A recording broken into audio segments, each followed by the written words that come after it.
together here. Alright. You know what? I'm gonna... Let's just see here. 間違っている、間違っている。翻訳できなかった。忘れちゃった。I forgot to translate the next verse. Okay. Here we go.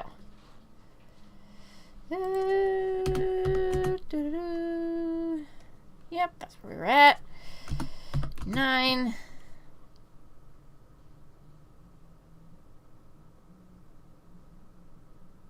Okay. Just sort of pull it back here. There we go. Woohoo!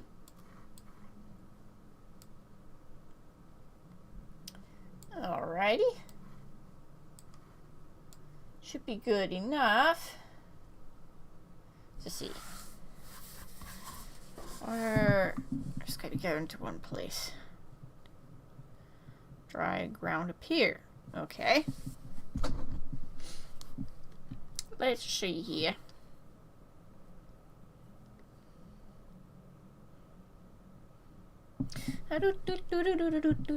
Okay. So, 9. God said, let the water under the sky.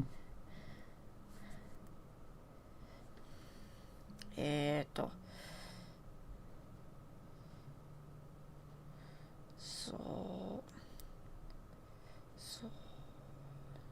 して、ゴッド様は、空の下に、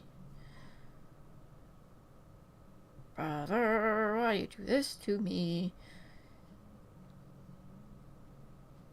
下に水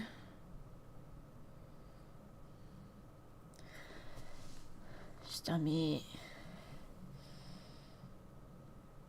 ひとつな場所に集めた集めて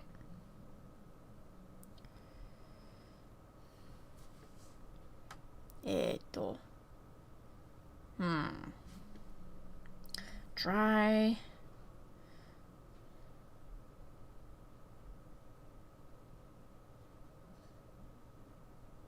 乾いた土それいい乾いた土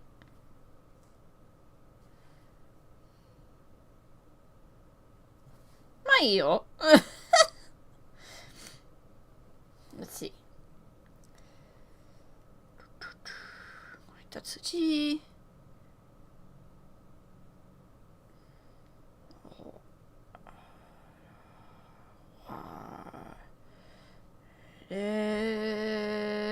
ましょ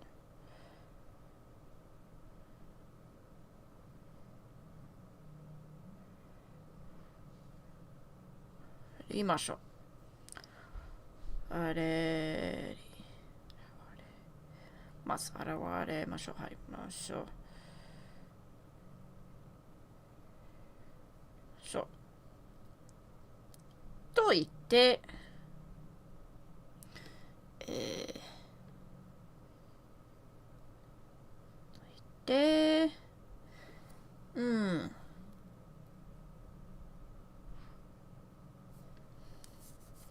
でそうになったになったはい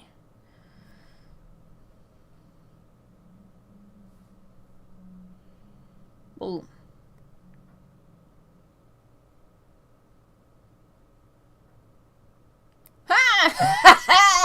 I got like darn near perfect.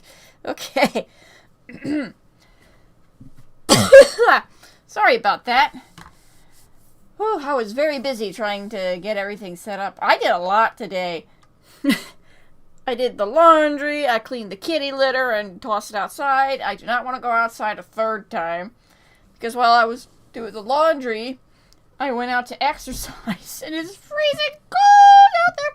Fortunately, the garage wasn't so bad. But, whoo, I do not recommend going out in like -degree weather. It is terrible. It's freaking terrible.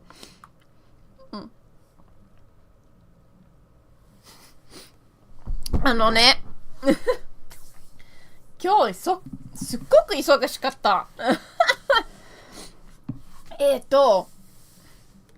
まあ、たくさん雑用があって、それ、洗濯機、猫のトイレ、そしてそれを物を捨てて、でも、それを、するために、外に出られ、ネガティブ気温の天気に行くのはダメ。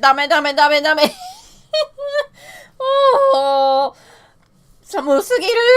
今は。そして、洗濯機をしている時に、待っている時に、また外に出られて、運動して、好きじゃない。普通にその、寒い気温は、運動の後で涼しいんだけど、ネガティブ気温で全然ないまだ全然ないその後でシャワー浴びましたけどAfter that, I got a shower, and now we're here. So, I already ate the popcorn, but I made myself some popcorn. I got me a smoothie. We're all ready to go, baby.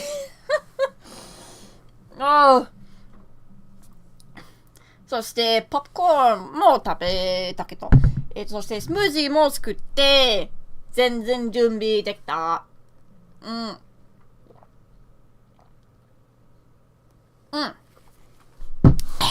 美味しい。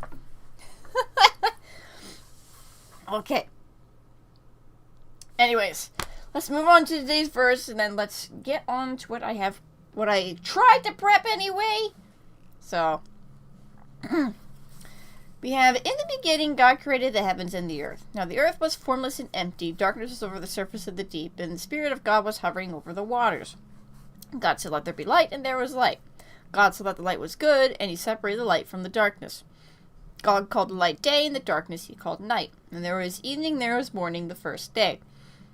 And God said, "Let there be a vault between the waters to separate water from water." So God made the vault and separated the water under the vault from the water above it. And it was so. God called the vault sky, and there was evening, and there was morning, the second day. So what we have now is, and God said, "Let the water under the sky be gathered to one place, and let the dry ground appear." And it was so. So this really does play into my idea of the materials for dry land were always there. They're just kind of floating about in the watery earth. But now God said, okay, let's gather up all that. And let's also push away the waters, have them gather into their own spaces. And now we have dry land. Woo-hoo-hoo-hoo-hoo. Of course, my idea is that I'm very careful to say that's my idea. Like, that's how I conceptualize it. That could be entirely wrong, but as far as I'm aware, it does kind of fit with all this. So take it with a grain of salt, but yeah. Nothing, again, too crazy today. But it's always good to read through the Bible. Even the tough parts, because, oh Lord, I am reading through the Old Testament myself. As somebody who's incredibly squeamish, the sacrifices are definitely something that I kind of go like, okay, we're at the end there. I have way too harsh of an imagination. Oh, that stuff is not good for me. Anyways. はい、日本語へ変えます。新しいバースは、9節です。はい。全世界の始まり点は神様が土や天を作られたということだ。土は空っぽで形がない。深いものの表の上には真っ暗い。そしてガッド様のスピリットはその水の上に飛んでいた。そしてガッド様は光を作ろうと言ったら光が存在した。ガッド様はその光が良いということを見て闇から分けた。ガッド様はその光を、日と呼んでいて、その闇を夜と呼んでいた。そして夕方が起こったり、朝が起こったりしました。それは最初な日だった。ガッド様は自ら水を分けるために、間が存在すればいいと言った。あ、ちょっと、タイプ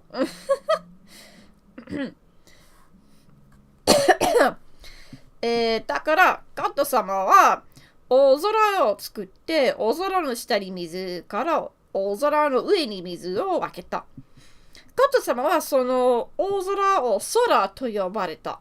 そして夕方が起こったり、朝が起こったりしました。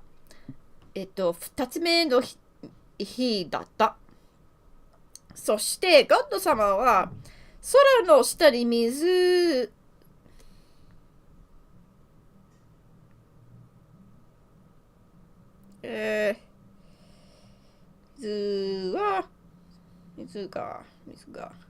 すみません、タイプ。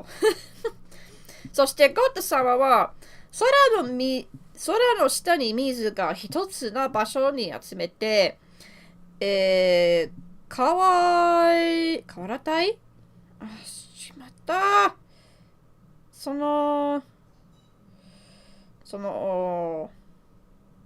乾いた。はい。もう一回。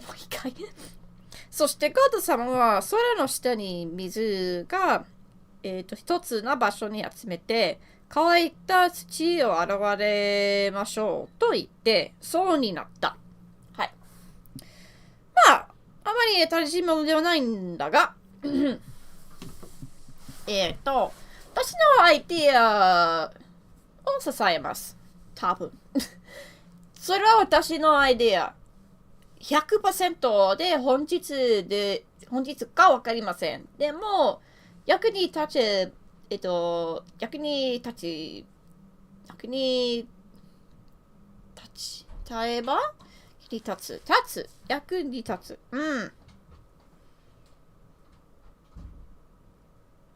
役に立ちば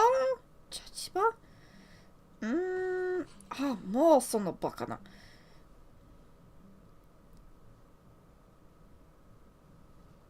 立てば。役に立てば、ぜひ来てください。まあ、前に言ったことは、この、歩ける数値はいつも、まあ、ほとんど最初から存在したけど、水っぽいな地球の中で全然集められなくて、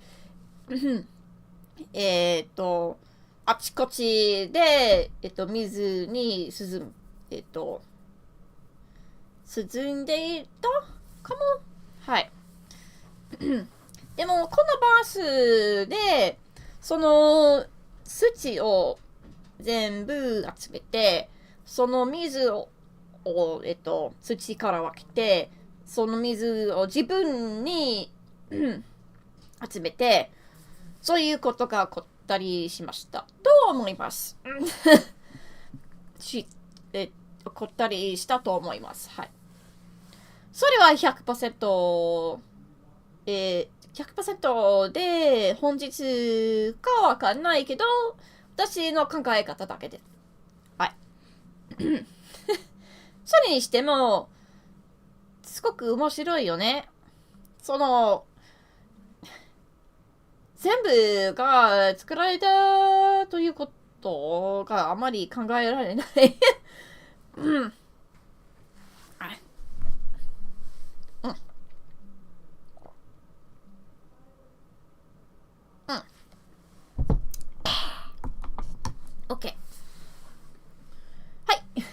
ってしましょう。徹底しましょうか。Alrighty. Let's see. Let's get into prayer before we go into this. Oh boy. Dear Jesus, thank you for this day. Thank you that I get to eat every single day of my life. Thank you that I'm able to do such amazing things as this. Pray that I can do it well and that I can do better to be more like Christ. And I pray that this will be good for me and for all who see it. And I'm also very grateful for all who come to watch me, for time is the most precious thing. I pray that they're all saved and we can meet each other in heaven. はい、日本語へ書いています。イエス・キリスト様へこの日をあげるのをとても感謝しています。そして毎日何が食べられるということも感謝しています。こ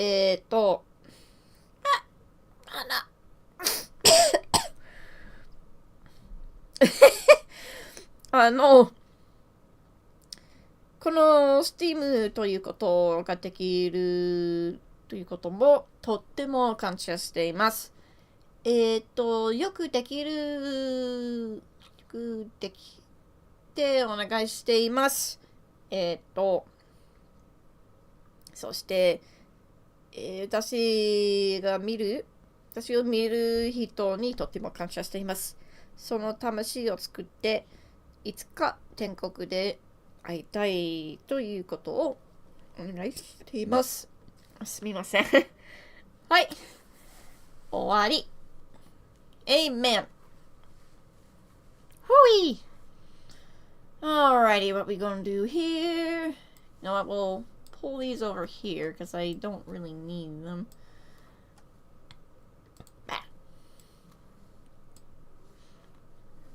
And then we'll do that. Right, here we go. Now the next thing would be, how do I get chats working here?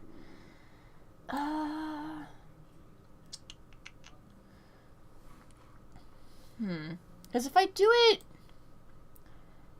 any other way, you're not really going to be able to see these that well. Also, let's get this going. So a bit of a shout out. These guys right here. Free BGM. Thank you. I will be using some of your music today. シャウトアウトしたいんです。3フリー BGM にありがたいんです。バックグラウンドの音楽はこの人から来ます。はい。イエーイじゃあ、どうやってチャットをしましょうか。あ、ちょっと遅い。うるさい。はい。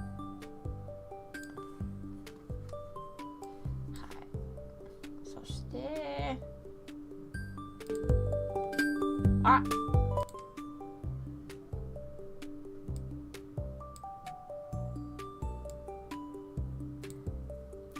最初でしているので、何か変ならぜひ伝えてください。変えます。This is the first time I'm really doing something like background music. So if it's too loud or too soft, let me know and I'll adjust. How do I do chats? I want to have chats so that you guys can see the questions, especially for like future viewings. I don't really know how to do it just yet. まあチャットをしたいんだけど、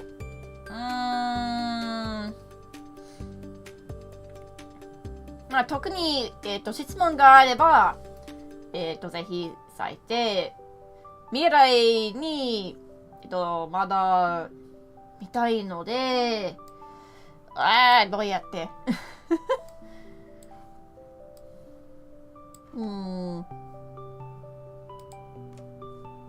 多分Window Capture はちょっと Window Capture is kind of the best option I have in most cases, but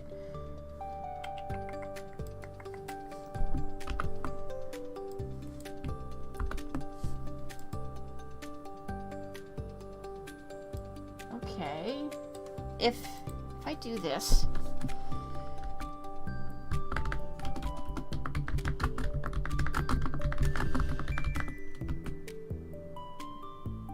Well, at least you can see it. ちょっと変だけど見える見えるので大丈夫。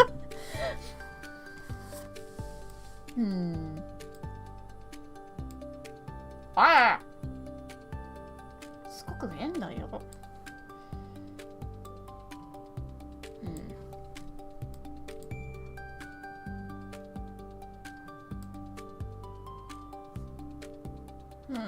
まあかなりかな。I guess it's kind of fine for now. Dear Lord. Let's try this with a few others.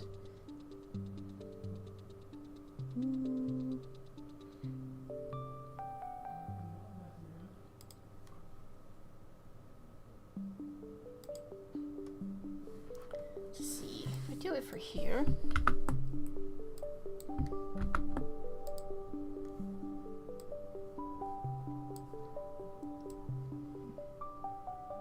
Interesting.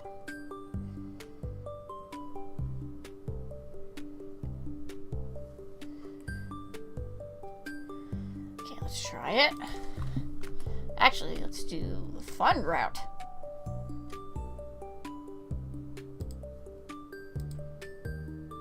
Hey! You can see it, but it's not really that good. Very least, let's get them working.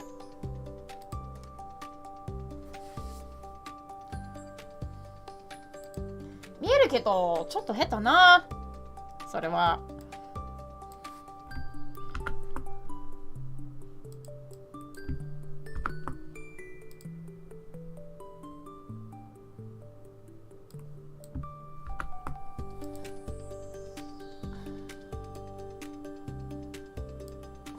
その茎好きじゃない全然。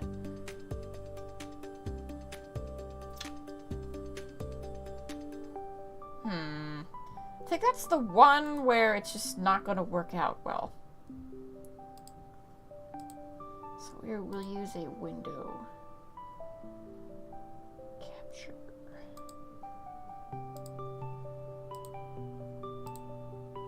Alrighty. This one we can kind of just...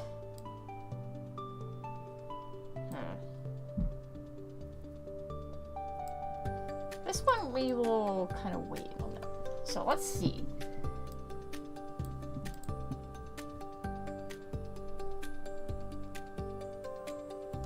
I think I can edit the size of this.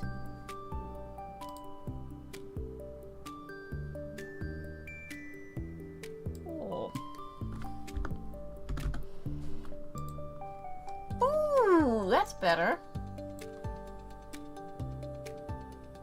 Oh, nice. Just a stupid deal. Okay. Size.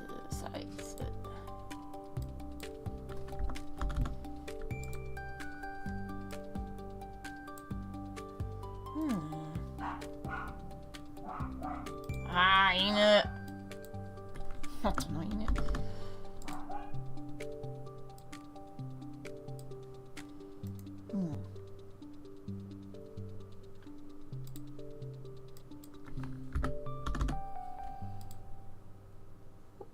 Okay, so then make it big so people can see. Yeah. やりすぎたかも。I might have overdone it a bit. Okay.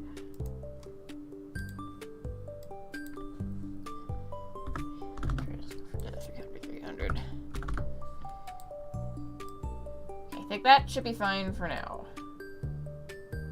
Yeah.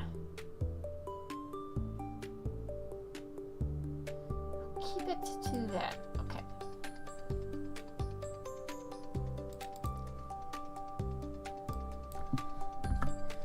Divided by 300. go.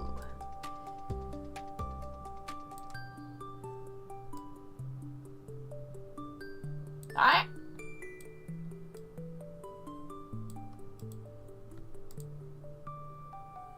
Ah. そういうことのせいでかな。まあいいか。OK。十分読めるので。大丈夫。じ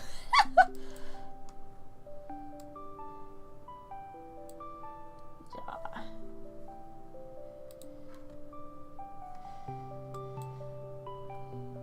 これして。イエーイ十分できたかなAlright, we'll leave it at that.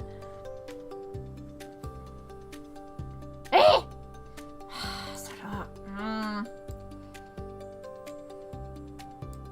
Yeah, that's a problem with using window chat. When it's window, the window changes sizes depending on the screen. So we'll leave it at that for now.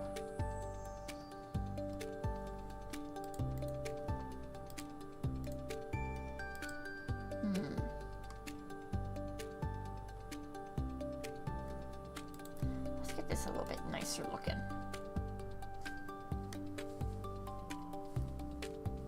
Okay.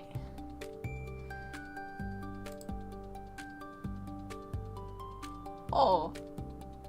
Koe. That's a little scary. Okay. Ah.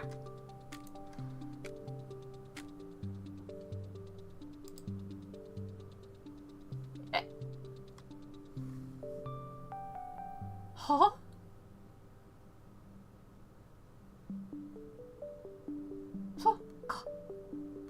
Well, I figured out how to do that in case I ever want to, you know,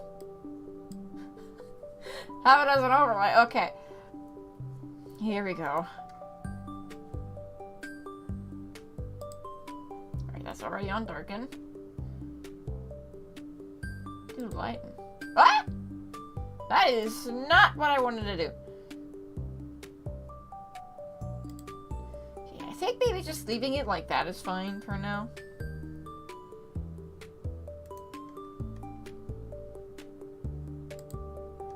Same thing as screen, oddly enough. Okay, we'll just leave it at that. I think it's just going to be a little bit too confusing if I do it anyway else. Now let's take a look here. Oof. Yeah, it's going to cover... Is there any way I can sort of move this?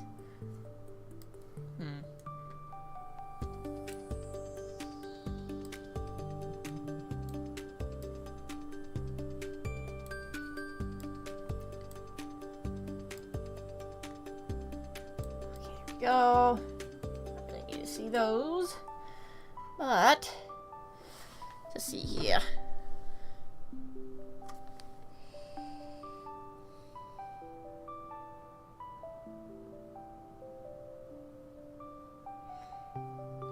As a friend. Is there any way I can like shift this?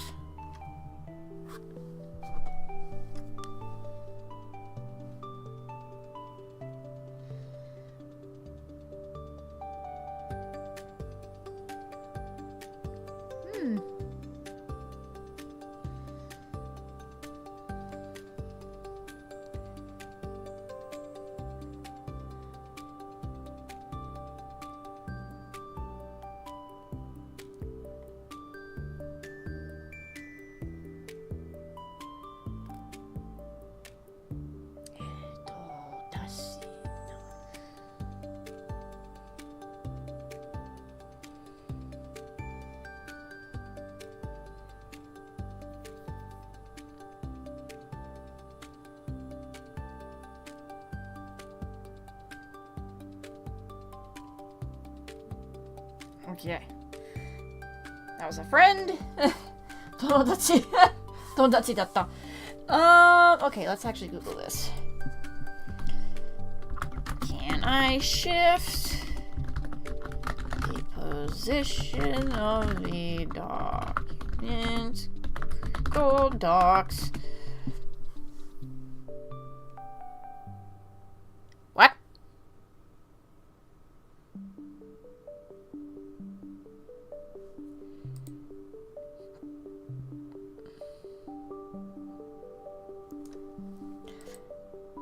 Out of the canvas.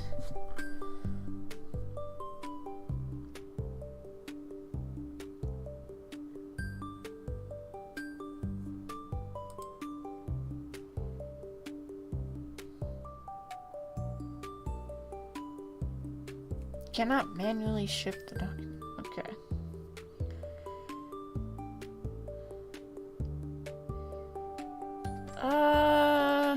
But I want to shift it. What happens when I want to shift it? Okay.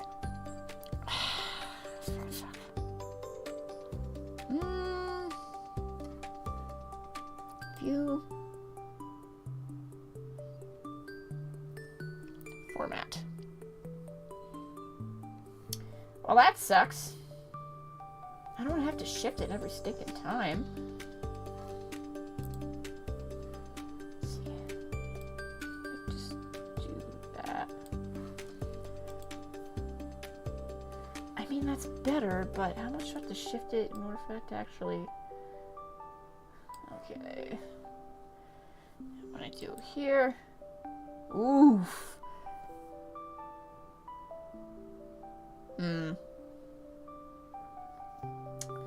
It's kind of sucky.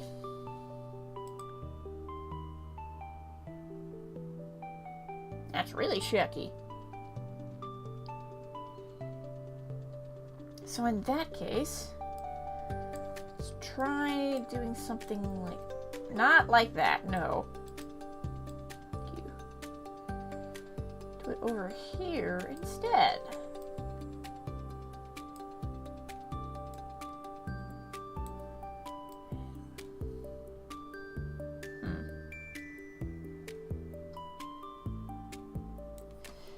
If we were just push her back, like right there.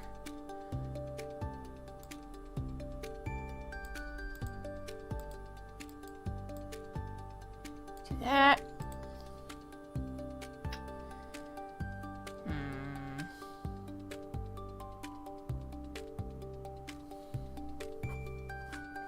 Let's see. If I were to do it like that, that's gonna wind up like that. That sucks. Dang, son.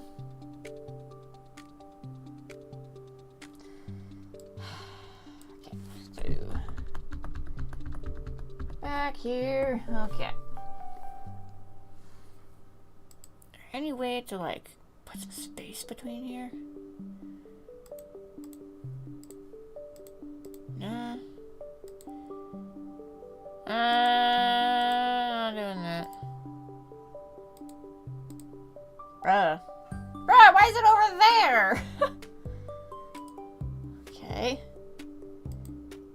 No, I don't want that, thank you.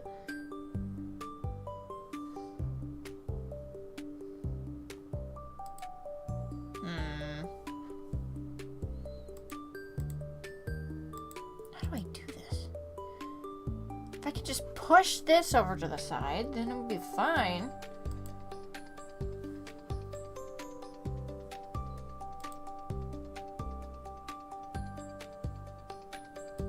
Guess we'll kind of just have to figure it out as we go.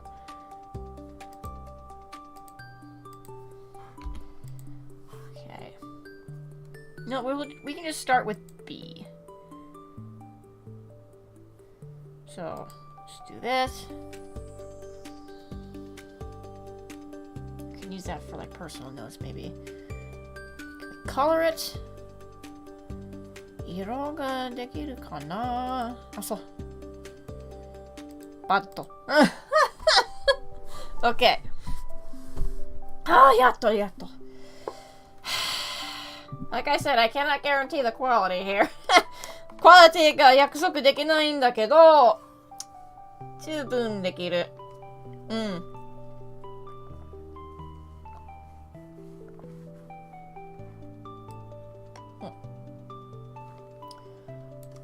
はい。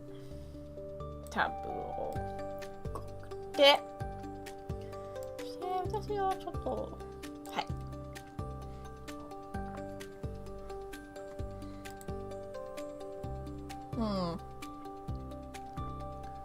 ちょっと問題になるかもけど、私はでも大丈夫。かなり見つけかなりできます。わかります。いつ We'll get there.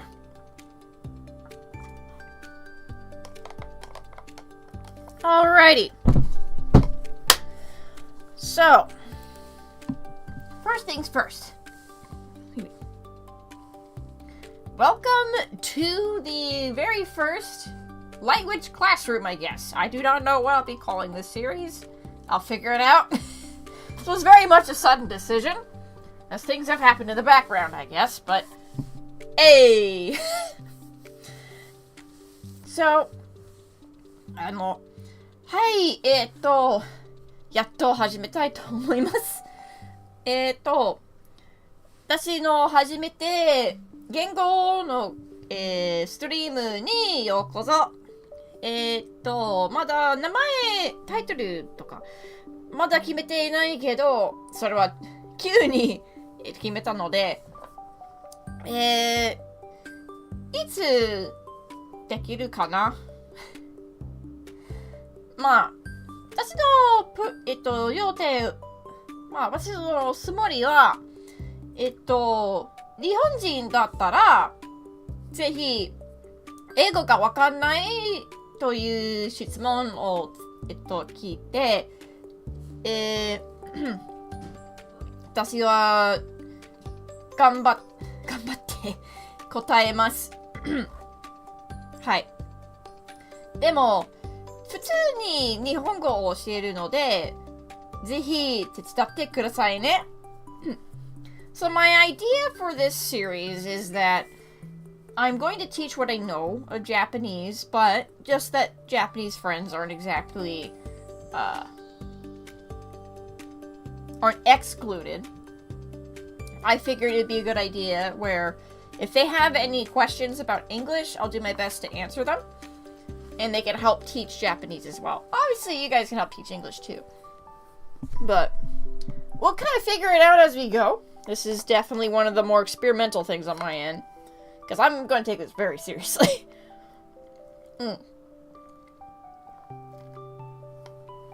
Because, as some may know, I have a whole bunch of notes from especially college notes, but from roughly 9 to 10 years that I've studied Japanese. So I kind of want to refresh my memory on top of trying to teach what I know. And kind of maybe, not just refresh, but reset a few things. Because I'm definitely not happy with the way college taught me.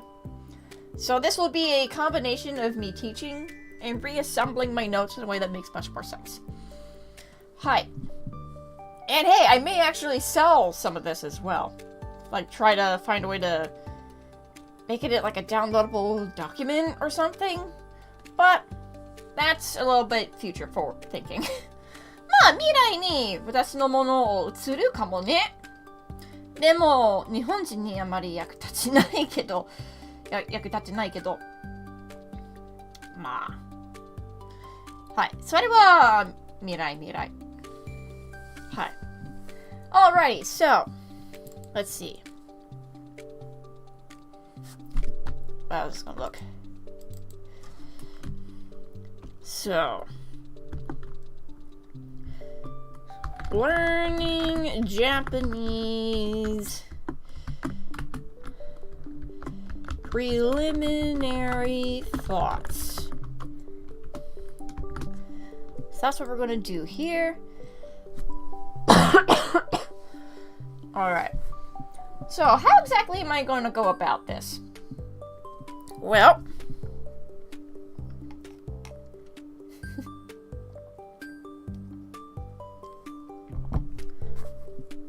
First, if you ever want to learn a language, you have to understand a few things. So, wanna learn... Okay, actually, you know what? Let's make this a little bit more pretty, because it helps my brain. Can I also, like, I don't know, center it? Thanks.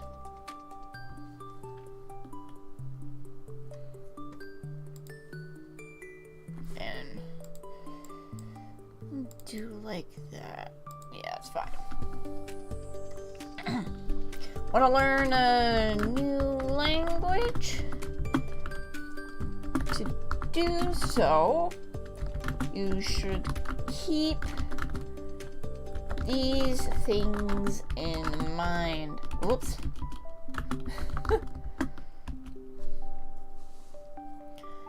Alright. For bullet. Right there.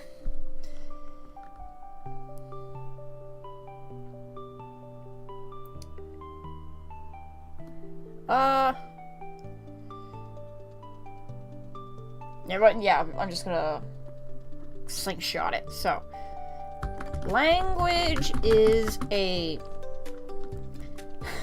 rigorous test in circular reasoning.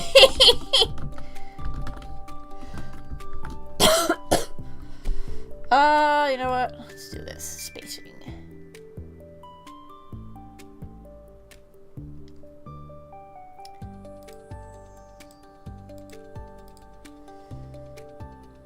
And give it a little bit more.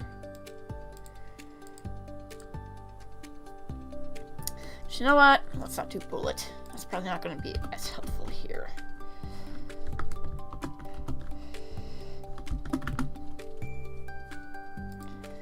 Alright.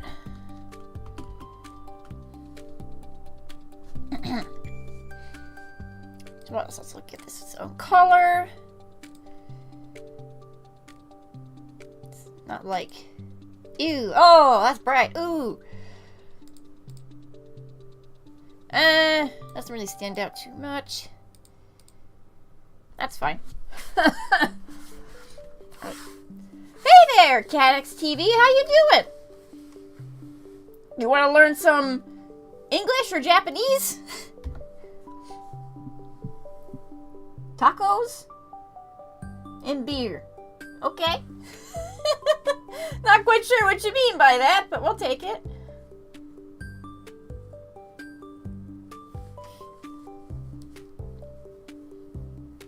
Cute music though, right? If you have any questions, please feel free to ask. I'm sort of winging it, but this test is also going to be very helpful for like future streams. So anything, any questions at all, feel free to ask. Okay. Stop. Okay.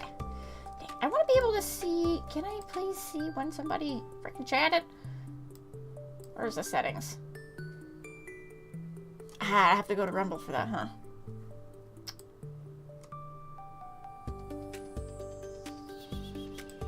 Yep. Hello, just a friendly welcome from Catlandia. I'm interested in learning Japanese. Hope to go someday. Oh, well, you've come to the right place, I guess. I don't know how far I'll go today. But I guess, like, if you want to go to Japan, you're definitely going to want to put in, like, for one, I don't know how much of a cost sink it is now. But it's still pretty cheap, maybe, compared to the dollar anyway. But, definitely do a big time sink.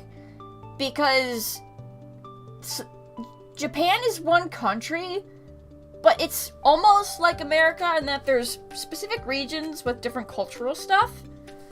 So if you really want to know Japan, kind of going to like different areas, especially in the more rural areas, that's definitely going to be where you're going to get like Japanese culture. And that's where you're definitely going to want some Japanese. But the sad thing is, like, when you go to a lot of the more like city places, you're definitely going to see a lot of English because there's a lot of foreign populations in the bigger cities. So watching some great apartment videos, but also some places not in the city you can get a great house for almost nothing that's been abandoned. Oh my! That's interesting. You know, I guess it does kind of depend on the region, maybe? There's nothing that's been... Ah, yeah. You know what, I guess every place has some stuff like that. But if you don't know Japanese, definitely the city is going to be easier for you. But if you actually want to learn, you have to get out of the cities. But the cities has all the, like, pop culture stuff that everybody wants. So I was a little bit frustrated with that. It's like, I really want to learn Japanese, but I can read the signs in English. Why? But, anyways. So if you want to learn a new language, you have to keep in mind, like, one of the things I recommend keeping in mind is that language is a rigorous test in circular reasoning. So what exactly do I mean by that? Okay. Okay, good color, okay. So 2 ants. I had a dream about opening old school American slop diner there. Like, a dream as in, like, while you were sleeping, or dream as in, like, that's something I want to do? Because that would actually be kind of fun, especially if it's, like, a 1950s diner. That sort of culture, I don't know how much Japan knows about, so that'd be an interesting experience for them. To answer this question, daydream about how fun would be. Yeah. That would, they legit would, I think that would pop off there, honestly. There is a very big, like, themed cafe culture within Japan. And having one about, like, a 1950s American diner would fit right in. So that's definitely something you could try there. Is my face working right? Huh. That is true. So many theme places. Oh, yeah. Especially, like, anime and video games. Those really do pop off. Jeez, what the heck is wrong with my face? Okay. Hang on a second. PC face is acting up. But to reset that. Be like Mel's or Owl's Diner, yeah. There's actually, like... There's a vacation spot that my parents have. Yeah, it might be that rich, I don't know. But, on the way to their vacation spot is a 1950s diner. It's a kind of a wild experience for me. Where is it? There we are. BC face kind of had a freak out, so I'm going to reset that. Come on, here we go. Hello. There we go. Now my face is working. I think all the typing kind of freaked it out. Okay, can I see it? Is it seeable? Hello? Oh, for Pete's sake. Brother, may I have some oats? Oh. Where'd it go? Is it... Okay, come on. Is it not even, like, showing up? What the heck's going on? Why is it not showing up, dog? Unless it's, like, a different name? Huh. Yeah, I'm invisible. I'm trying to figure out why it's not seeing me.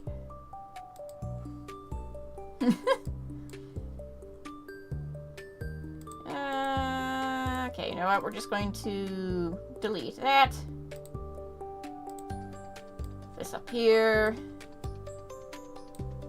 What? Oh, okay. There were two different slots trying to see me at the same time. That's freaking funny. I am huge now. Okay. Why am I so... Oh, I get it. Okay. Stop it. Stop it. Okay, there we go. issues are a constant curse for me. It ain't a stream without a little scuff, as I say. Or as Legal Mindset says, I guess, but...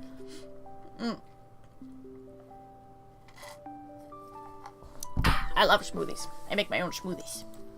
Anyways, so as I was saying, to answer this question, what is Okay, actually, to answer this question, we need to understand what circular reasoning is.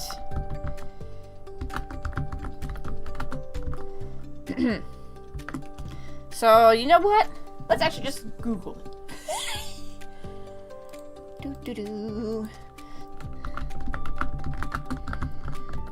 Okay. That's it. Okay, so let's get this and sort of just paste it into the doc.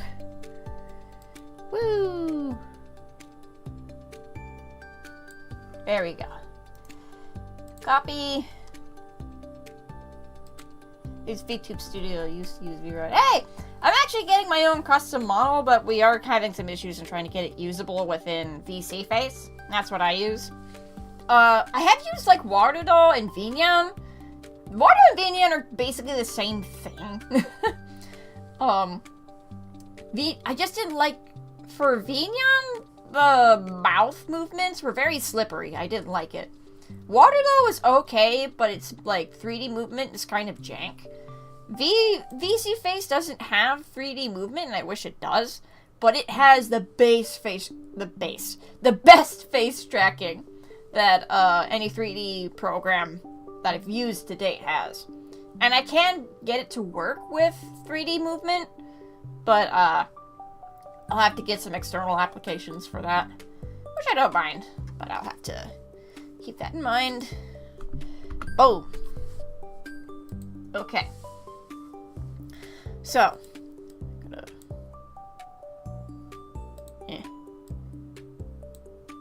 why? Bina, is that one of the ones Soupy made? I am not sure. I just know that that's an option out there for people who are looking for 3D types. Okay, yeah, it's still working. I get so paranoid about some of these things sometimes. Okay. So, circular reasoning is a form of informal logical fallacy, where the error lies in the content of the argument rather than its form. More specifically, circular arguments are logically invalid because they offer no justification for their conclusion. So, here is how I visualize it. Let's get the... Can I draw? Let's see. I can use a circle. I can insert a circle, probably.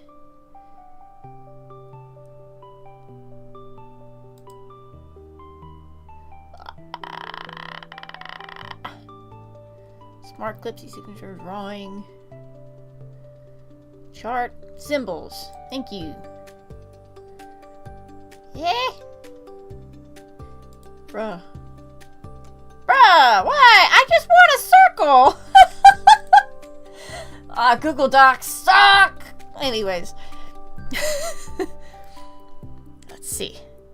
Give me a circle, please. Page elements. Line. Apply. Fine. We'll do this. What the crap? Just...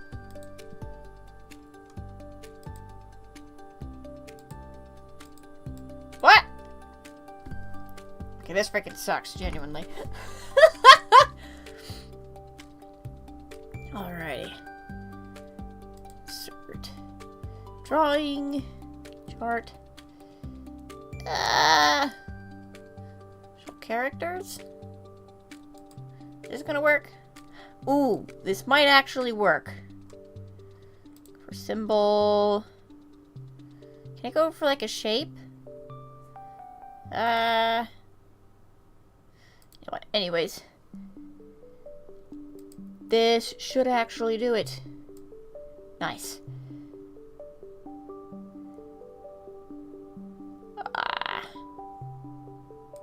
Let's get these two here. If we were to... Can I bump their size?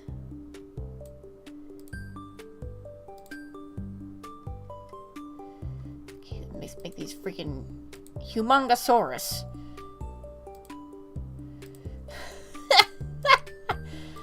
Okay. What? That's not humongosaurus. There we go. Okay. I can't rotate them though. That sucks. Ah, frick. I might be able to try this though. Symbols, special characters.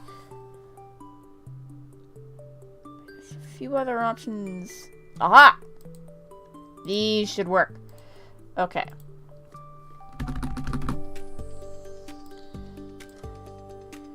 To make him big.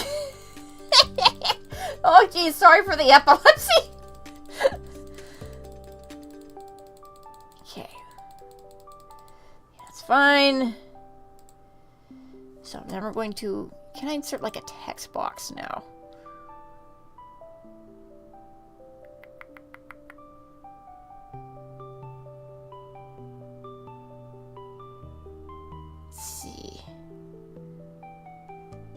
View, edit, format, tools. Extensions, no. Okay. Add a comment, search image. Bummer. Okay, we're going to do this. Ah! Okay, we shouldn't make them so humongosaurus then.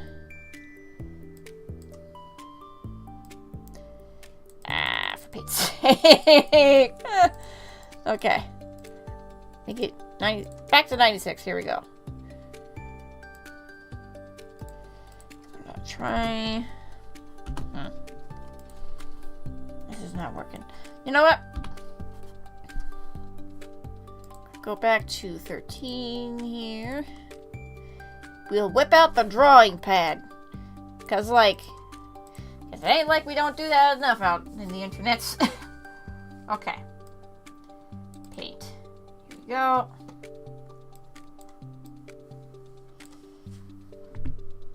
Here we go.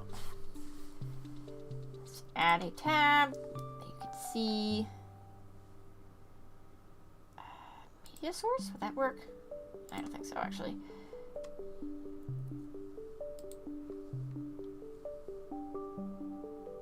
Window capture. Title to paint. Ah!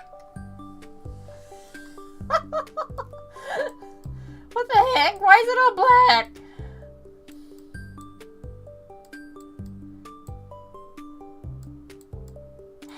For Pete's sake. Okay, if I were... There we go. Yay! Finally! Jesus. So here's how I visualize it. So we have... Okay. It's like we have a... proposition... feeds into the... Can I actually just type, for Pete's sake? I just want to type, dear God!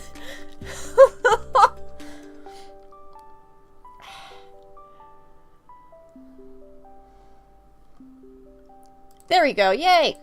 So, you have proposition. Make it...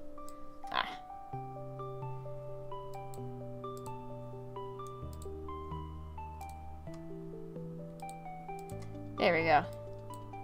So you have a proposition here. Bruh. Can I drag? For the love of God, can I drag? Like I said, I can't guarantee the quality here. Selection. Bro. Okay, whatever. Moving forward, we have a proposition and we have a justification. Okay. So we have these two things. In circular reasoning, circular logic, what happens is the proposition feeds into the justification, and then the justification feeds into the proposition. So in other words, they're just continually justifying each other when they shouldn't. So for example, let's go for something like really stupid.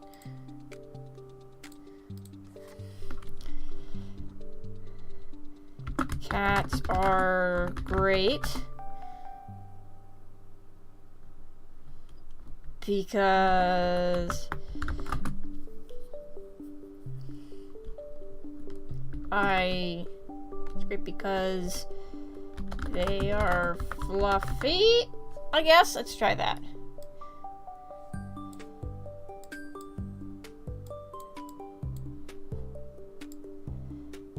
So cats are great because they are fluffy. So that's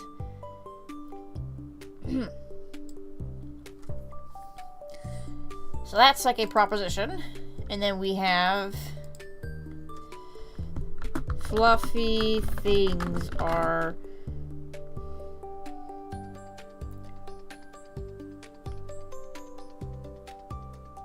cute, I guess.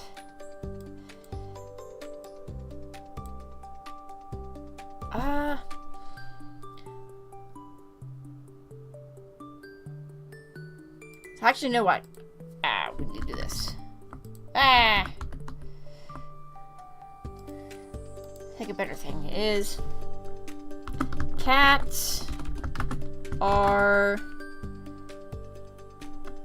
cooler than dogs. So that's a proposition we can have. That's a better one. And then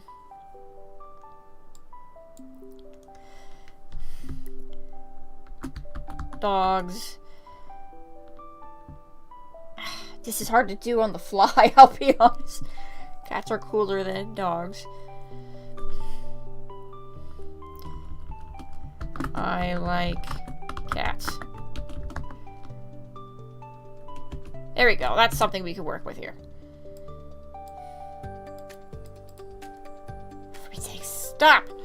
Alright, so proposition we have is cats are cooler than dogs. Why? Because I like cats. And because I like cats, cats are cooler than dogs. Like, it's just a continual loop. It never ends. That's a logical fallacy. If the proposition feeds into the justification, and the justification feeds back into the proposition, there's nothing, like, these two things cannot stand without each other. Therefore, is a logical fallacy. Like, you have to be able to justify something with evidence. And, or, like, perhaps, like, a hypothetical. Like, say you take the logic all the way to its conclusion. If the conclusion is if the conclusion is the proposition, like, if the justification is the proposition, and the proposition is the justification, it's just a continual loop. So, I've actually put it down here. Why are cats cooler than dogs? Oh, for Pete's sake, can you just work normally, please? I hate this. I hate this so much. Yoink it. Okay. So, why are cats cooler than dogs? Because I like cats. Therefore, they are cooler than dogs.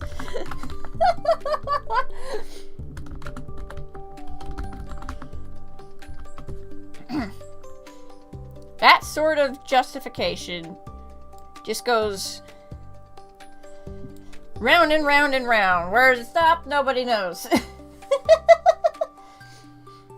Jeez, where'd my tabs go? There we go. Now I can finally see everything. Okay. So this is what they mean by circular reasoning.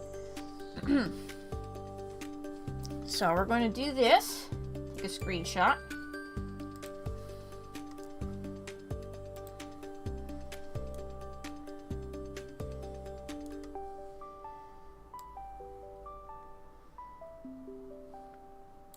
Screenshot of that. Copy. Boom.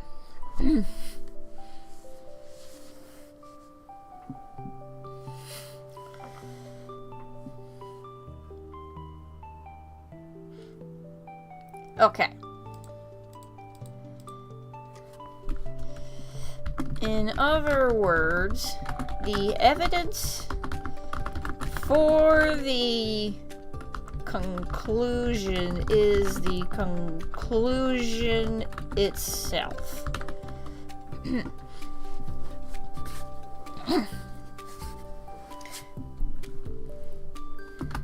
It's an endless loop. Okay, for here, I'm just gonna go back to 1.5.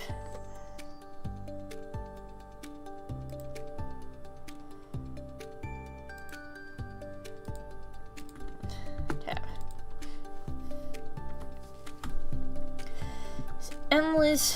It's endless logical spiral. It's endless. Lost around, but hope to catch you again. Stream, God bless. Much love and tacos. Yeppers! God bless! Conclusion includes itself. It's an endless logical spiral.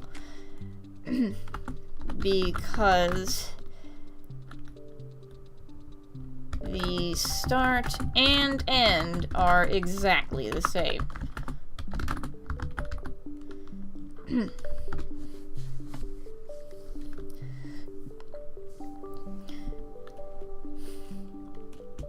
However, this is not a fallacy if it can justify itself.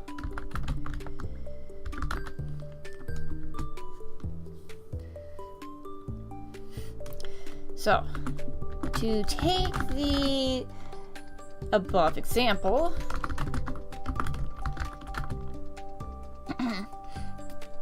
cats being cool is a purely subjective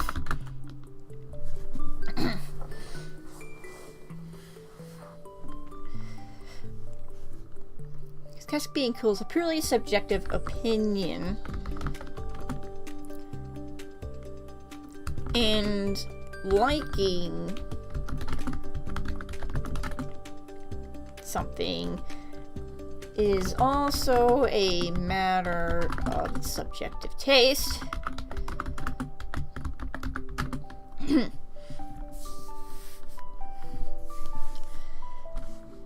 Okay.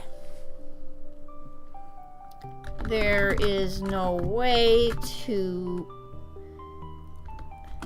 objectively prove that cats are cool. Take the above example. Cats being cool is a pure subjective opinion, and liking something is also a matter of subjective taste. Therefore, we'll do this. Or there is no way to objectively prove that cats are cool. Especially if and thus the logical spiral falls apart.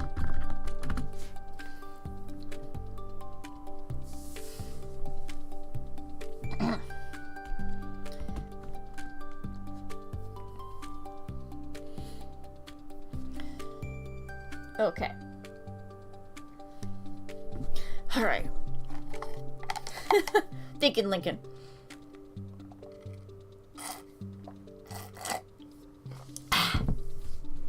Alrighty.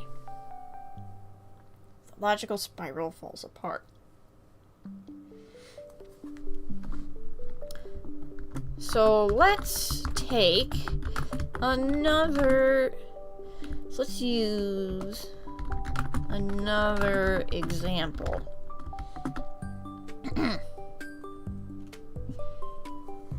Okay.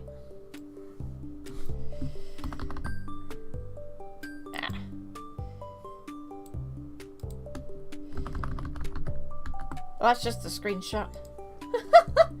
I closed out the stupid paint thing. No! Oh wait, no, it's still here. Woo! Alright.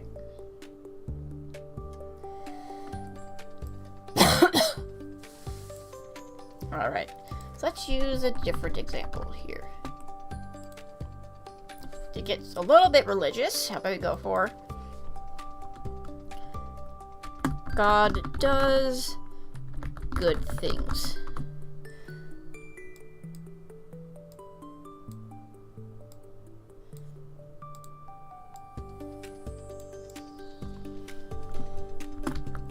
God's nature is good.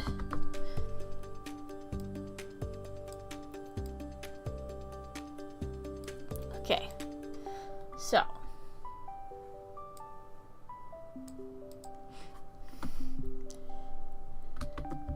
God can only do what is good because that is his nature as a supernatural being. So that's what we're going to go for this time. Whew! Okay, screenshot this and put it in the dock.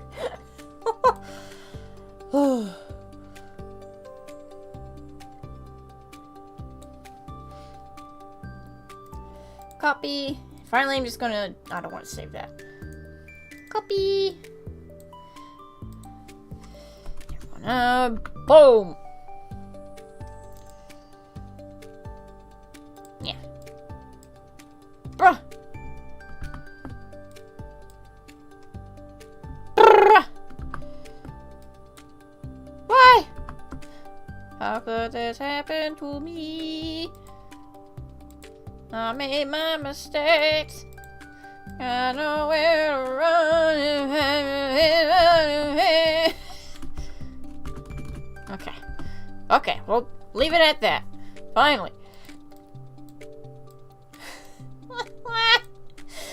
Scuff, y'all. That's how we do it.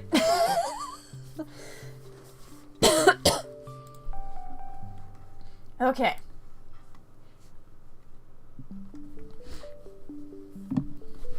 All right.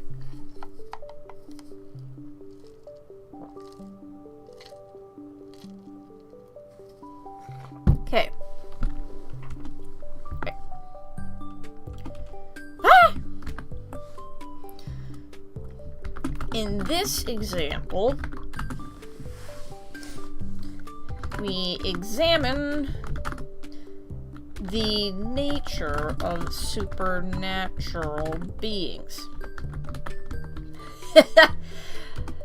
Specifically, the God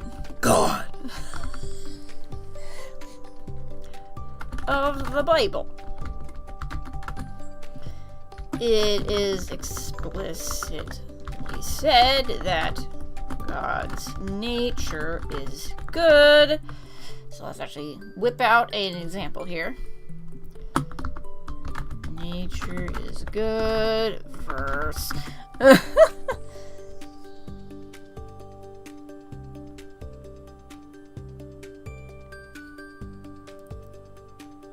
I will say about nature. Oh, I'll do that.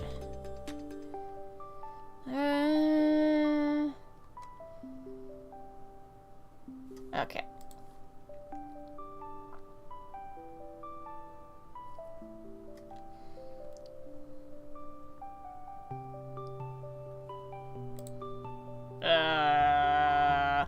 Not sure if this is particularly helpful.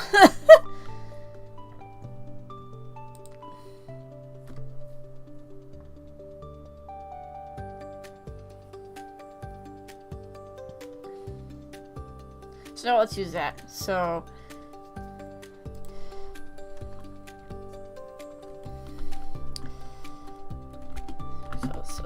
C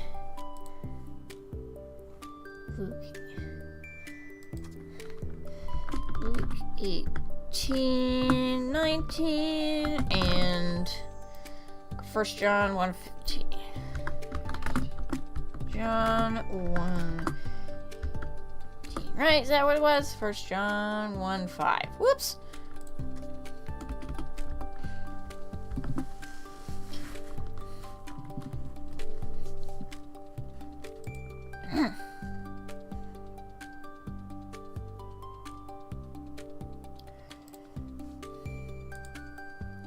We'll do it this way.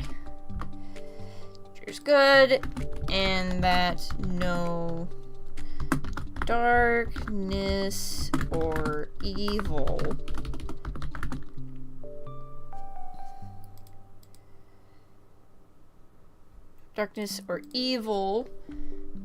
resides in him.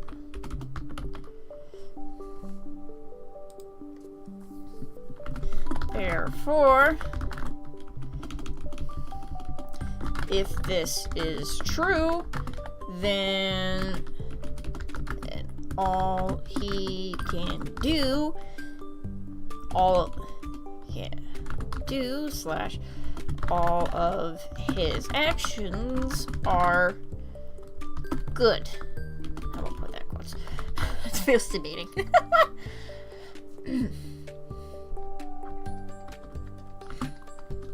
And if all that he does is good, that means his nature is good.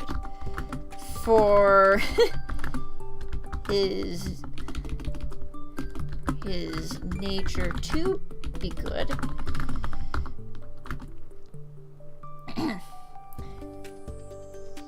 he can only be allowed to do good things, etc., etc., etc., etc.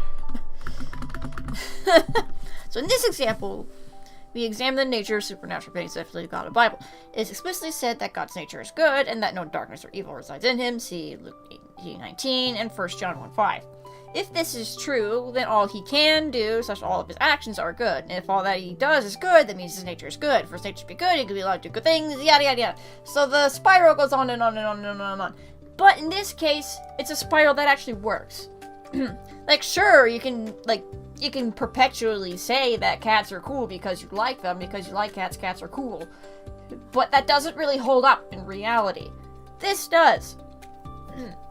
If a God's nature is explicitly said to be good, then all he can do is good. And if all he does is good, then his nature is good. Yada yada yada. Now, obviously we can debate on what exactly good is, but if his nature is good and all that God does is good, therefore his nature is good. I hope that makes sense.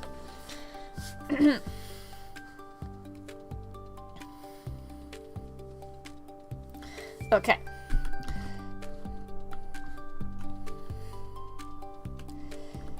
So, alright. So why do I bring this up? That's because at some point, language starts to feel exactly like this.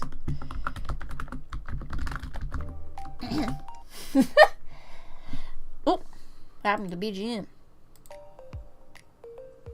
Oh.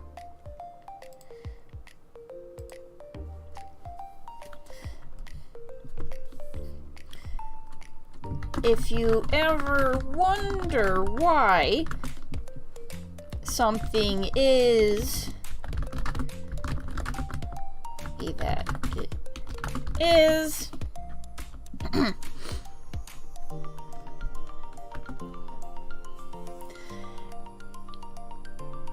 and find the justification to be lacking, that is probably because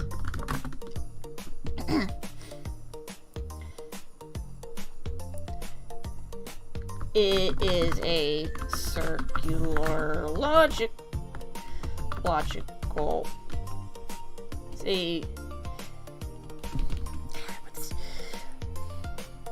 It's probably because it is a scenario where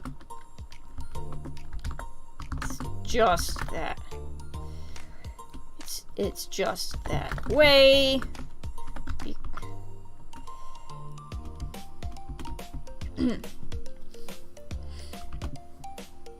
Something is the way it is. Find the justification to be lacking.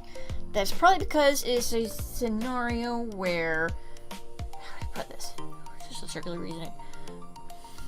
Where two different things justify each other. Two different things are trying to justify each other.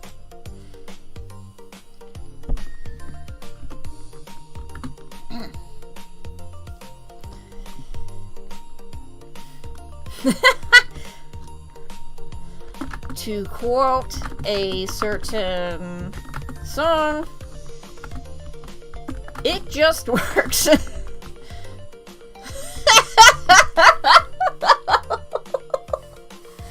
Yep.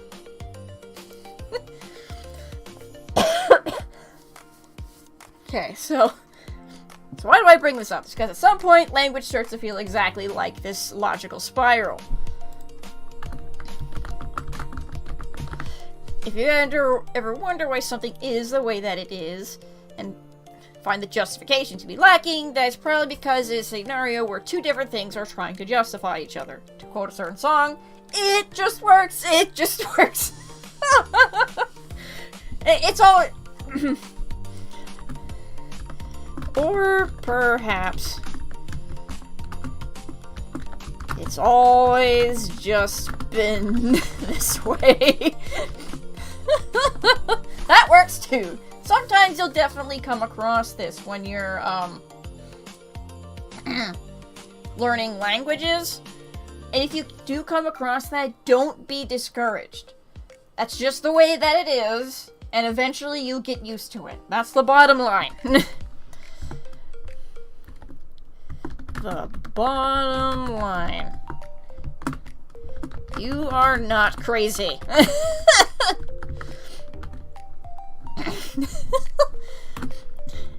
If you encounter something like this,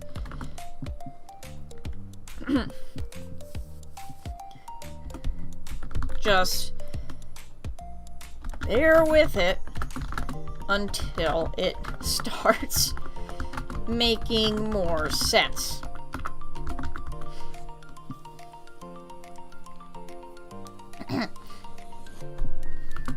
Eventually, you may even come to understand why the circular reasoning exists.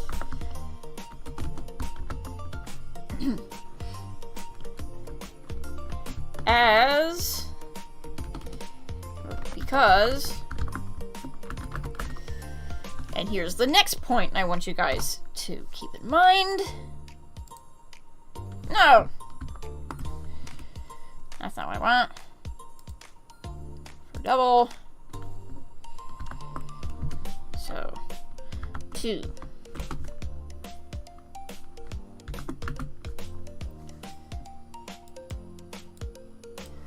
Go. No! I don't want that. Brother. Fine. We'll just do it this way.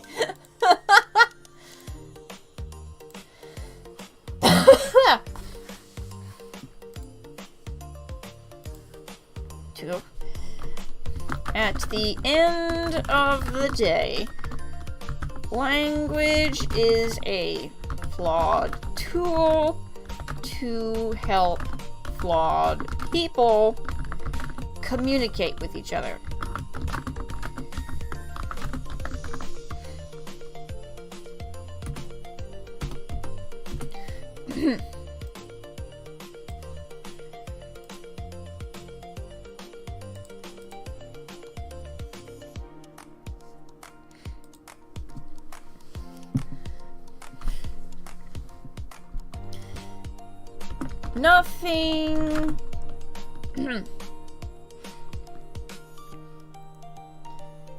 Nothing man makes will be perfect. And that includes, that is especially so for the tools they use / create. I'll put here as a side note, as a Christian, I do believe that language was created by God, but humans have certainly added things and are still prone to misinterpret / misuse things. So the point here still generally stands.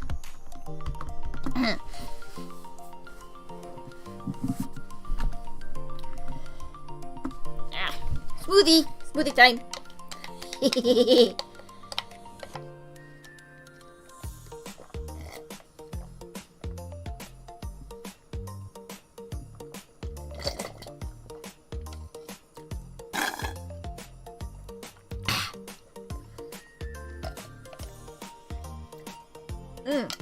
I'm actually almost done my smoothie.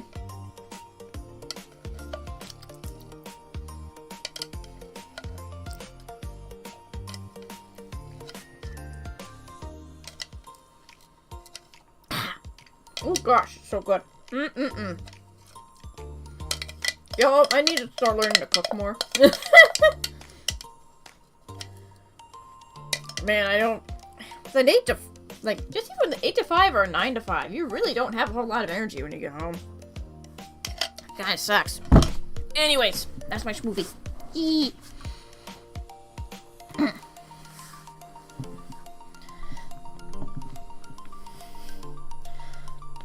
Okay. You know what? We should probably tab that.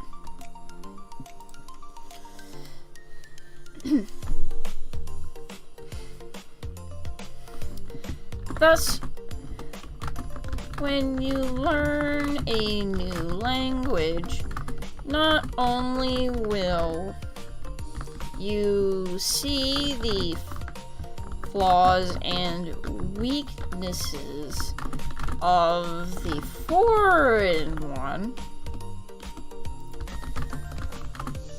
you will start to see the flaws and weaknesses within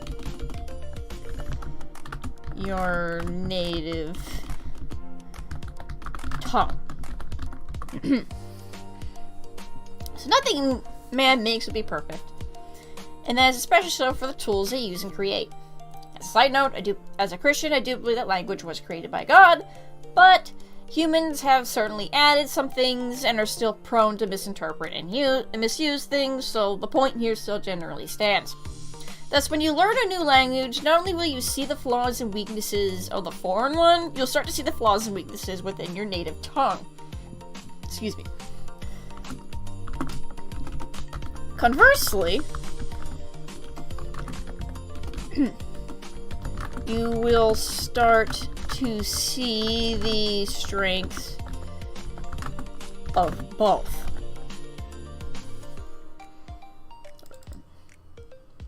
Actually, wait. So, that said, you will simultaneously start to see the strengths of both. Maybe not at the same time, but something I wish others told me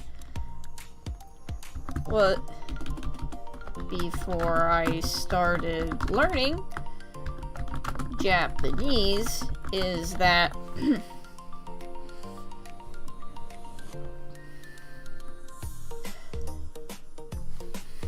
wait, no.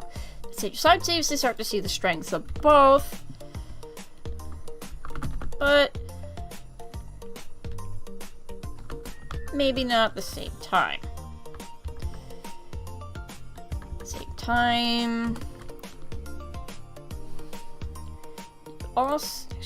Also start to see the strength of both, but maybe not at the same time.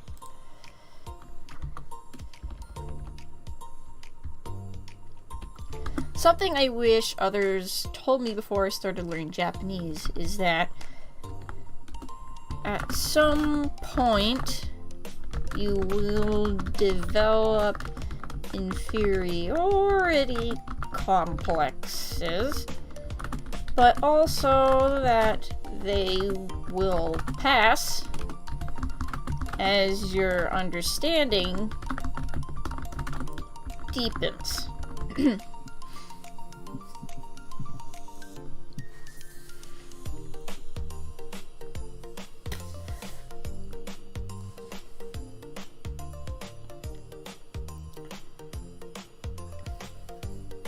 Yeah.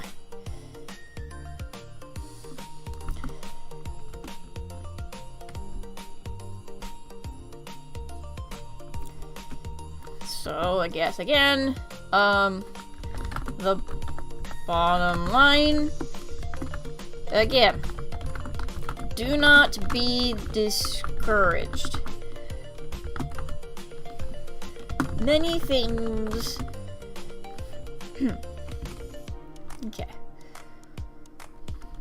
Learning is a massive process.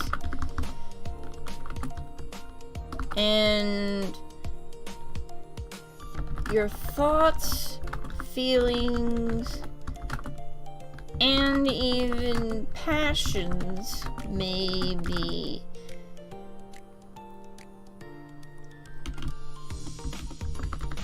will change as said process takes time.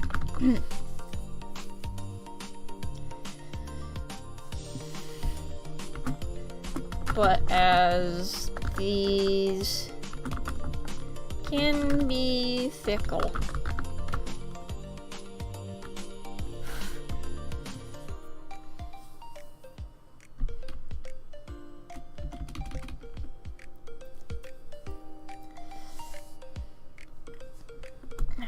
this is normal.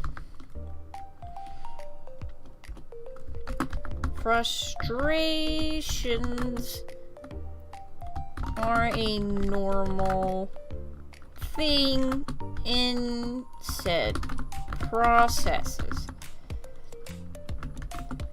Just take things as they are and roll with the punches. Okay. Okay, so let's start from the beginning here. So, the bottom line, you're not crazy. If you encounter something like this circular reasoning, just bear with it until it starts making sense. Eventually, you may even understand why the circular reasoning exists. Because, at the end of the day, language is a flawed tool to help flawed people communicate with each other. Nothing man makes will be perfect. And that is especially so for the tools they use and create. And as a side note, as a Christian, I do believe that language was created by God, but humans have certainly added things and are still prone to misinterpret and misuse things. So the point here still generally stands. Thus, when you learn a new language, not only will you see the flaws and weaknesses of the foreign one, you will start to see the flaws and weaknesses within your native tongue as well.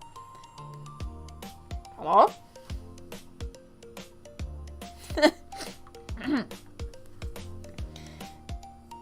That said, you also start to see the strengths of both, but maybe not at the same time.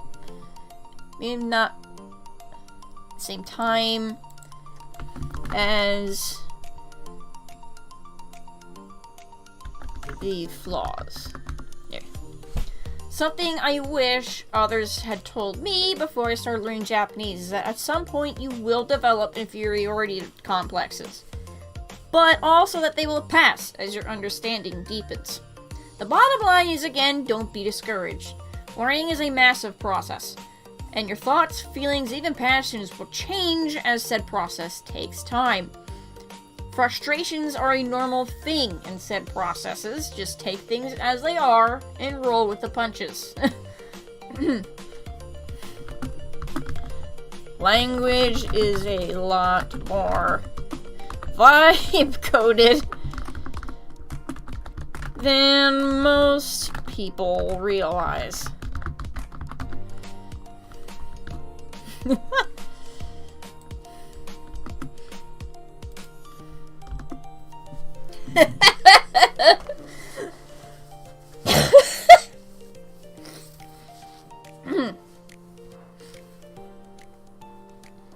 Yep. Language is a lot more vibe-coded than we realize, and that's something that I'm still continuing to learn. It's trying to process through as well. So. On an unrelated note, 3... see.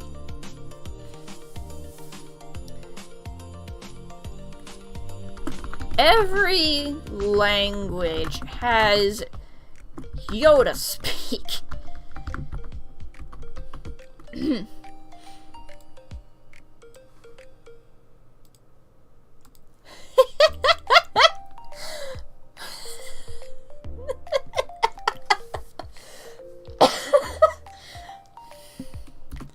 Okay, I could be really stupid with this one. Here we go.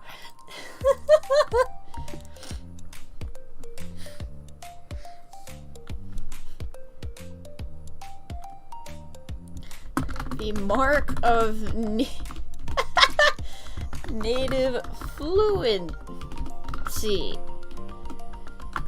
Yoda speak is...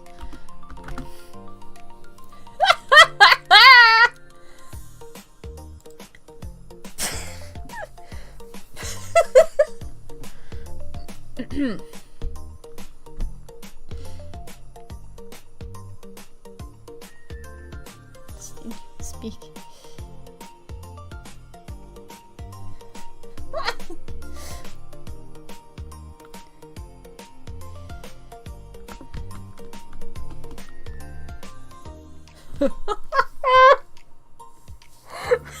This is so funny.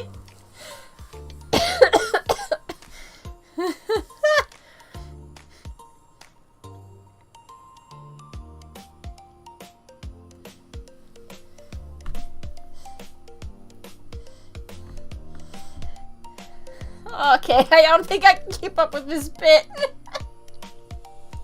Okay.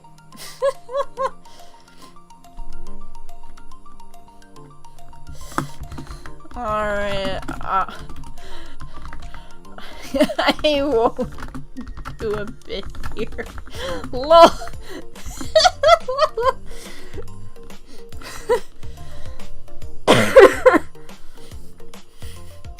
In general...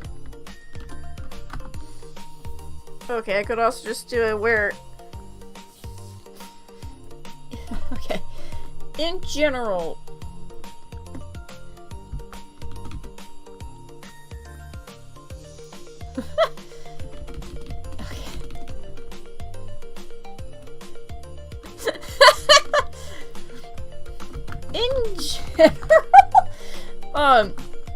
Yoda speak is the... So, in general, Yoda speak is the ability to use grammar backwards and have it still make sense.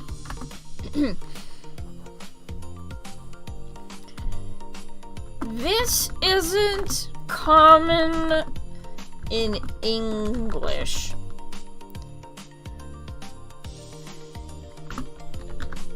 Because it just sounds weird. Again, language is vibe coded. Sometimes.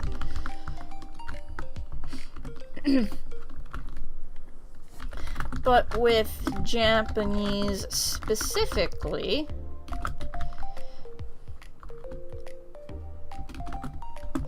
Yoda speak. So we'll use a hyphen here. I think that's better.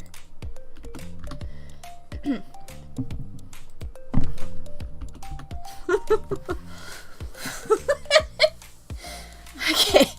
Well, Japanese specifically, Yoda speak is commonly used in casual language.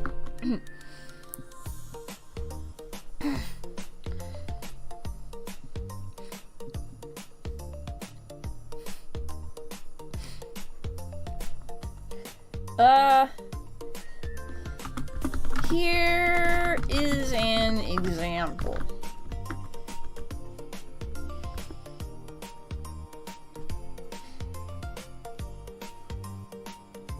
Just tab. 実という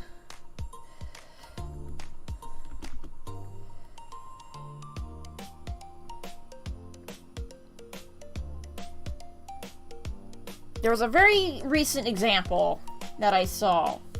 Where this is そういうと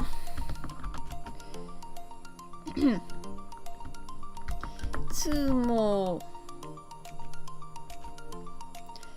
怖かった。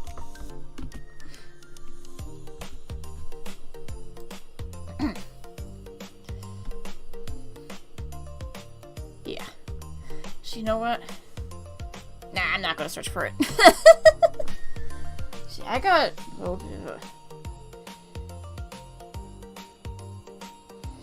Chino.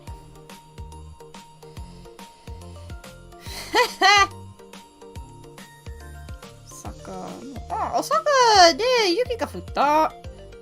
すげえな。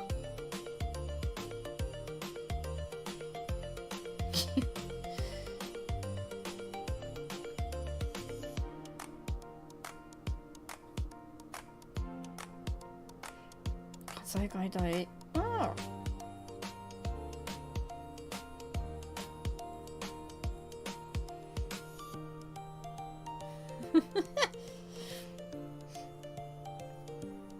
Alright.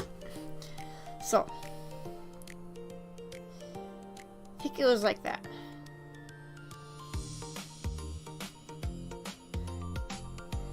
So,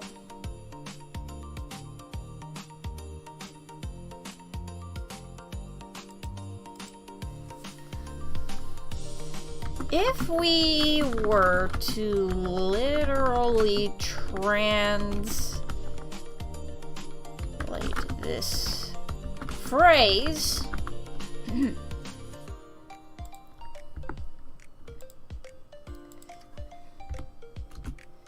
we were to literally translate this phrase, it would be, I was always afraid of telling the truth.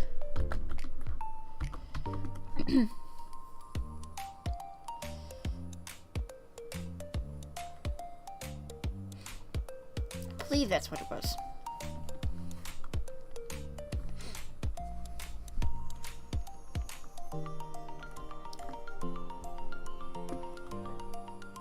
Okay. However, the comma here implies that the grammar has been Yoda-fied.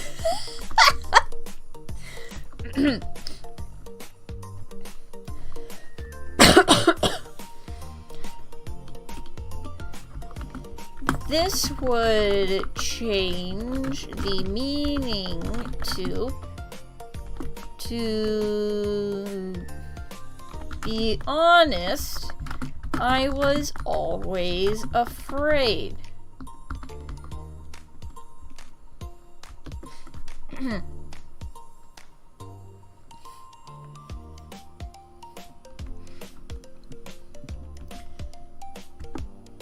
That is a massive change in meaning.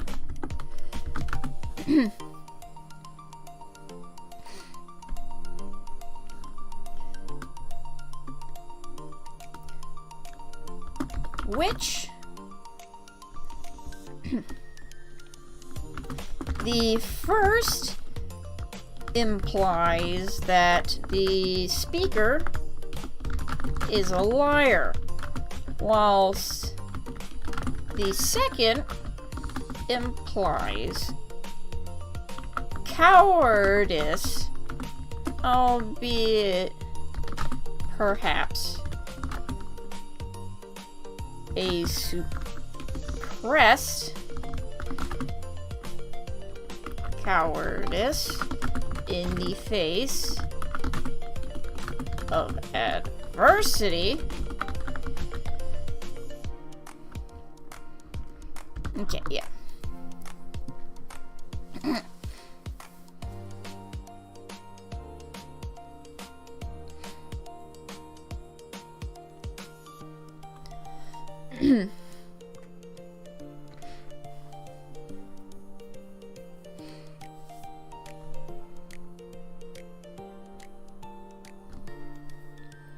This is a really good example here.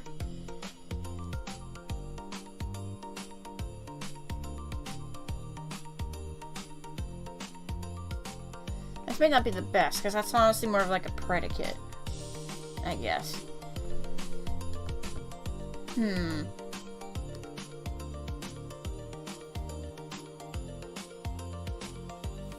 know what, let's use a different one. Let's use a different one. That's more of a predicate right there, so that's probably not the best example.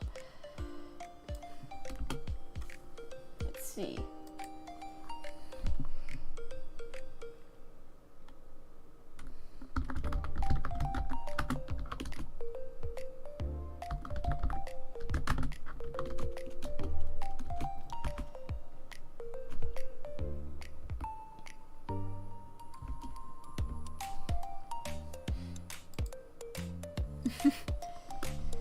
To literally translate this would be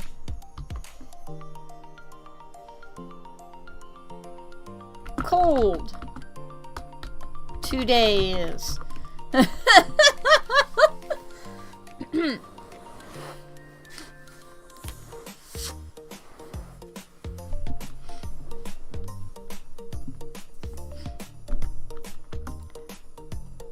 This would, to make it more natural in English, would probably look like cold today, isn't it?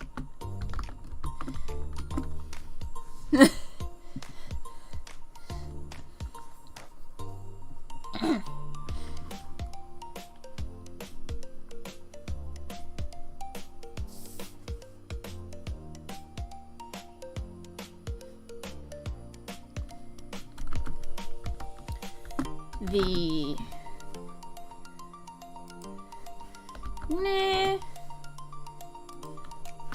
here implies a rhetorical question. Wait!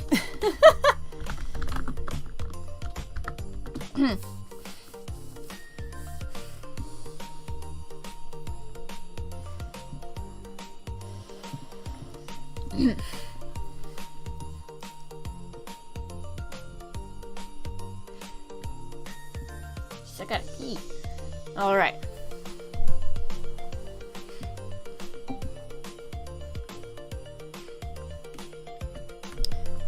I point out this Yoda speak as sometimes reversing the grammar in longer sentences can sometimes change the meaning if not translated properly.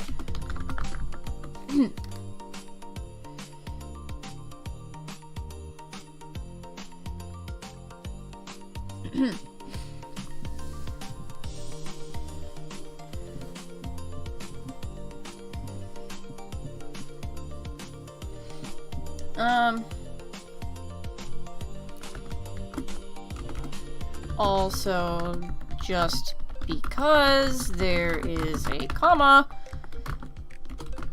doesn't mean that the sentence has been Yodified.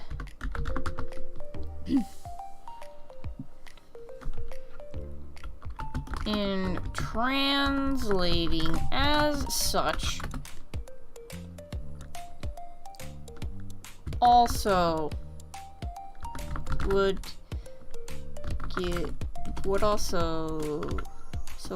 be incorrect. Let's actually bring back this that old example.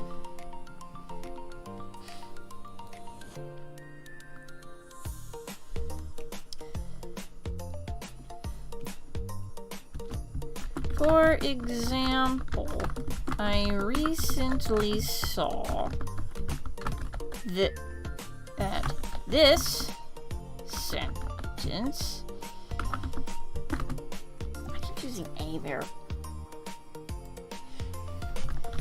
すというと、私はすの怖かった。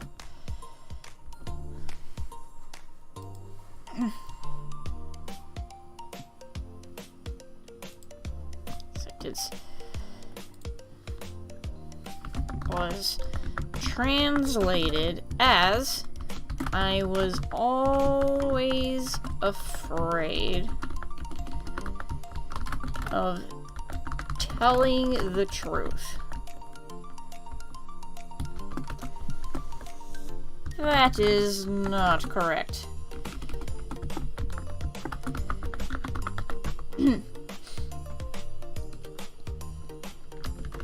The actual line is, to be honest, I was always afraid.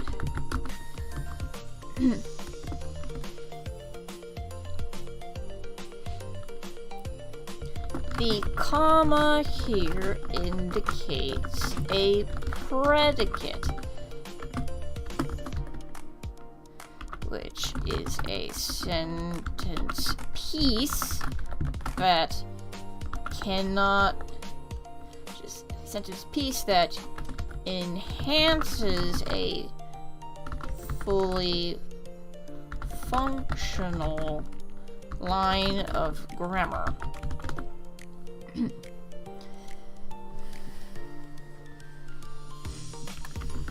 In this case, to be honest, as the to be.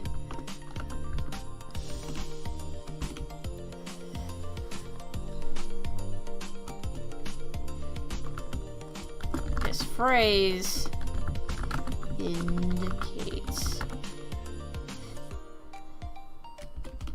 Okay. Back up. The comma here indicates a predicate, which is sent to be said, enhances a fully functional line of grammar. In this case, to be honest.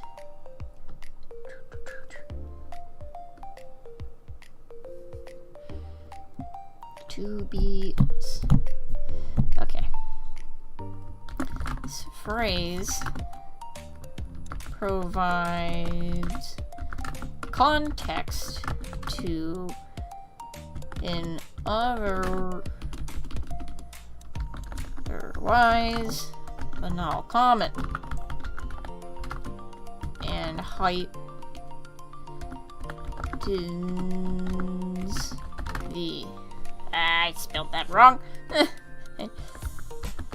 Heightens the gravity of said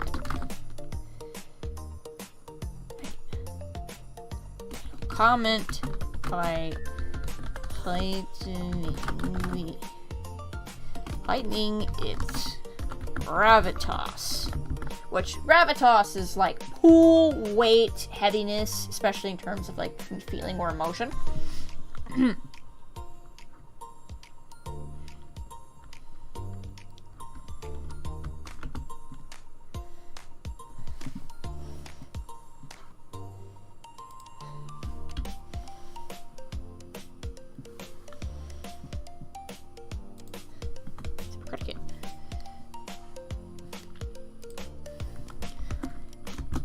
Anyone can be scared, but for someone renowned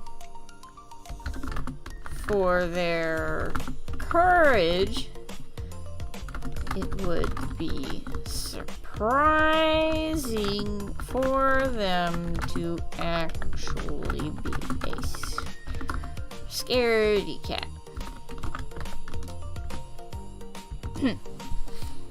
Okay.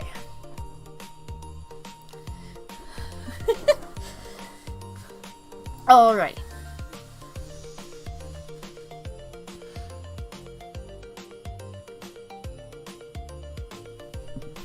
Okay, so here we go. Line. Context is everything when it comes to language, and this couldn't be truer of Japanese. When potentially encounter Yoda speak, first ask if what you are translating / understanding makes sense within the context it is coming from. Okay, so here's point number 3. Every language has Yoda speak. The mark of fluency Yoda speak is. I'm not gonna do it here. I tried thinking about it, but it didn't work. So in general, what I refer to as Yoda speak is the ability to use grammar backwards and still have it make sense. This is not common in English because it just sounds weird. And again, language is very vibe coded. But with Japanese specifically, Yoda speak is commonly used in casual language. So an example, like a very quick example I could give is "Samui ne kyou wa." To literally translate it would be "cold today, isn't it?"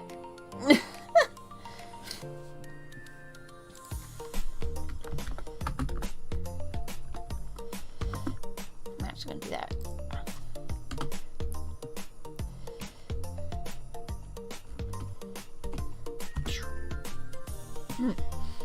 So translate "寒いね今日は" would be cold today, isn't it? To be more natural in English, kind of be like, I guess like, it's cold today, isn't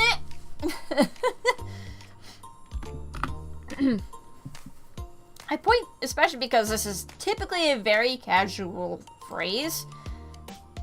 You're going to get the most casual output even in English. So I point this out because Yoda speak sometimes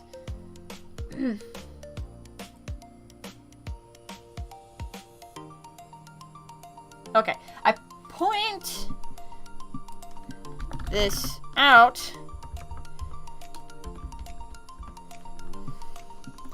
as Yoda speak. Okay, I point this out as Yoda speak reversing grammar in longer sentences can sometimes change the meaning if it's not translated properly. Also, just because there's a comma does not mean the sentence has been Yoda-fied, and translating it as such would also be incorrect. So as an example, I recently saw the sentence, "Jitsu to iu to, watashi wa itsumo kawakatta." And they translated this as, "I was always afraid of telling the truth." Now that's not right. The actual line is, "To be honest, I was always afraid." The comma here indicates a predicate, which is a sentence piece that enhances a fully functional line of grammar. In this case, "to be honest." That phrase provides context to an otherwise banal comment by heightening its gravitas, or like the weight of its emotion. So, for example, like anybody can be scared, but for somebody renowned for their courage, it would be very surprising for them to actually be a scaredy cat, as that would imply that they're actually suppressing said fear in order to be brave. The bottom line here is that context is everything when it comes to language, and this couldn't be truer of Japanese. When potentially encountering Yoda speak, first ask if what you're translating or understanding makes sense within the context that it is coming from. Because sometimes it's not Yoda speak at all, sometimes it actually is. You just have to be very careful with what you're encountering. And I bring this up because Yoda speak has definitely tripped quite a few people up, I think. But if it helps, I'll put this here. If it helps, I'll reiterate that you'll primarily see this in casual conversation between good friends. In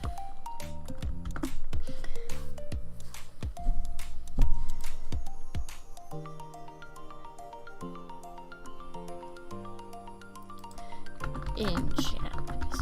So yeah, I'll say this again. If it helps, I'll reiterate that in Japanese, you'll primarily see Yoda speak in casual conversations between good friends. And the reason why I point that out is because casual language tends to chop things up and eliminate a lot of things. So it's not always obvious that what you're seeing is Yoda speak, I'll put it that way. I know it's a little bit to front load because Yoda speak is definitely more of a fluency mastery type thing. But I would like to front load that a little bit just to get you accommodated to the idea. Because I think that's a lot more important than what my teachers made it out to be. And then here we go for 4.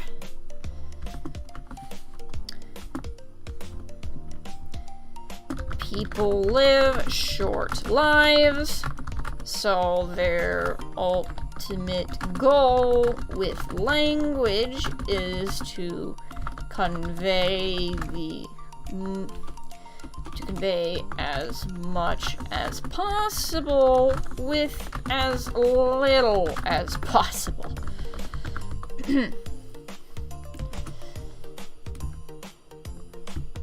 Okay.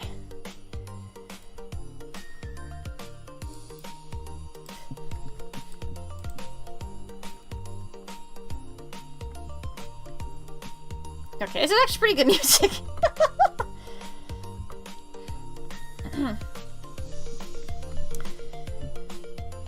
Not only does every language have Yoda speak,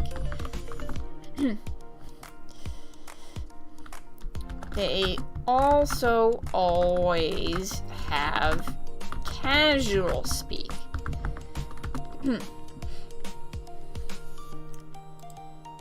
Speech, okay.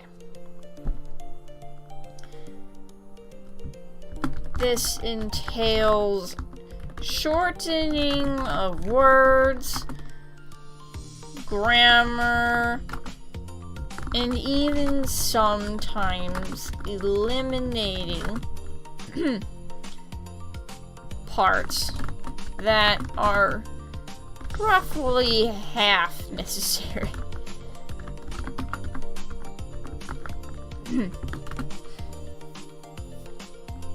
For example, in English,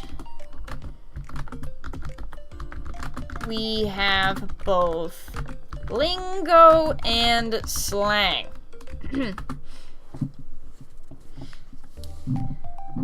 Slang is when two words are merged together to form a new but related idea. In fact, slang is slang for short language. That blew my mind when I first learned about that. That slang being slang for short language. Okay.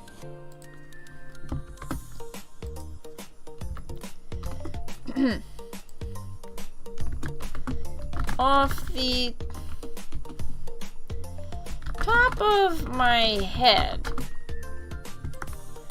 a good slang example would be blurst. A slang birthed from internet lingo to convey the idea of extreme uncanniness that results from the inability to decide if something feels wrong or just darkly hilarious.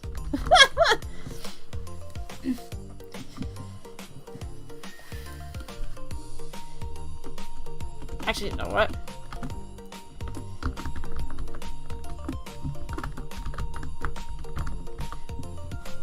Alright. So that was kind of the idea I had with the term that I got from the term blurst. where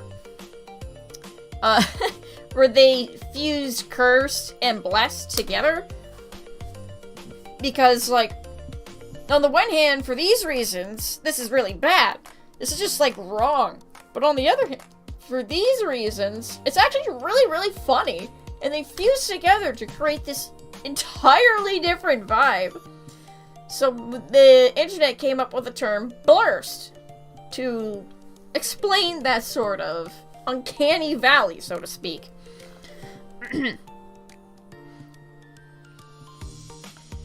That right there, I think, is both an example of lingo, as, lingo is more so an example, or, like, lingo is more so almost like new words, I guess, that are, like, region-specific, I think. Let me actually Google that. What is lingo? Specialized jargon, slang, specific... Yeah, I was right. For the record, lingo is terminology specific to a particular area, region, or people group. Blurst is not a term I have seen outside the internet, so therefore it could easily be called internet lingo. Woohoo!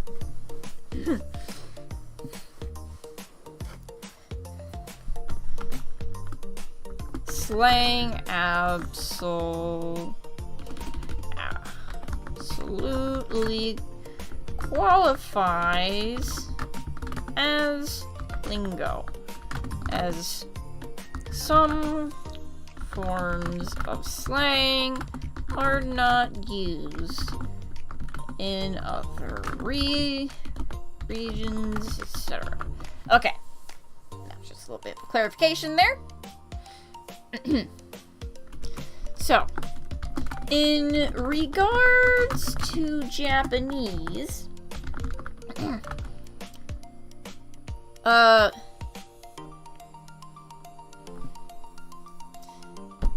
casual language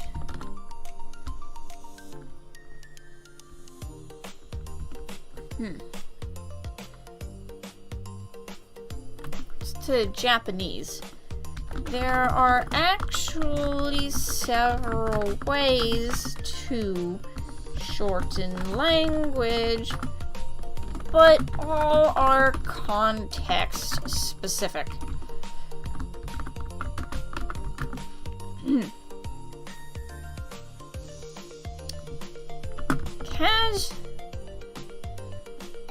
Casual language that is a language spoken among good friends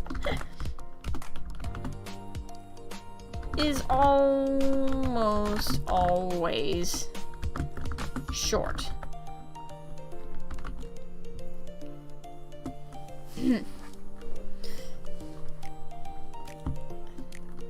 I plan on explaining how Japanese gets shortened in this way as I teach the concepts that get dropped,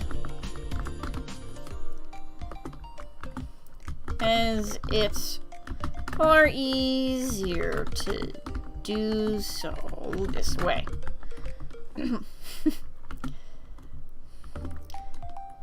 Again, just roll with the punches. It will make sense later. I have to use the bathroom. I'll be right back. Toilet up. Leo. Nobody. Mama. How are you? Alright, gotta pee.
Whew. Okay, I'm back. Da-da-da.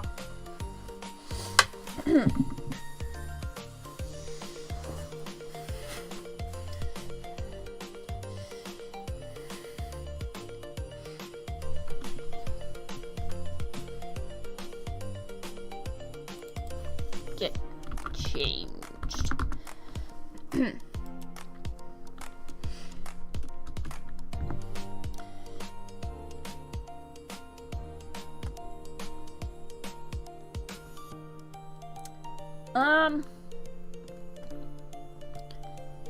There is an odd thing to note about Japanese, though. There are several shortened forms that never actually get used in real life.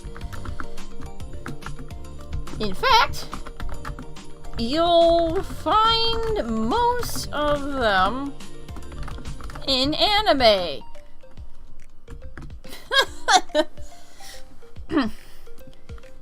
Anime, manga, and video games.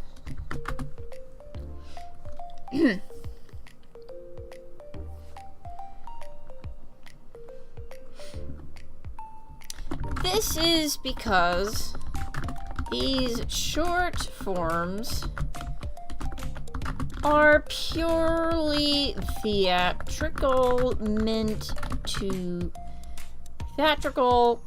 and are meant to convey personalities. I'll just do it this way.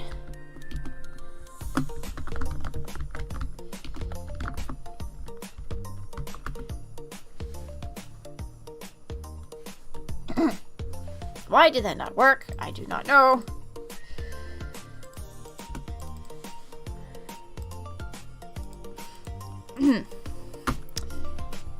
Think of it this way.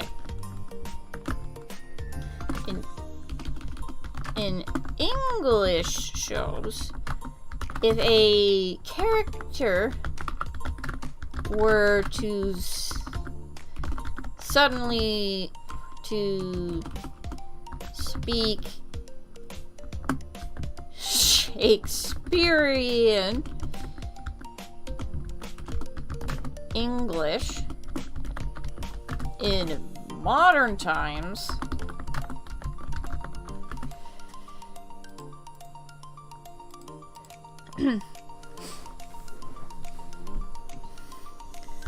that could indicate that this character has an ego or is displaced in time.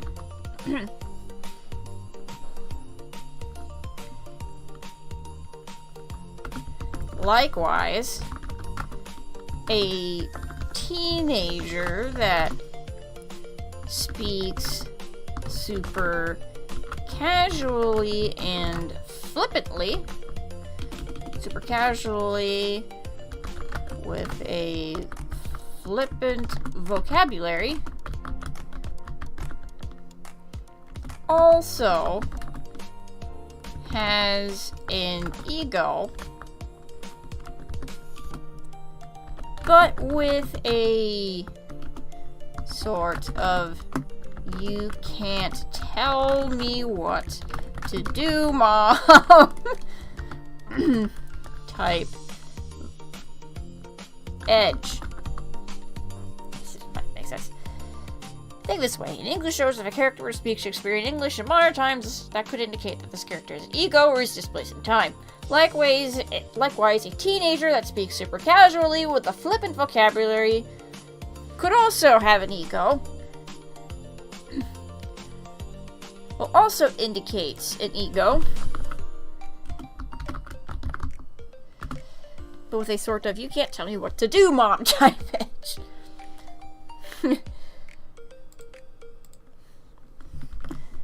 or perhaps anti-authoritarian. Oh, for Pete's sake. Yes, I want to keep watching, thank you.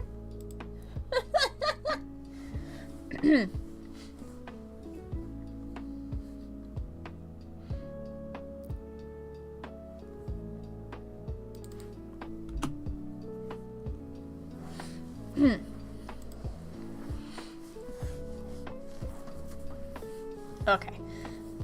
One thing to know about Japanese, though, there are several shortened forms that never actually get used in real life.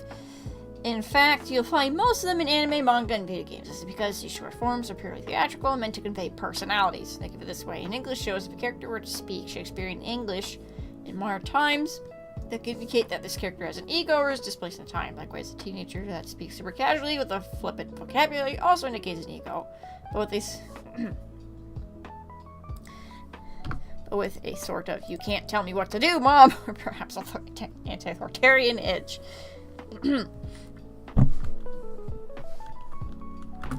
Japanese media is all about archetypes, and each have their unique styles of shortened speech.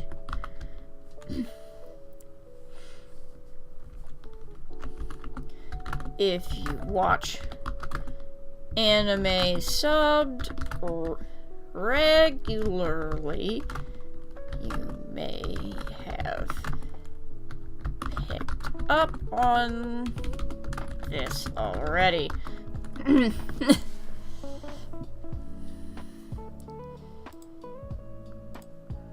wrong.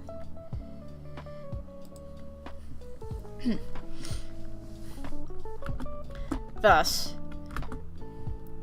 if someone were to use these forms in real life, they are basically admitting to having certain character traits that they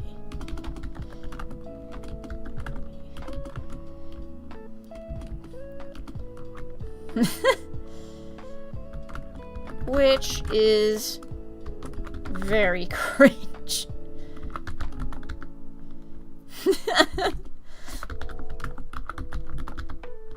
Okay. I could go very cringe and gay, but I don't think I'm going to say that.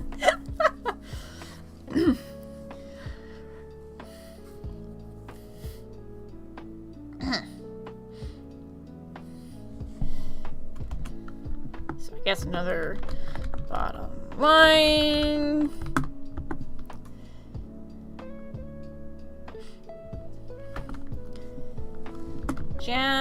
Japanese fictional media is actually pretty helpful for learning Japanese. Just be aware that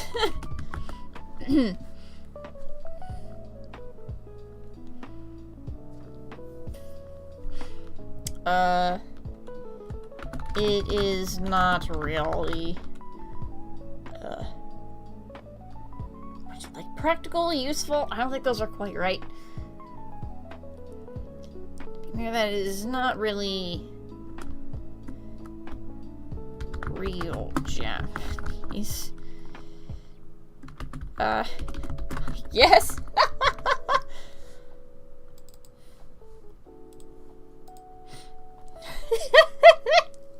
Yeah, that's one way of putting it. Okay.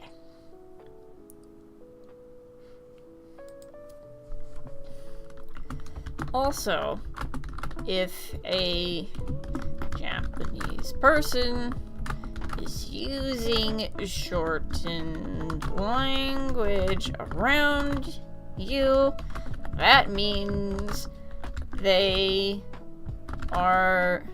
means they like you.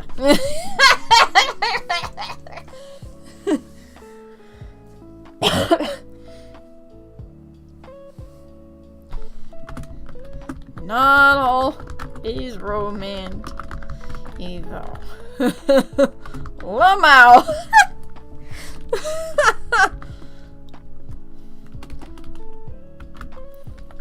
Typically.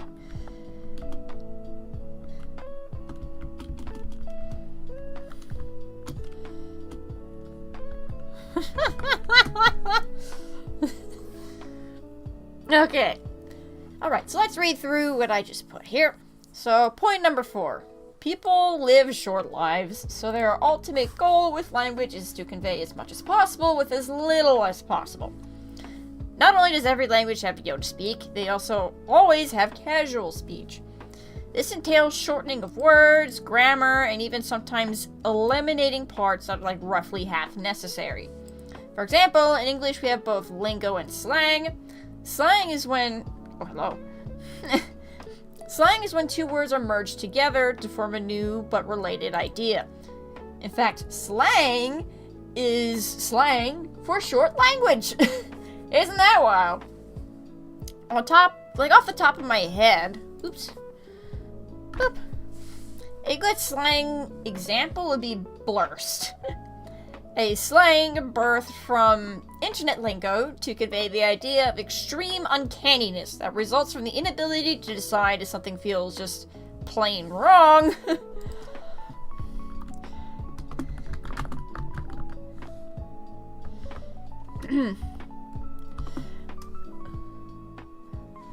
Or is...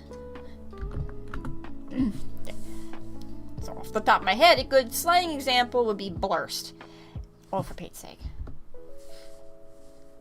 A slang birthed from the inability to decide if something feels just plain wrong or is darkly hilarious. For the record, lingo is terminology specific to a particular area, region, or people group. Blurst is not a term I've seen outside the internet, and it kinda already died, so therefore it could easily be called internet lingo. Slang absolutely qualifies as lingo, as some forms of slang are not used in other regions, etc., etc. In regards to Japanese... oh dear lord.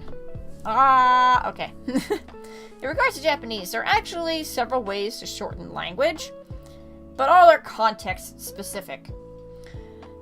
So, casual language is a big one, which is language spoken among good friends. I plan on explaining how Japanese gets shortened in casual language as I teach the concepts that get changed, as it's far easier to do so this way. I can just roll the punches, it'll make sense once I get there. And there's an odd thing to note about Japanese, though. There are several shortened forms that actually never get used in real life. In fact, you'll find most of them in anime, manga, and video games. And that's because these short forms are purely theatrical and are meant to convey personalities. Think of it this way. In English shows, if a character were to speak Shakespearean English in modern times, that would indicate that this character has an ego or is displaced in time. Likewise, a teenager that speaks super casually with a flippant vocabulary also indicates ego, but even more of like, you can't tell me what to do, mom, or perhaps just anti-authoritarian because they think they know better than the authorities. Japanese media is all about archetypes, and each has their own unique style of short speech. Typically they do, anyway. Each typically has their own unique style. Japanese media is all about stereotypes. Each typically has their own unique style of shortened speech. If you watch anime subbed regularly, you may have picked up on this already. In fact, off the top of my head, and I could be really wrong about this one, Endeavor from My Hero Academia, and perhaps Gilgamesh from the Fate series, they probably use the same level of grammar shortening. And that's because both are egotistical megalomaniacs. Gilgamesh definitely leans into it much, much harder. But as for Endeavor, he's supposed to be like strong, big man, and I want to be number one. So his might be slightly different, but they're within the same ballpark. That's kind of what I mean by grammar. Like, Japanese grammar really is about conveying personality within fictional media. Which, that does mean if someone were to use these sorts of forms in real life, they're basically admitting to having certain character traits. Which is very, very cringe. Like, no person would actively talk in a way that basically says, "Hi, I have these certain character flaws." Like, and in the same vein, oh, for Pete's sake, my hair. In the same vein, we do find speaking like TV characters very cringe for the same reason. And that's mostly because in English, I think that's more has to do with the way they use vocabulary and grammar as opposed to the vocabulary and grammar itself. But that's definitely not something that's in my purview. Bottom line is, Japanese fictional media is actually pretty helpful for learning Japanese. Just be aware that's not, like, really real Japanese, I guess. And if a Japanese person is using shortened language around you, that means they actually really like you. Just not always romantically, keep that in mind. I know that's where most people are immediately going to shoot for, but anyways. Is there any other preliminary things that I want to get out? Flawed tool, circular reasoning. Yeah, I think that's about it.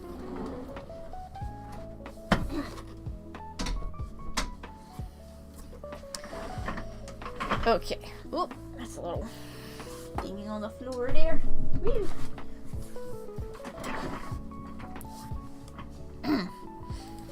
Let's see.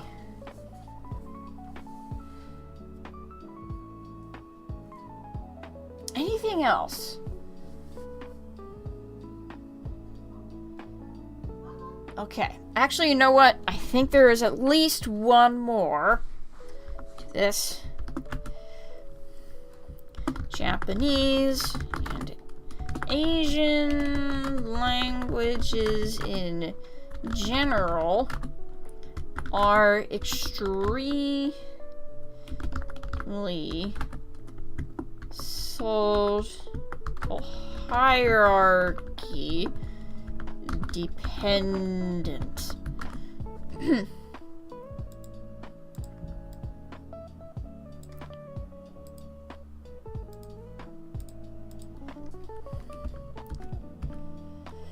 Okay.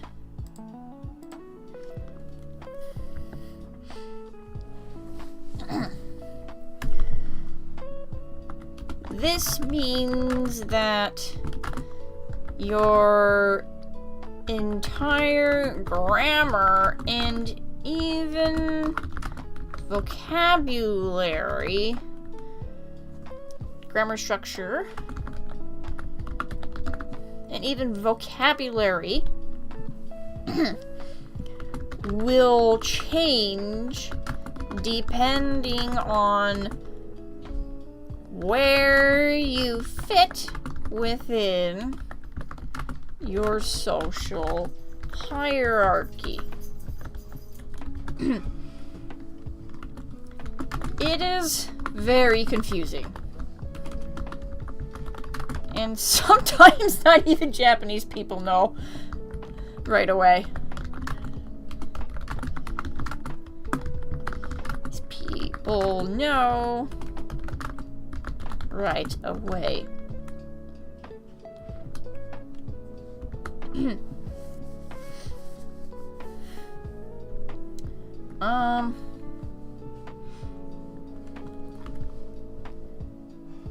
Okay.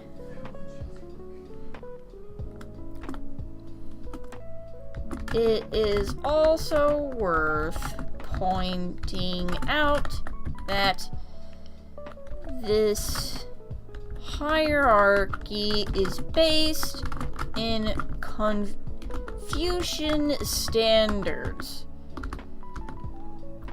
So there are multiple layers that are happening at once.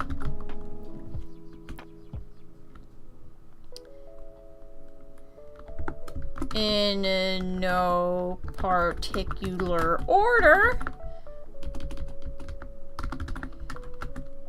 here are the ones I know of.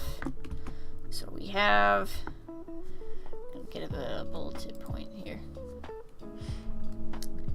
Age, with seniority taking precedence. Sex, with males taking precedence. I think there are a couple others. I swear there are a few others. I could be really wrong.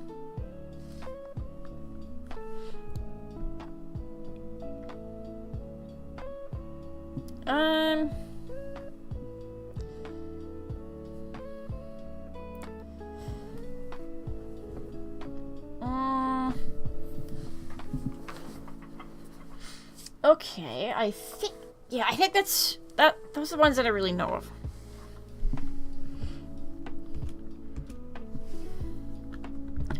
Okay. This means that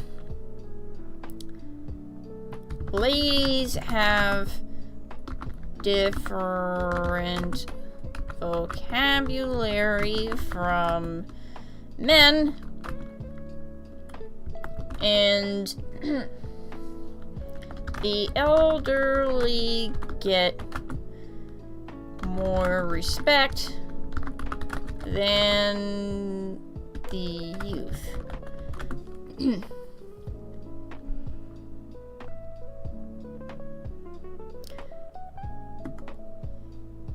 In other words,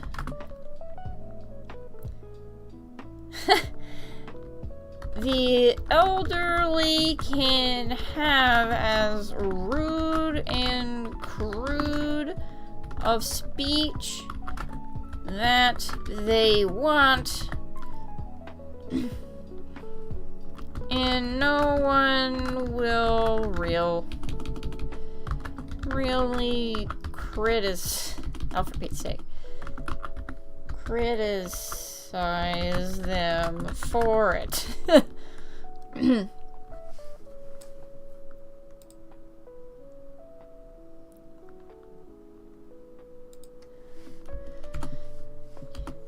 As rude and crude in their speech as they want, and don't really criticize them for it.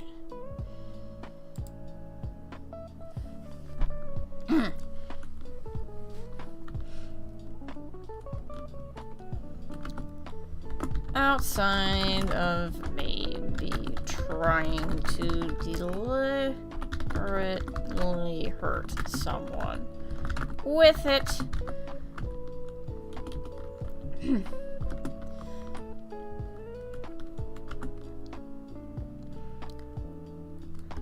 Likewise, male language is sometimes far cruder than female language. And that's just the way it is.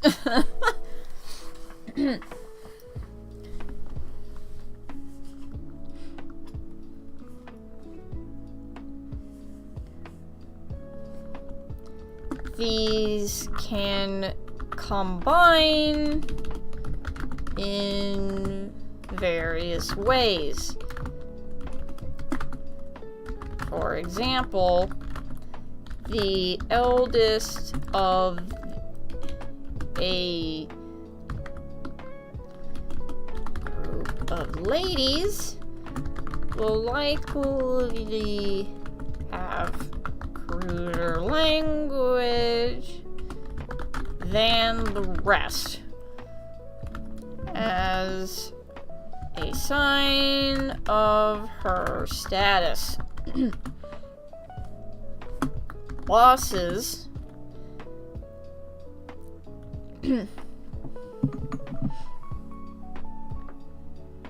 are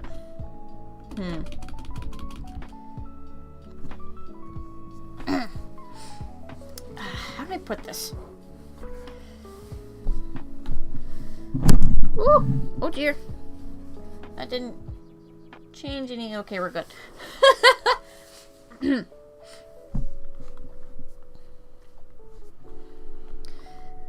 Okay. The ladies may her status or her refraining from doing so may be a signal of her humility.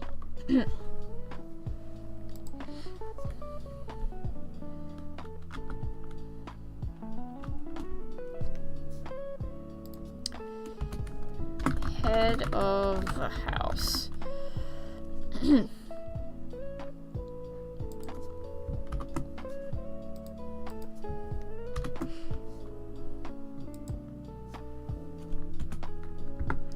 Now I specifically separate head of the house, as this was an idea that got popularized with samurai clans.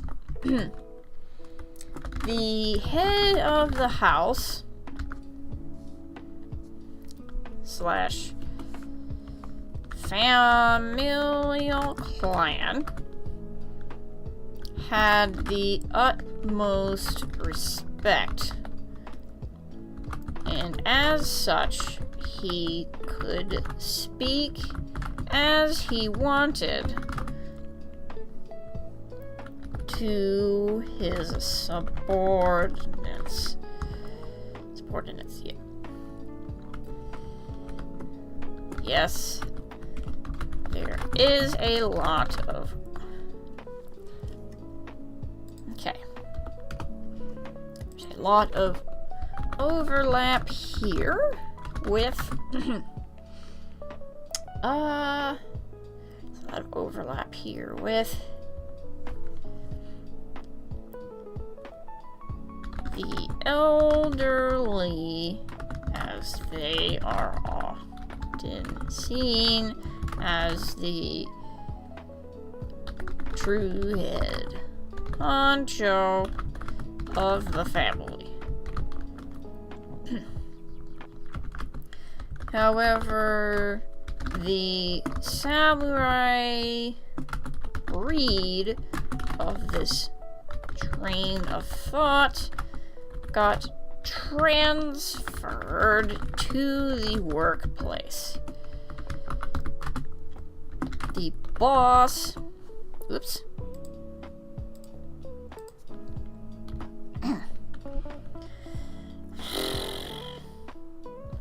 The boss is seen as the head of the house and can speak much more informally to his employees than his employees can to him. Him/her.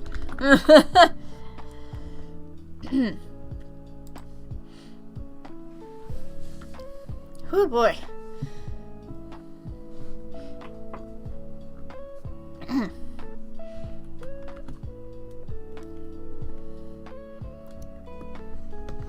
That said, it would still be weird for a woman to talk this way, as they are inherently seen as subordinate to men.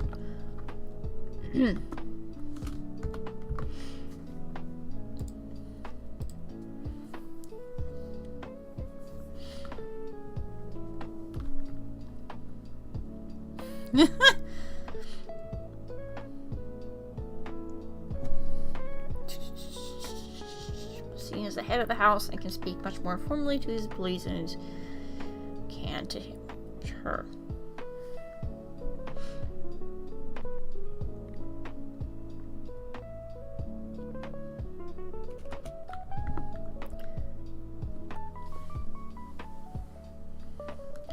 This is also... Why is my face so weird?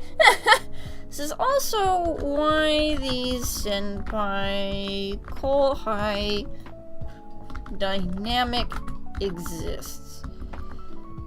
And it does so beyond school.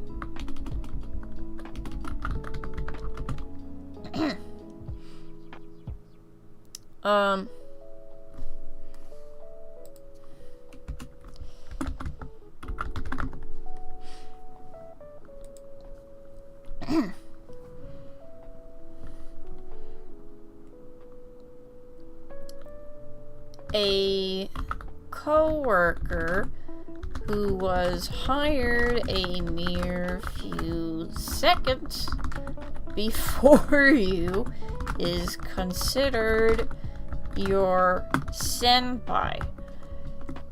And likewise, someone hired a mere few seconds after you is your kohai.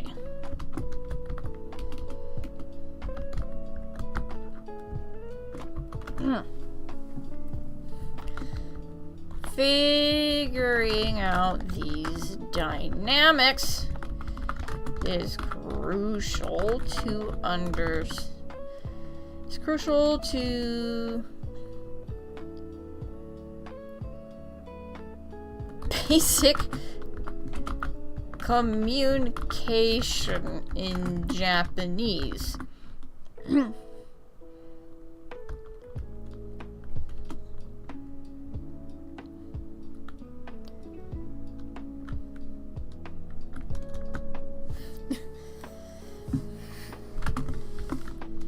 And yet, they wonder why hikikomoris are a thing. Okay. Let's see.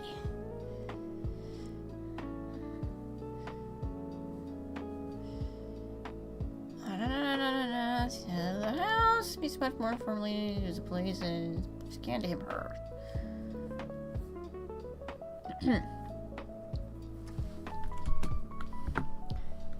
Teachers can sometimes overlap with head of the house,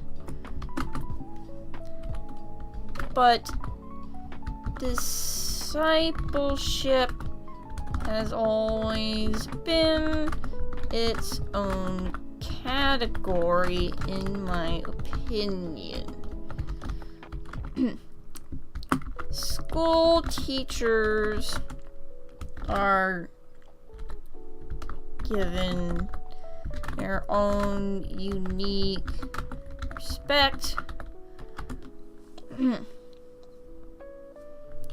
Teachers are given respect, but I am unaware of any unique language associated with this relationship. Likewise, sometimes learning or studying under the tutelage of a master will necessitate head of the house type language, but in more fartsy circles, the relationship might be more close, and thus this dynamic isn't always deployed. In these cases, how close the two are depends on the type of language used. Okay. Whew! Alright, let's go over this. So bullet point number 5. Japanese and Asian languages in general are extremely social hierarchy dependent. This means that your grammar structure and even vocabulary will change depending on where you fit within your social hierarchy. It's very confusing, and sometimes not even Japanese people know right away. It's also worth pointing out that this hierarchy is based in Confucian standards. So there are multiple layers that are happening at once. In no particular order, here are the ones I know of. Age with seniority taking precedence. Sex with males taking precedence. Head of the house type mentality, which I'll get into that. And teachers, which are kind of unique here. This means that ladies have different vocabulary from men, and the elderly get more respect than the youth. In other words, the elderly can have as rude and crude, can be as rude and crude in their speech as they want to. And no one will really criticize them for it. Unless maybe they're like deliberately trying to twist the knife into somebody, but even then hasn't always been the case, I think, but it could be wrong. Likewise, male language is sometimes far cruder than female language, and that's just the way it is. These can combine in various ways. For example, the eldest of a group of ladies may have cruder language than the rest as a sign of her status, or her choosing to refrain from doing so may be a signal of her humility. Now, I specifically separate head of the house, as this was an idea that really got popularized with samurai clans. The head of the house, or like of the familiar clan, that's what I mean by house, had the utmost respect, and as such he could speak as he wanted to his subordinates. And there is a ton of overlap here with the elderly, as they're often seen as the true head honcho of the family, but this samurai breed, so to speak, of train of thought, got transferred to the workplace. And as such, the boss is seen as the head of the house, and he can speak much more informally to his employees than his employees can to him or her. That said, I still think that it would be weird for women to talk this way because they are inherently seen as subordinate to men. So that's an interesting dynamic there. This is also why the senpai-kohai dynamic exists, and it does so beyond school. A co-worker who was hired a mere few seconds before you is considered your senpai. They are ahead of you, they are before you. Likewise, somebody hired a few seconds after you is considered your kohai, because they are after you. You are ahead of them, essentially. Figuring out these dynamics is crucial to basic communication in Japanese, and yet they wonder why hikikomoris are a thing. That's my slight dig there. Teachers can sometimes overlap with this head of the house, but discipleship has always been kind of its own unique category, in my opinion. School teachers are given respect, but I am, at this point in time, and I'm unaware of any language change associated with this relationship. Likewise, sometimes studying under the tutelage of a master will necessitate the head of the house type language, especially if it's like martial arts. But in the more like artsy-fartsy circles, this relationship might be more close, especially in like manga circles, because their ages may not be that different. And thus, this dynamic isn't really always employed, like the head of the house type stuff. In these cases, how close the two are depends on the type of language that will be used. But because there is a chance that they want more, or like demand more respect, they are going to want to use more head of the house type things, so just be careful with that. But this is why you keep hearing, like artists refer to other artists as such and such senpai, or even such and such sensei. Because sensei is the teacher thing. Sensei is one of the greatest forms of respect you can give somebody, because it means that you learned everything you know from them, essentially. So, yeah, that's that's quite the honorific there. However, something to note here. So this is not necessarily a bottom line, but this is something worth pointing out. This is rapidly changing.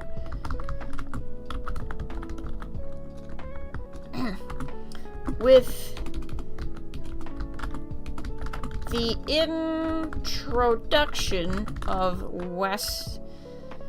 Western values to Japan, these hierarchies are starting to be questioned.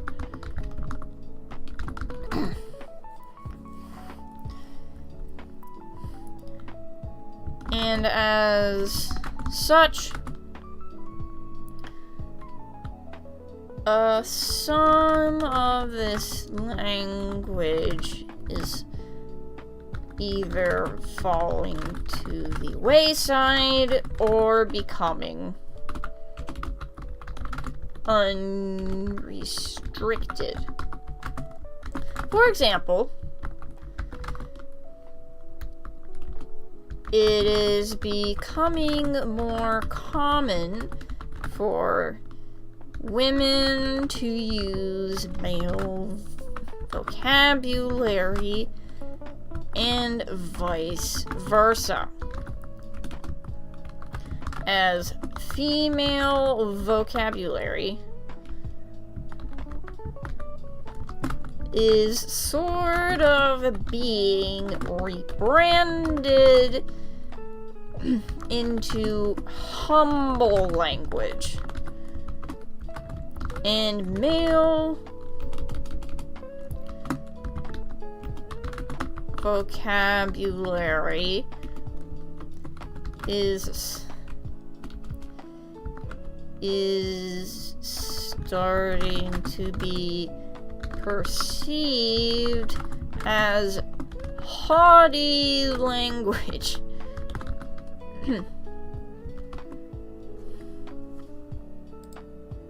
Oops.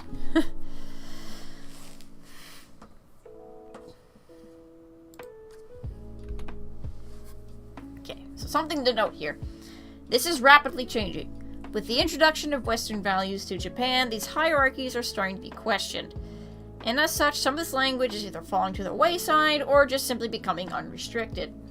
For example, it's becoming more common for women to use male vocabulary and vice versa.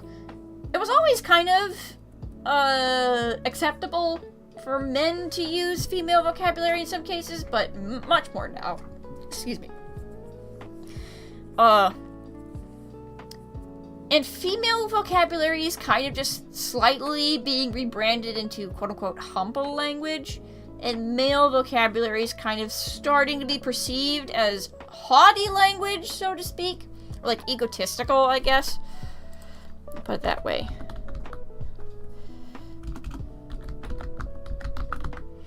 Granted, it's worth pointing out that most of the difference between male and female language is mostly vocabulary. So it really wasn't that big of a switch to happen to begin with, I guess. But it is worth pointing out. Now, do be careful. Most foreigners are kind of taught on female language because, it's slightly being rebranded into humble language. But there, especially when it comes to self-referential pronouns like I, it's preferred, you should probably still use the male-female equivalents. Like, I would use watashi. I would never use ore in reference to myself, because that would sound extremely haughty. Whereas a guy can use ore just fine. Although, interestingly, there is a sort of male humble form, which is boku. I don't quite know why they have two forms there, and female really only has just one. Granted, you could also shorten it to atashi as opposed to watashi. I think atashi is the more haughty form, and maybe that's solely because of the whole head of the house thing. Or like age, seniority status. That was their way of differentiating. But you rarely hear ore anymore in real life, you mostly hear boku. So if there is a humble form, use it, and that is pretty much what foreigners are typically trained on in schools. So I guess that's the bottom line.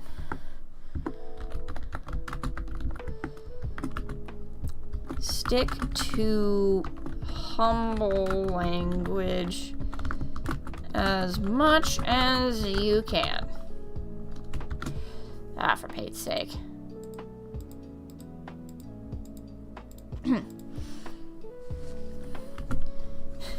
You will be better perceived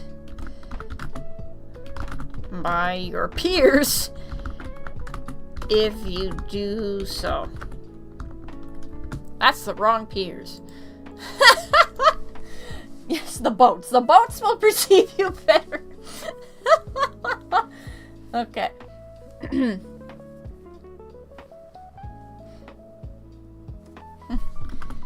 The only exception here is with casual language among friends. Yes, your peers may not be your friends. That's the problem here. It is so hard for Japanese people to really, as far as I'm aware anyway, it is so hard for Japanese people to figure out all these social dynamics, which is why they're just not dating to begin with.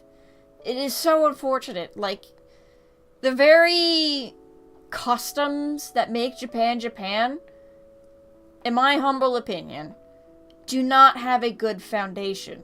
And because of that, they're really starting to suffer for it. Not all of it is wrong. Like, that's why I say the foundation is mostly the problem. For example, like the whole respect the elders. That is a good thing. That is a good thing. I wish America would do that more. But the reason why Japan does that is because somehow age automatically equals respect. In the Confucian world, anyway. And that's not always the case. Like, so many, as far as I am aware anyway, a lot of brilliant minds really tend to get put in the dust. Because they're not old enough, so to speak. Or because there is, like, somebody older than them who has the same, like, roughly the same amount of talent in their field, and thus they are automatically given more respect. This is also a nightmare within politics. Holy. Like, the whole senpai-kohai dynamic is such a nightmare within politics. And within scientific fields as well. Like, I have heard, like, again, this could be rapidly changing, so my information may be outdated. But I have heard that scientific teams can take hours just trying to figure out who's the senpai and who's the kohai. Again, that could be outdated, because I do want to stress that this is changing fast. And not always for the better. Not always for the better. In some ways it is, in some ways it isn't. But that's how things go, right? Culture shock is a big thing. And by culture shock, I mostly mean that in terms of when two cultures collide. And Japan has not dealt well with colliding with Western cultures specifically. And I'll be honest, I think that has a lot to do with the fact that they isolated themselves for so long. They left themselves in the dust. Like, they were literally still doing, like, wooden canoes when Commodore Perry pulled up in a steel warship with cannons. Like, ever since they were forcibly reopened, Japan has just struggled, really. That's not to say that they didn't prior. And in fact, the reopening of Japan just kind of exacerbated a lot of underlying issues that they had, specifically economic-wise. But, yeah. And that really doesn't have anything to do with language in this particular area. This particular train of thought doesn't explicitly relate to language. Language certainly might be a part of it. But, yeah, at the end of the day, I think these issues are, like, these language issues are just a microcosm of what's going on culturally with Japan right now. Like, they really could use some prayers.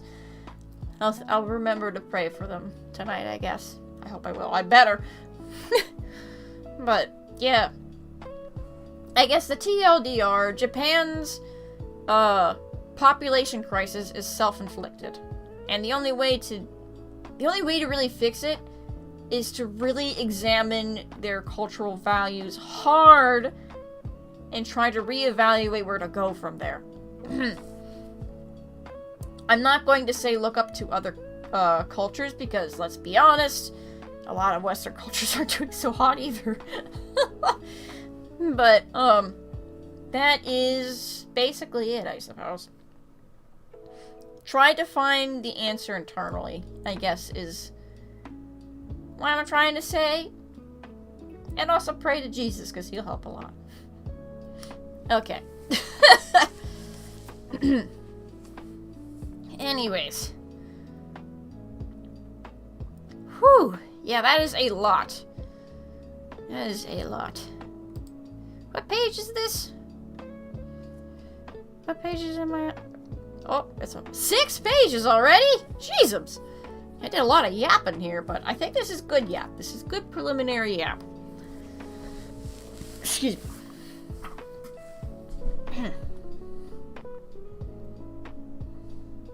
So how would I end my preliminary thoughts, I suppose?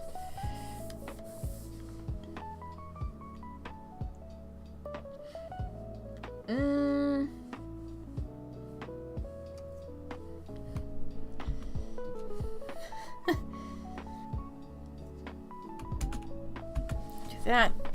Okay. Wow! Wowie! Wowie zowie! Whoopie powie!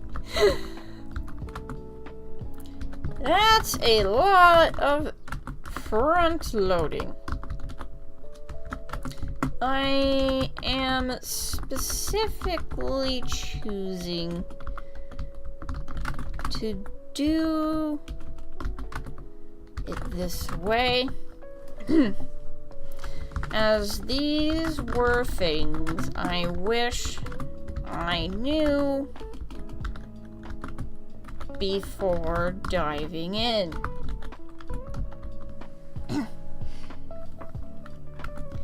They may not make much sense now, but they will later.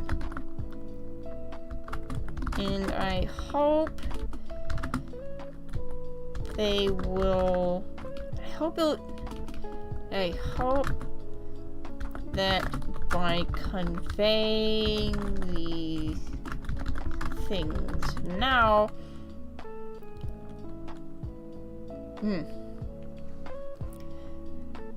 things beforehand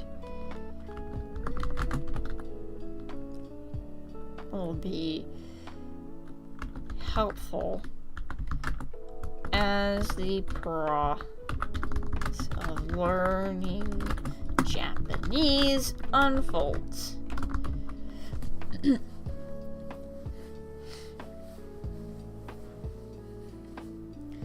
Whew, okay. Alright, so that is the preliminary thoughts on learning Japanese. Things I wish I better understood before going into learning a new language in general. And things that I'll probably come back and reference to a lot, which is why I am putting this here now. I'm gonna see if I can try to make this document public. Yeah. Like, not public for editing, but public for viewing. Let's see.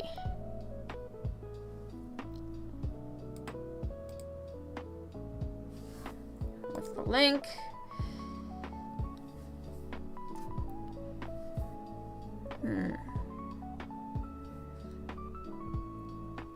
Can they edit, though? That editing.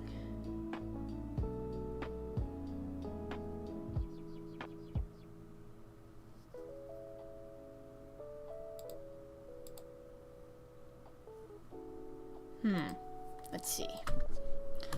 Does making Google Docs public allow them to be edited publicly?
Do that for now.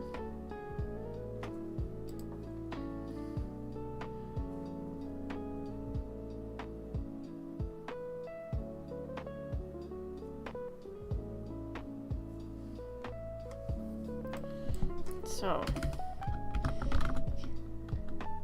Google Docs public without editing permission.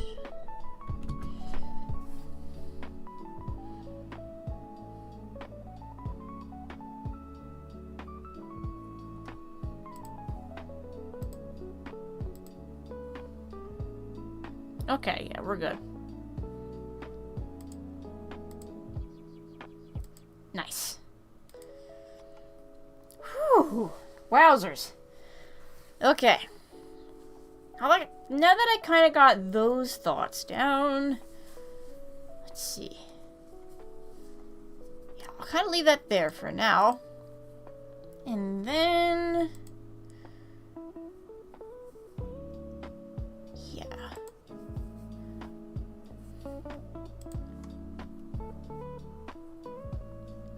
Alrighty. So here's the next thing I'm gonna do.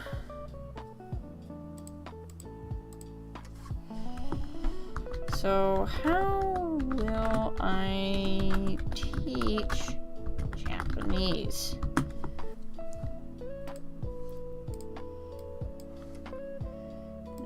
Bump that a little bit.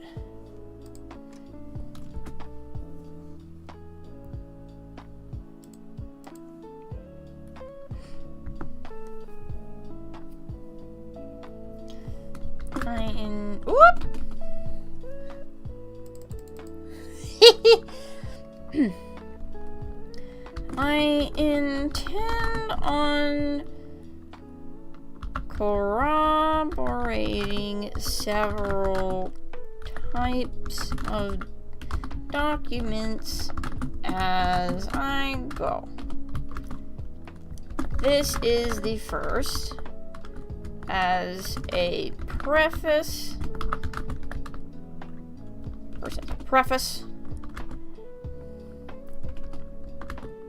There will be another doc.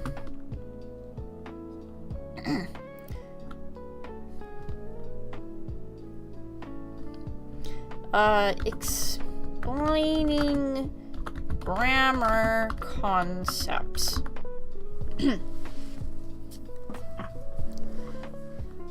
More in depth. I also intend on using a sheet, a Google Sheets document for vocabulary. This will be, for Pete's sake, this will be explained in the next doc, but Japanese has 3 writing styles, which makes vocabulary kinda wonky to teach.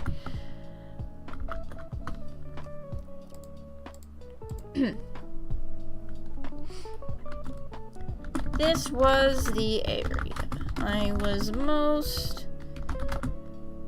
frustrated with in college, as they kinda threw their hands up and left it to the students.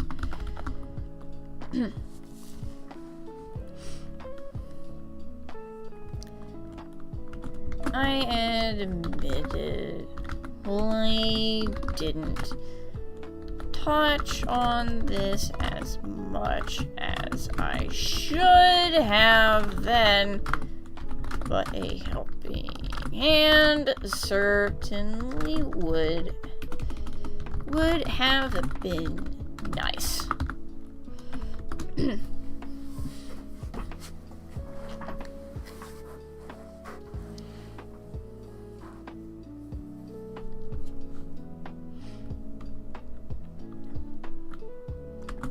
Thus, now I intend on taking the time to thoroughly examine vocabulary, specifically kanjis,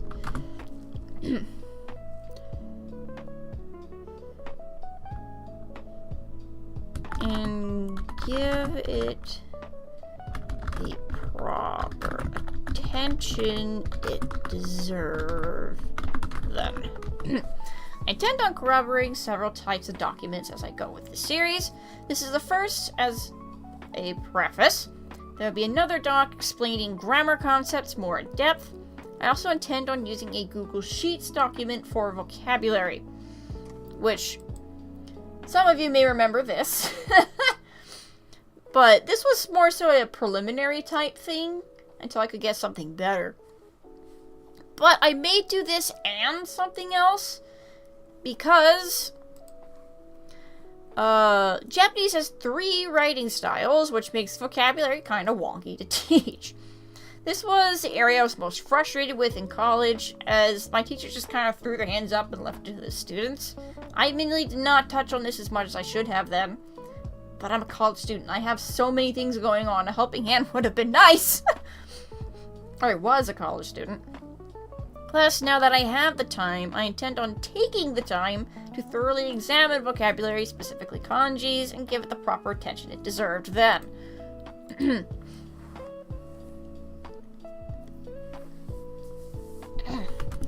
Because of that, there may be 2 sheets.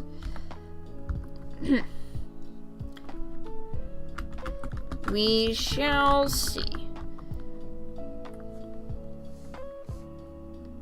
Yeah, guess I know where this is now.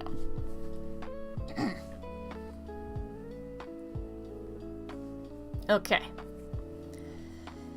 Whew.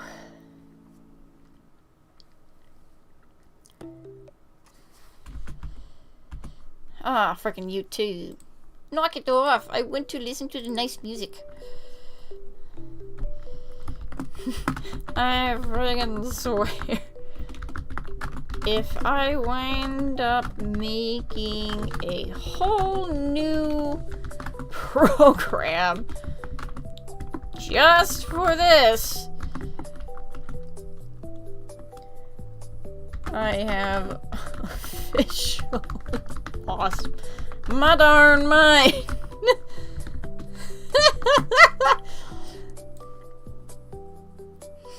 Oh, goodness.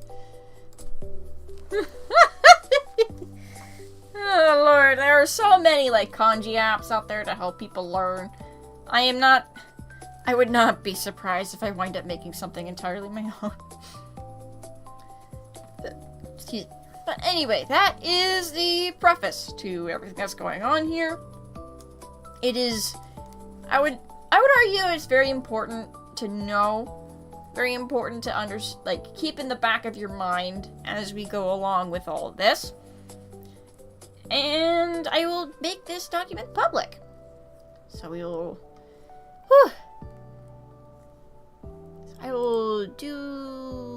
I'll rename this. I should probably make a Google Drive or something like that I'll make public. So that's probably what I'm going to do.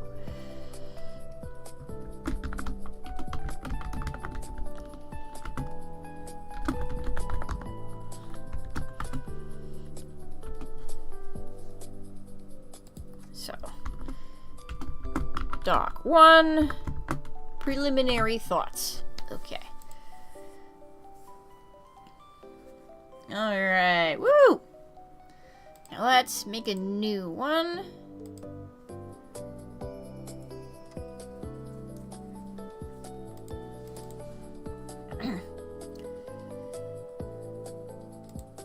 Alrighty. This is 15, so we'll go 15 here as well.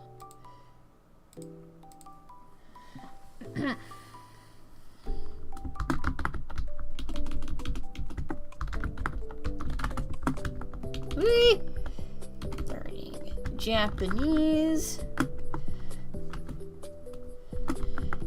Grammar.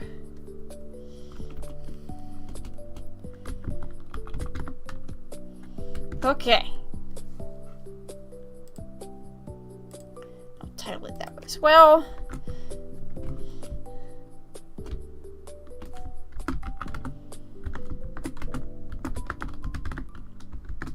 Hooey.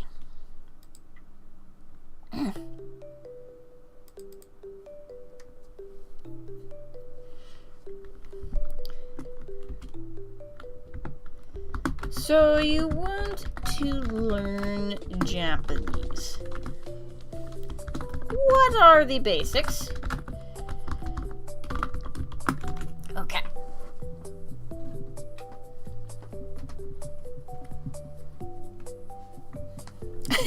The music started to take me. Okay. Let's do another bulleted point. 1. There are 3 writing styles for Japanese, and all are used simultaneously.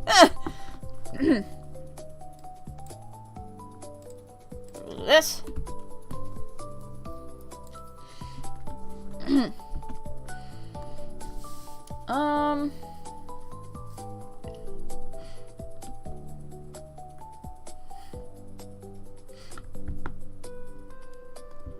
hiragana. Actually, you know what?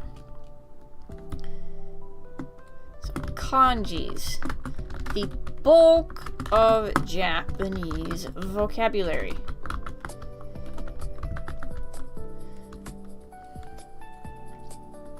Hiragana.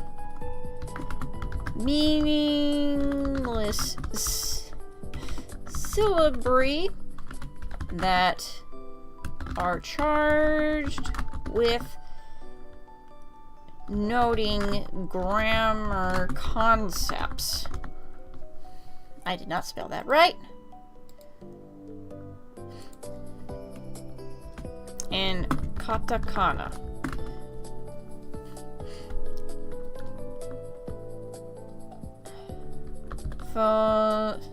Phonetic spellings of foreign words, as Japanese doesn't have these to begin with. No, begin. Woo!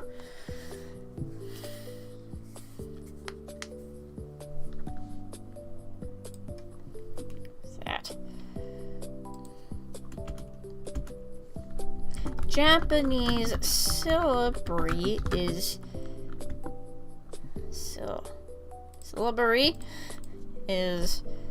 extremely limited and has actually they've actually lost a couple of syllables over time too, which is great.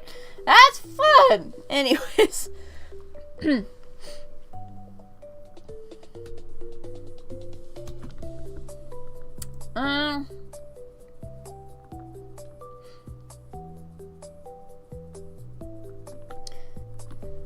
As a result,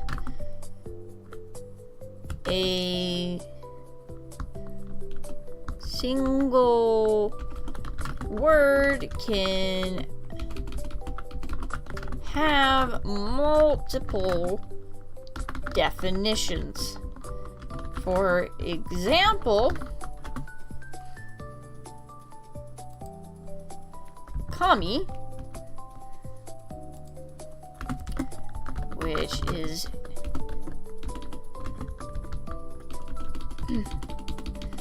so pronounced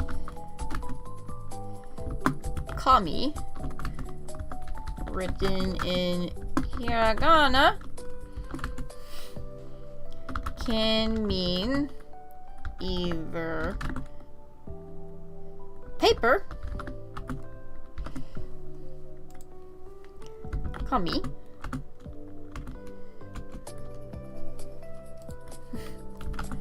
which is still kami, but actually no.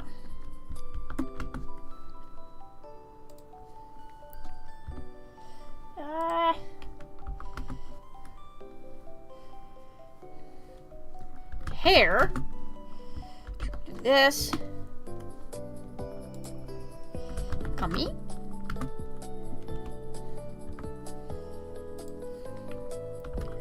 Or God. Kami.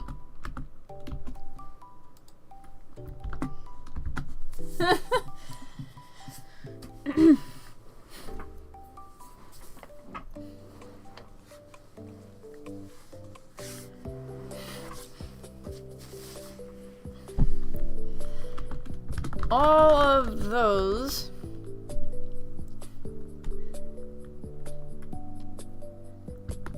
are different kanjis that are pronounced the same.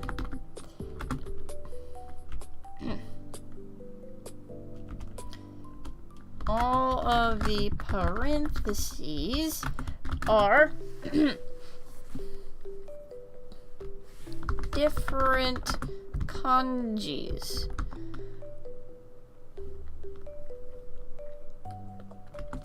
for different kanjis. Hence why they provide the bulk of vocabulary.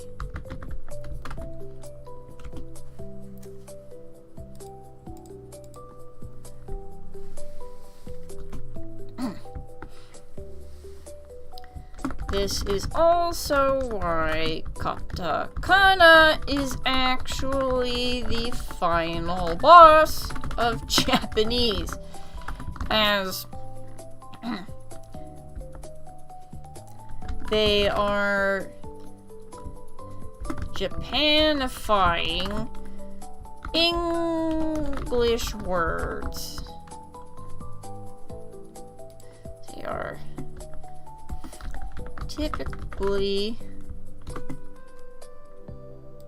Actually, no, we're not going to go there just yet. That's why this is also... No, we'll start with this first. When talking, context clues give away which version is being used. You don't rush your God nor write on your hair. Oh, goodness gravy.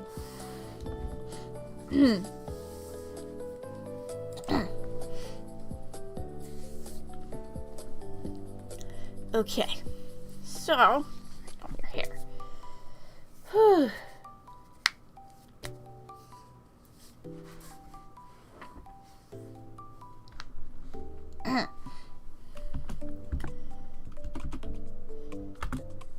However, when writing, since hiragana has no meaning outside of pronunciation, the meaning outside of pronunciation, kanjis are essential to conveying meaning. This is also why katakana is useful as writing foreign words in hiragana would be massively confusing. This is also why I should capitalize that. Katakana is the true final boss of Japanese, as they typically Japanify English words. And sometimes the way they do it just don't make no gosh darn sense. Okay.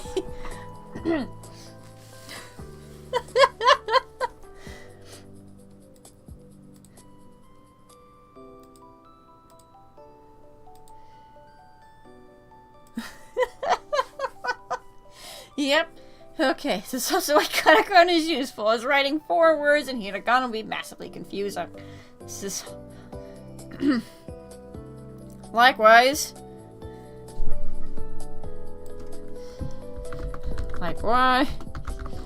this makes katakana, the true final boss of Japanese, is typically Japanify English words. Sometimes the way they do it just don't make no gosh darn sense.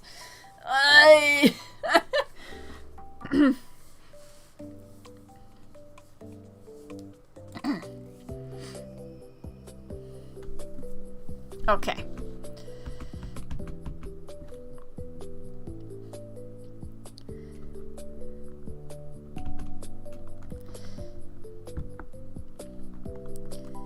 So what is the full syllabary of Japanese?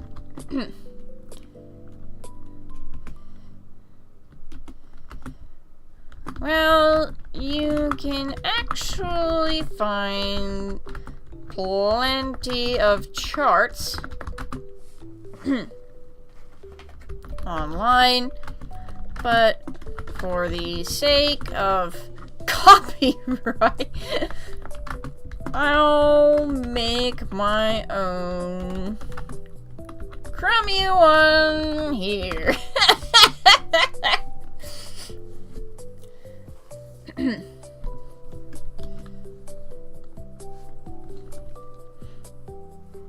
Okay, so we'll do this.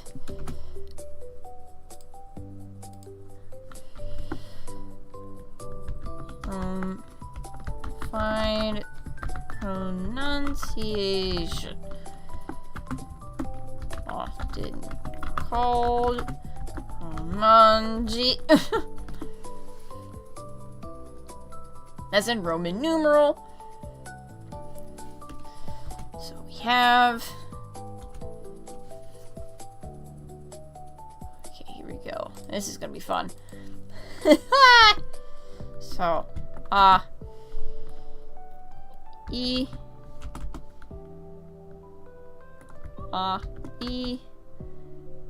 U, E, O.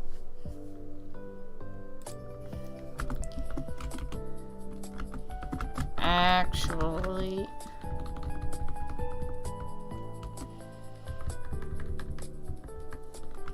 pronounced like E, but tip, but is I for some reason.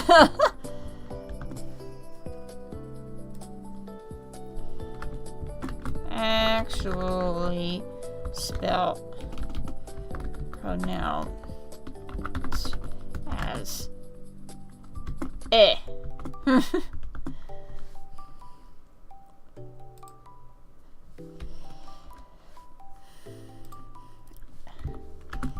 As in ah.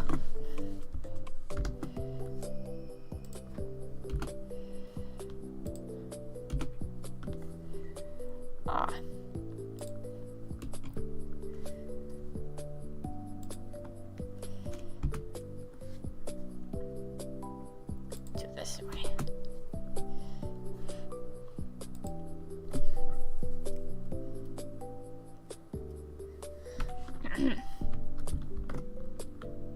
As in ooh. Like, ooh, look at that shiny thing. Okay.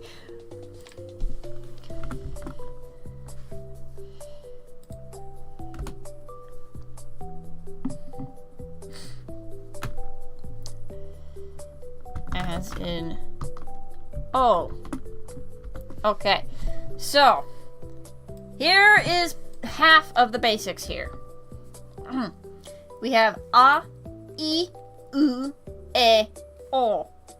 Now, this is pronounced E for some reason. Just slap the E meme here.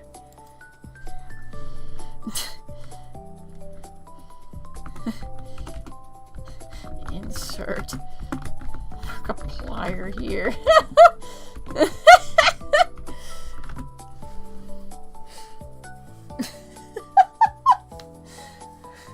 Okay, so These are the vowels. Oops. Now we have A, I, U, E, O. Now, I think the reason why we have I here instead of E is because it's E. You can't really do anything outside of E with that for Roman letters. So they use this for I, for E, for E. So we have the I for the E because E can only be represented with E. I know that's confusing, but again, language is very vibe-coded, so just roll with it.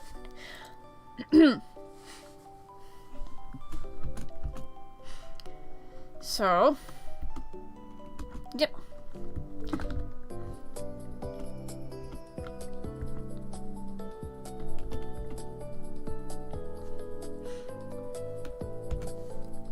Okay, so these vowels will then combine with certain consonants in order to form other syllables.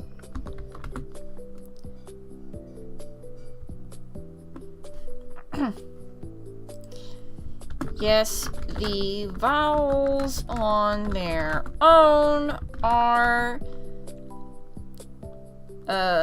individual syllables. Okay. So, how does this look?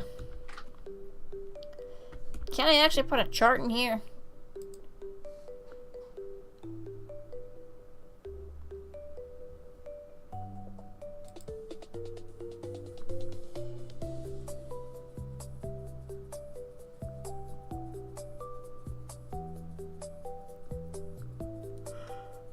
Okay, we can try doing that.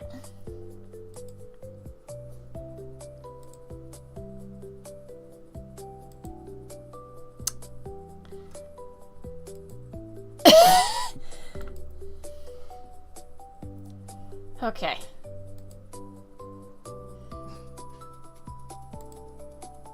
Going to reset that.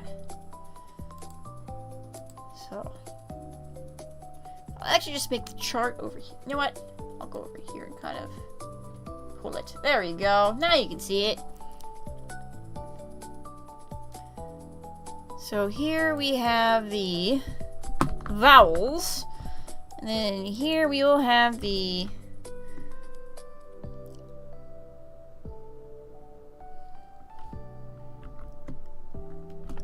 do I do it this way?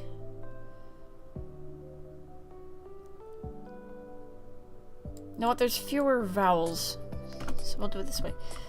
Ah! Documents, documents. Okay. Do vowels going this way, and then consonants going down.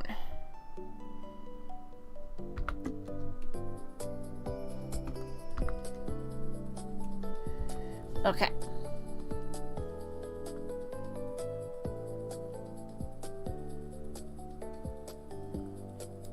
Maybe I will move this up here. Hi! Do you want to go outside? Can you go potty? Push. There you go.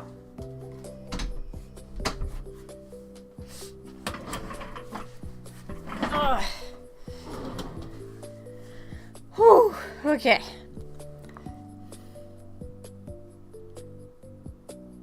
You know what? Never mind. You don't need this. So we'll have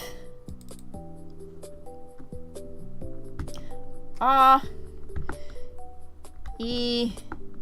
U, E, O. Then we'll have S. Okay.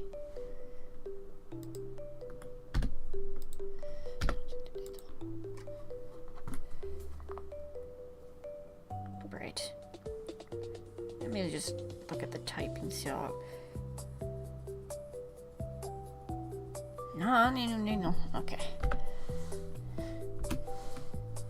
H M Y. Oh wait. Should probably do the R first, and then the Y, and the W. Woo! So I'll make these bold in order to signify that these are actually their own consonants here. It's also maybe embiggen. Yeah! These I will just embiggen. Oh! I will not make them bold because they are not their own. So with we have the sa, for Pete's sake. Okay.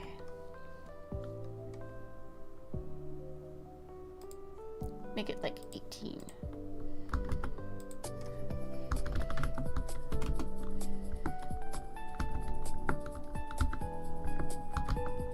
So here right away we start seeing an issue. It's sa, shi, su, se, so. Now the reason why it's not si is because that just sounds weird. Language is vibe coded. It just sounds weird. So they use she instead. Sounds a little bit more natural, rolls much more off the tongue, especially once you get into like compound vocabulary and stuff like that. So again, it just sounds weird, roll with it. And we have ka, ki, no, I do not want caps. Ki, ku, ke, ko.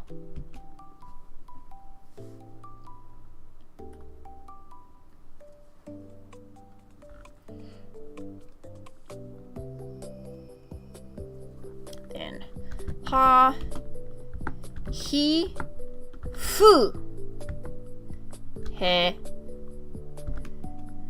ho. Yep, so here's I'll actually like, maybe I'll put them in color to note the weird ones. Yep. Wait, why? Why? Okay. So here's another odd one. Fu. They don't have hu. They can't, the Japanese syllabary cannot comprehend hu. So it's just fu. You have ta, chi, here's another one. There's another one, su, te, to. Okay. So, chi. Chi is not something the Japanese mouth can say, so it goes to chi. Don't ask me why I vibe coded. And then there's tsu. Now, this will sound similar to su, but it's all in the tongue. I wish I could show you that. Like, just listen for now. Su, su, versus tsu. There is a little bit of a harder pronunciation at the very beginning. Because they already have su, they can go tsu. And just like, put like the tongue at the tip of your mouth. Tsu, tsu. As opposed to su. Yeah. The more you listen to Japanese, the more you'll pick up on it. So don't worry about it too much. Na, ni, nu, no, stop with the caps. Nu, ne, no. So nothing funky there. Ha. Oh wait, I already have that. I already have H. G. You know what? We'll do this.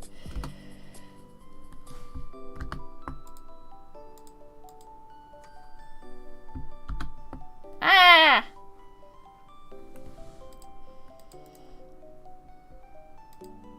Bruh. So then we have ma, mi, mu, me, mo. Again, nothing serious there. So la, ri, u, Oh, yeah, nothing serious here. Now... Okay.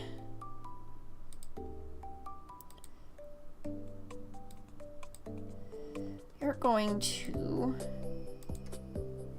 20.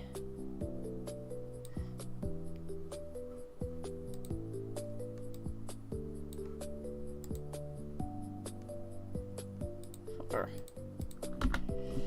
Never mind. Okay. Do G. Right, actually, you know what? Going to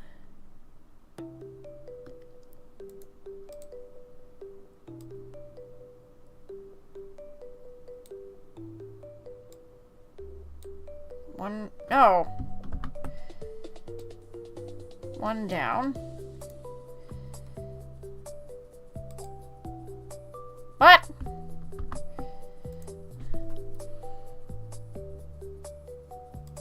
You know what? We're gonna do this. C. Roll V. Do G.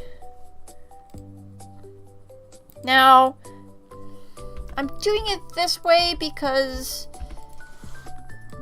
there is something worth pointing out here.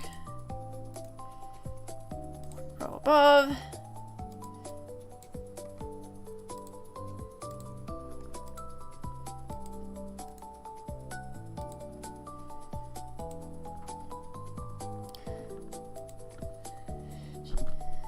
B, then D. So, that is your typical set right there, but there are a few special ones here.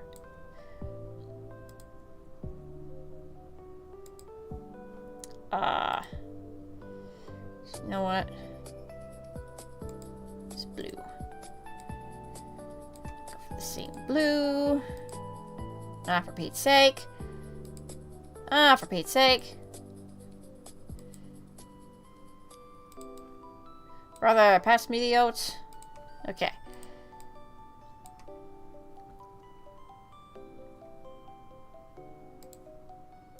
Okay. I don't need that.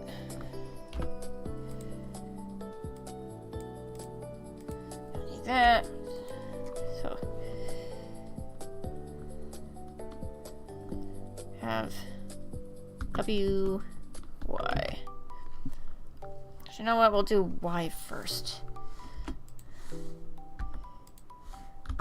Whew.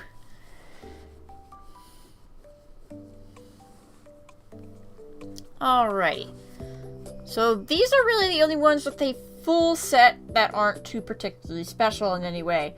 I say that because G, B, and D actually use the same... You know what? I'll do it this way.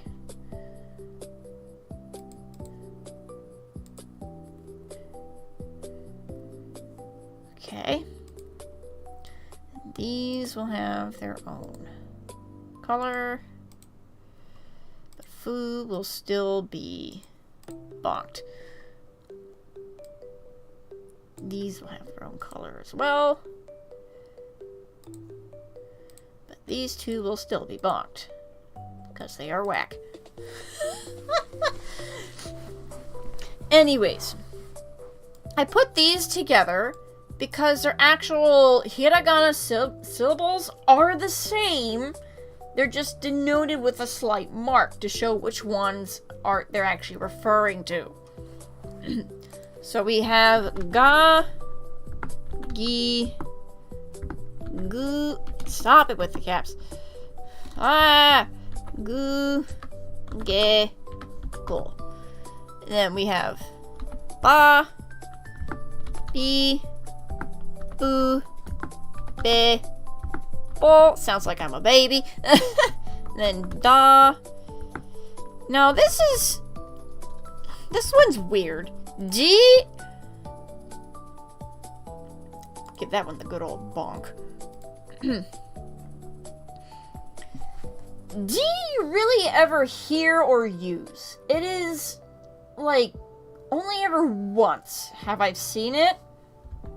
And that's just because it is weird. Stop it. Get some help. Why? Why? Why? Okay. Okay. So don't worry about that one too much. It's not really being phased out or anything, but it's certainly kind of weird. And then do is kind of in the same department. I know I'll bonk that one red. You don't really see do too much, but it's there. And then de, you'll see that a lot. And then do. Nani no ne no. Mami mume mo rareru do. Now, Y and W are special in the sense that they're not complete. We have ya, you, and yo. Now, I think there used to be a ye and a ye. Ye. But those don't exist anymore. And that's what I mean by they actually lost syllabary. We do have wa. There used to be we, but it's no longer there. There used to be woo, but it's no longer there. That's no longer there. Way is no longer there. And wo. Wa and wo. That's really all you'll see out of W. So. Woohoo.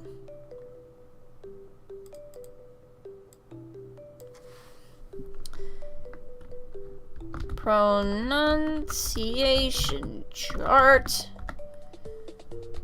Do doc 3. Okay. Woo!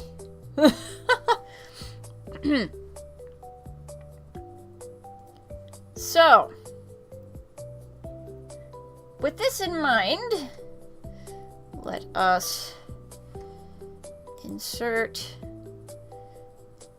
a chart.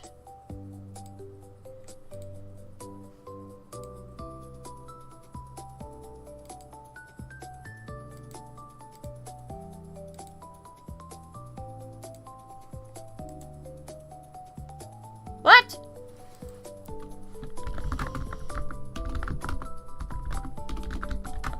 Has no charts.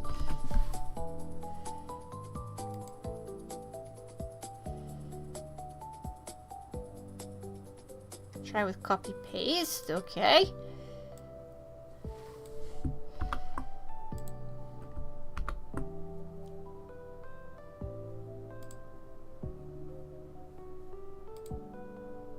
There we go! Woo! Woo! よかったね。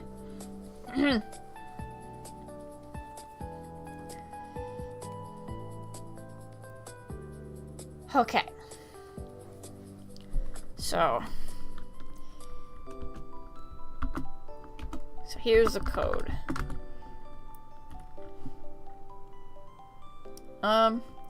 Red equals, let's put this in bullets. Red equals irregular pronunciation, and then blue equals these use a single set of hiragana. The G is noted by den is what they call it. So yellow. These use a single set of hiragana. The B is noted by den. And then green is these you thesis. Please use a single set of hiragana. The D is noted by den.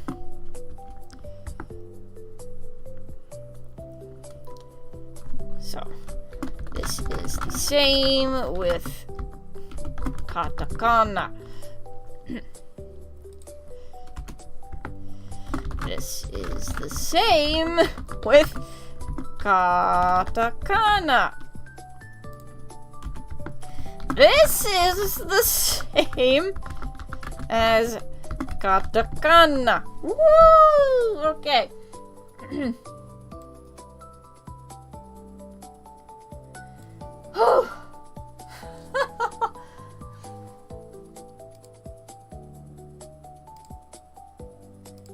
Okay.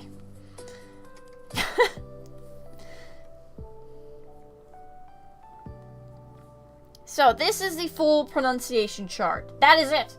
There are no syllables in Japanese outside of these. That's why it is so freaking limited. And as I said before, they lost a few. And they may actually be phasing out a couple of others too, because of how little they are used. But they are there. Excuse me.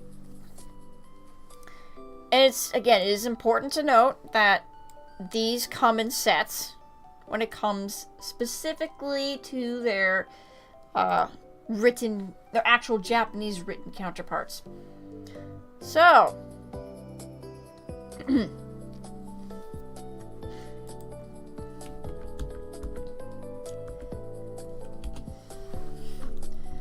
so how does this look in hiragana? Here's where things get fun. Okay. Boop. Wanna make this pretty. This kitty need to come back in.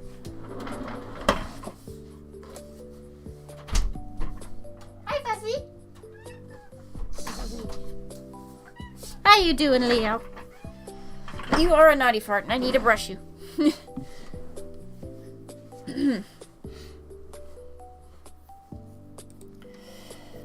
Okay. Now let's take the same exact chart.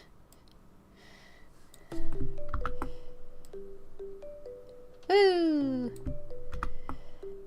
Ah!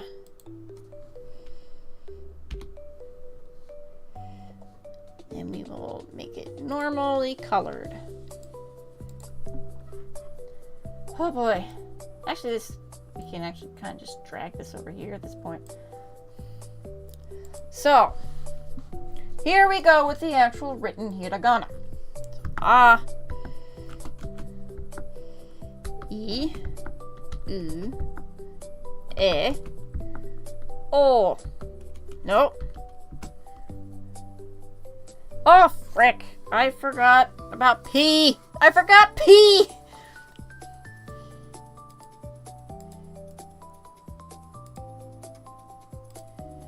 Except these need to be colored blue.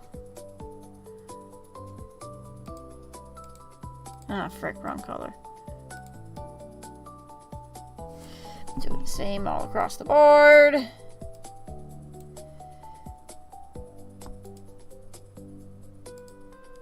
Here we go. So P. Whoops. Need to flip that. Pa. P. Poo.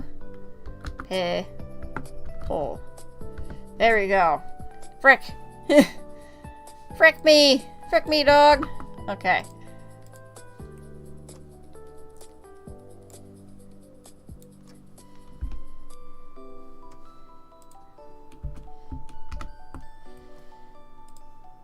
There we go.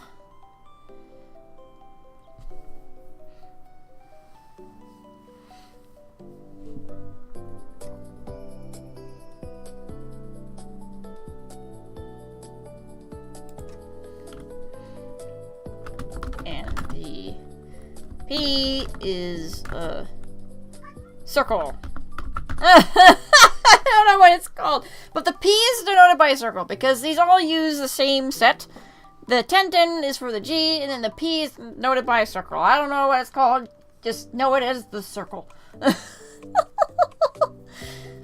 Language is vibe coded, and so is the stream.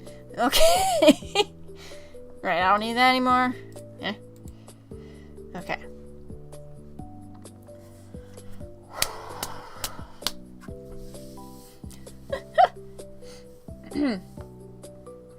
Whoops. Right.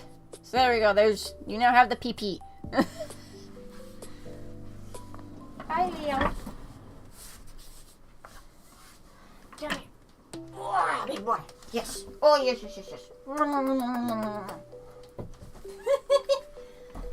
How you doing? I know. Hang on. He wants attention so bad. I need to give it to him. I've been going for a little while yet at this point. Okay, so how does this look in here to Ghana? Boop, boop, boop, boop, boop. Ayueo. Sa. She. No. She. Su. Se. So. Ho. Ka. Ki. Ku. Ke. Ko. Oh. We gotta put the PP back.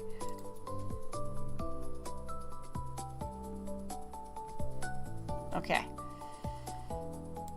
Alright. There you go.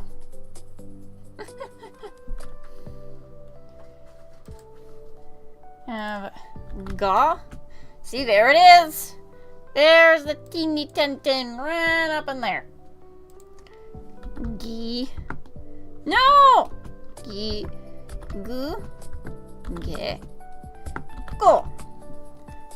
And now we have pa. See, there you go. There's the circle. P. Pizza. P. Poo. Pe. Po. There we go. Now we have ha. Ah, Mr. Stupid. I'm slowly remembering this. Just give me a minute.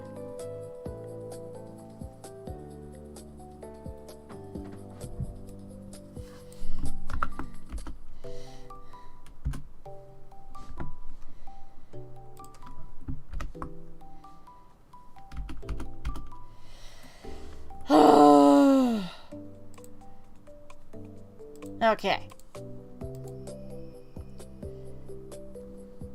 gonna do this. Should one row above.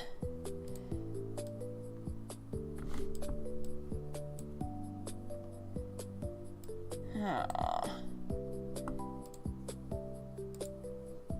Go. C. B. Values only. There we go. Gonna delete this. Put the P back. P.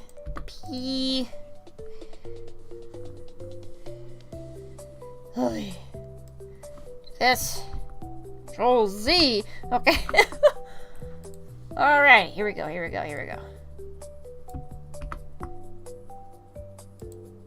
Yay! We fixed it. Vibe coded. Everything is vibe coded. Okay.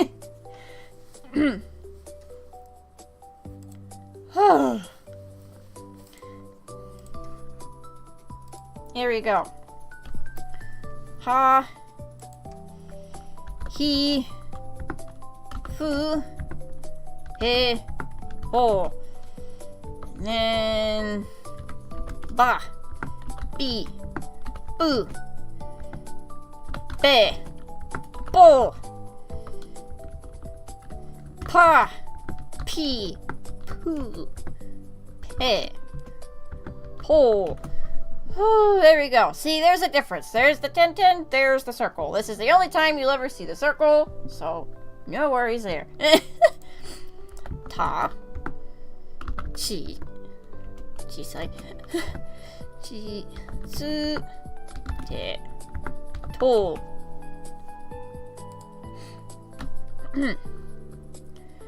Okay. Da. Chi. No. No. Thank you. Do. De. Do. And then. Na. Ni. No. Ne. No. And ma. Mi. Mu. Me. Mo. Mamma mia. Ra. Ri. Ru. De. Ro. Go. And ya. You. Yo. Wa. And this is actually just pronounced O. This is lo sometimes, but it can also be O. That depends. So you're going to have to pay attention to that one. Whew. There we go. So there is the katakana. Hiragana. My bad. That is hiragana. Paste unlinked. Woohoo!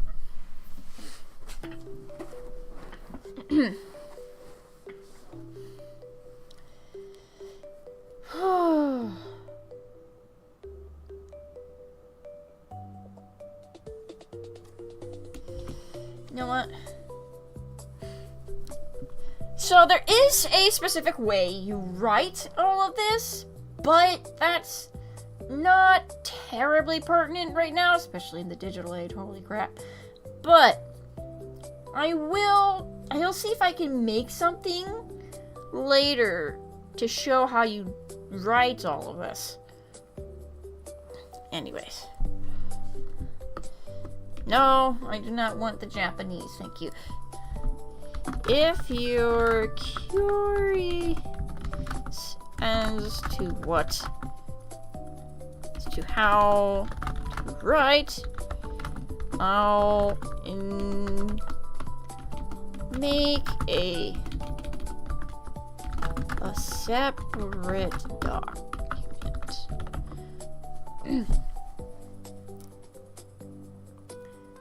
Okay.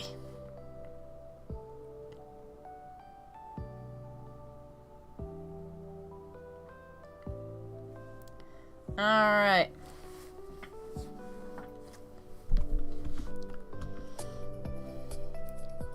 So how does this look in katakana?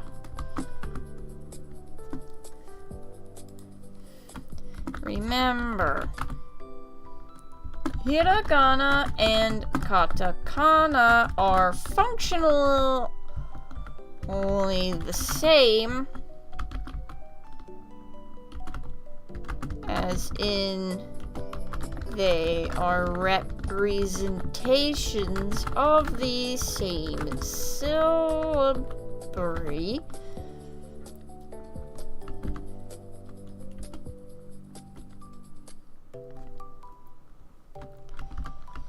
They just serve different purposes.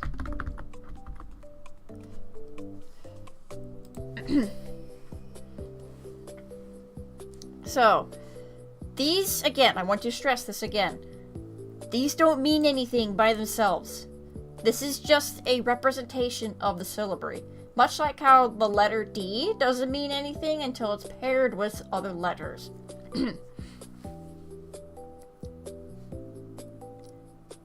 So, here we go. Whew. This is fun. I am having fun. Alright, so here we go. Here's the fun part. Full width katakana. So, ah, I, U, E, O. Notice that the main difference is in the sharpness of the lines. These are much more flowy and round, whereas katakana is very hard and sharp. Sa, shi, su, se, so, ka, ki, ku, ke, ko. You'll see the 10-10 in the circle here again. Ga, gi, gu, ge, go. Ka. Oh no. Ha. Ha. He. No. Fu. He. Ho. Ba. Bi. Bu. Be. Bo. Oh Lord. Pa. P. P. Pax. Pe. Oh. Oh Lord, are you tired of this yet? Ta. Chi. No. Tsu. Te. To. Da. Ji. Ji. De. Do. Na. Ni. Nu. Ne. No. Ma. Mi. Mu. Me. Mo. Da. Ri. I forgot another one. I'm including the weirdos. Do. Re. Ro. Here we go. Ya. You. Yo. Blah. Okay. Alright. So yep, there's your comparison. These are literally all the same thing. Just different representations of it.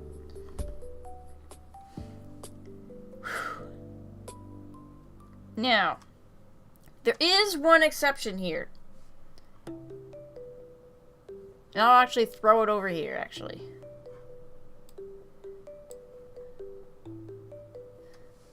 Actually, you know what? I'll do this. I'll make this bold.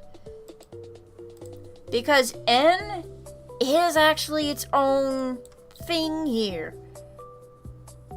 N has its own syllable, but it's only specifically used in certain contexts. I might just include that in the weird ones, but you know what? For now, I'll do this. Caps. No. There we go. So that's what that single one's gonna look like. Yeah. There we go. It has a special place, so I will do that. Time to replace one more time.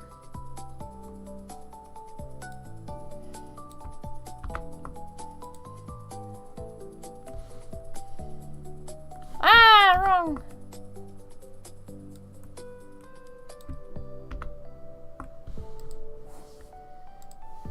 The vowels. No, no.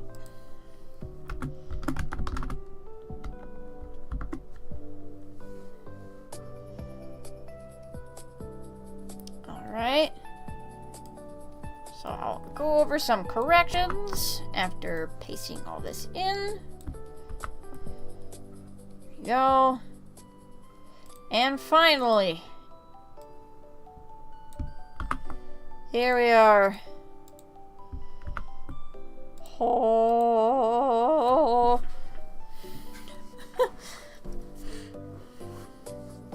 Alrighty.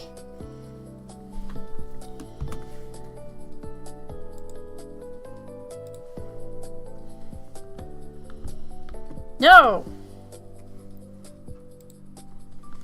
Okay. Note that N where is it?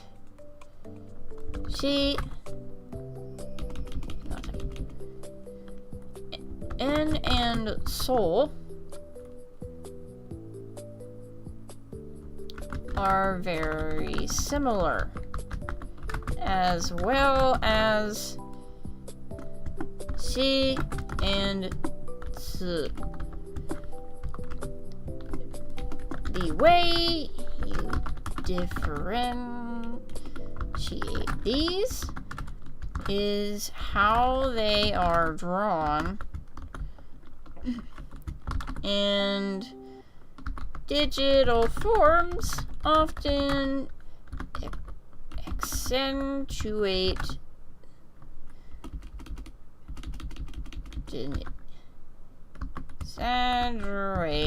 this difference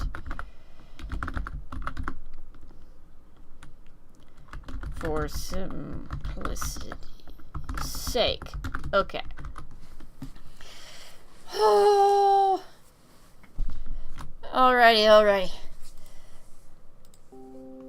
Thank you so much, 33BGM. You are the bee's knees.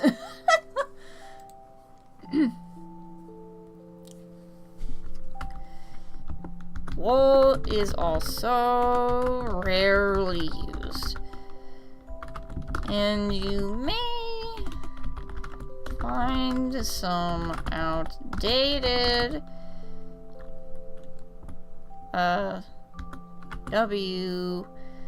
katakanas on occasion. Okay. Right, let's go back to the beginning here. So you want to learn Japanese, what's the basics? There are 3 writing styles for Japanese, and all are used simultaneously. Kanjis are the bulk of Japanese vocabulary. Hiragana is meaningless syllabary that are charged with noting grammar concepts, usually. And katakana is the phonetic spelling of words, as Japanese doesn't have these to begin with. Foreign words. Japanese syllabary is also extremely limited. As a result, a single word can have multiple definitions. For example, kami, pronounced kami, written hiragana, can mean either paper, hair, or God. All these parentheses are different kanjis, hence why they provide the bulk of vocabulary. When talking, context clues give away which version is being used. You don't brush your God nor write on your hair. However, when writing, since hiragana has no meaning outside of pronunciation, kanjis are essential to conveying meaning. Frick me, I have to pull this back again. This is also why katakana is useful, as writing foreign words in hiragana will be massively confusing. Likewise, this makes katakana the true final boss of Japanese, as they typically Japanify English words, and sometimes the way they do it just don't make no gosh darn sense. So what's the full syllabary of Japanese? That's where we have to start. Now, you can actually find plenty of charts online, but for the sake of copyright, I make my own crummy ones here.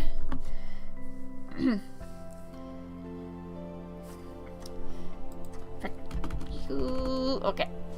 My own crummy ones. So, to start, we have all these. Romanji is basically Roman letterified Japanese syllabary. So, you have a, I, U, E, O. Kind of went over that already. And then the vowels will combine with these particular consonants in order to form their other syllables. Yes, the vowels and N specifically, and you'll see why, are their own individual syllables. So obviously the red is irregular pronunciations, went over that. The blue all use the same set. The yellow use the same set, except the P's noted with the circle, and the 10-10 are the 2 lines. And then green uses a different set. Right. So then this is how it looks in hiragana. This is one of the most common forms of writing in Japan. Japanese.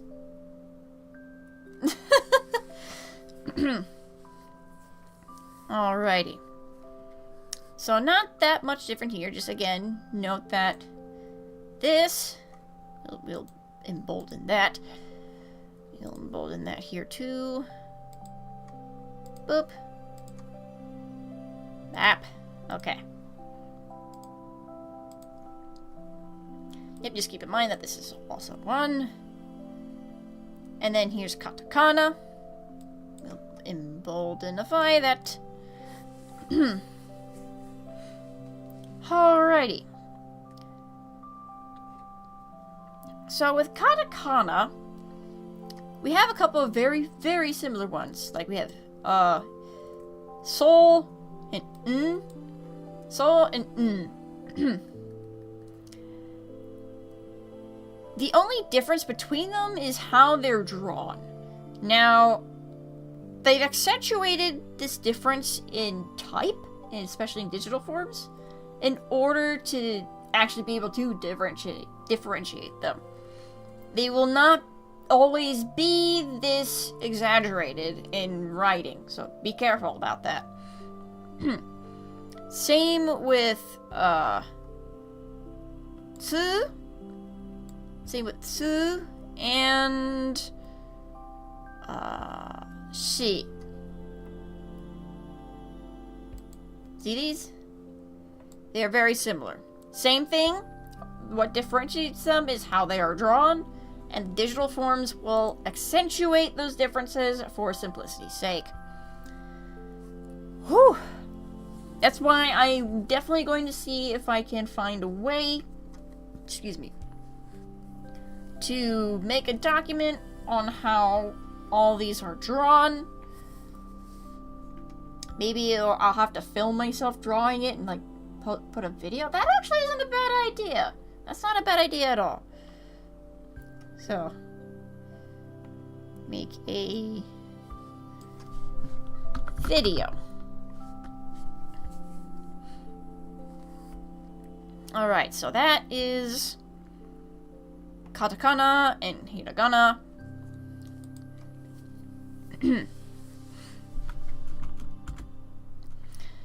Here we go. So we're gonna go for 15 here. The kanji problem.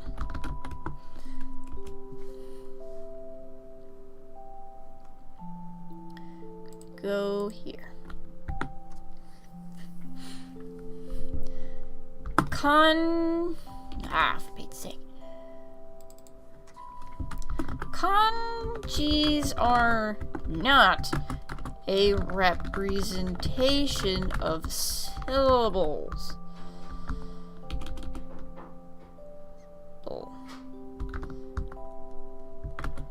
They are a representation of concepts, not vocabulary, not necessarily words, but concepts.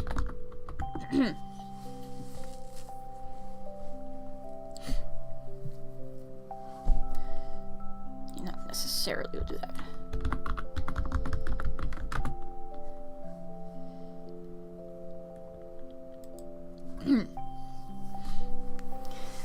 Okay.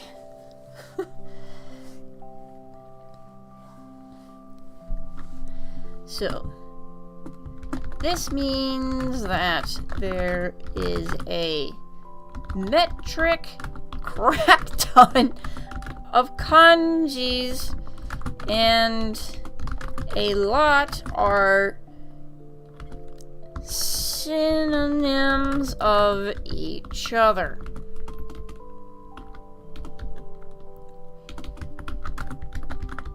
Oh my gosh. Freaking type. I hate typing sometimes. Dog. You know what? I should probably fix my BC face settings. I'll do that later.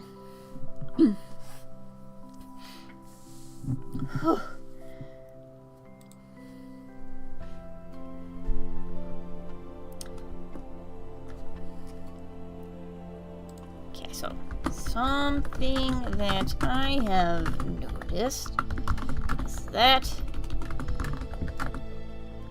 what kanjis are used is dialectual.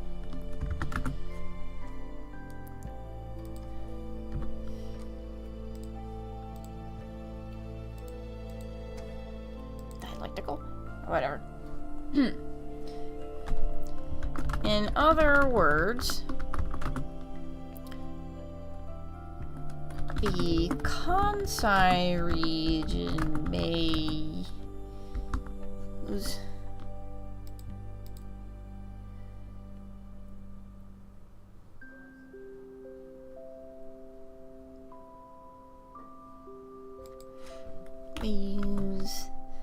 this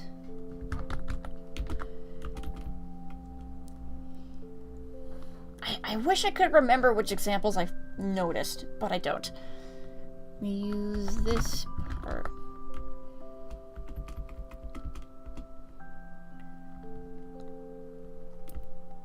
Words.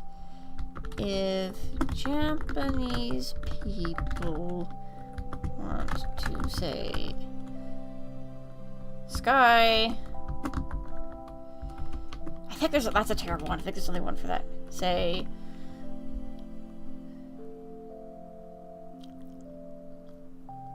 love, I guess, which this isn't a 1-to-1 ratio. Maybe I'll find something better. Those from the Kansai region may be prone to using kanji A, but those from the Tokyo region may be prone to using kanji B. It's a terrible example, and I hope I can fix this later on. But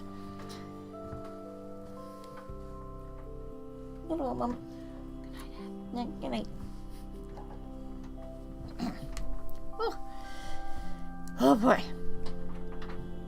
So, kanjis are not representations of syllables. They are representations of concepts. Not necessarily vocabulary, not necessarily words, but concepts. This means that there's a metric crap ton of kanjis, and a lot are synonyms of each other. Something that I've noticed is that what kanjis are used is sometimes dialectual.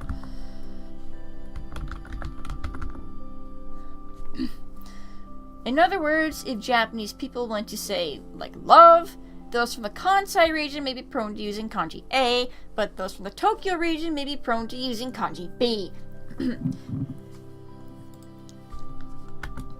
Both kanjis mean roughly the same thing.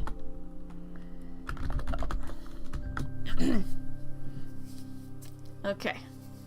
Which I thought that was kind of funny, that there seems to be even a written dialectual difference within Japanese, which that's a beast. I don't know if I want to go down.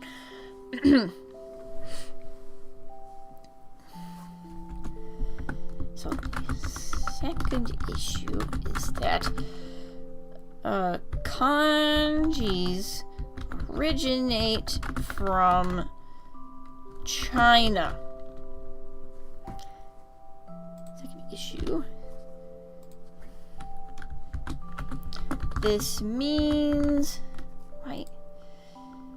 originate from. This means that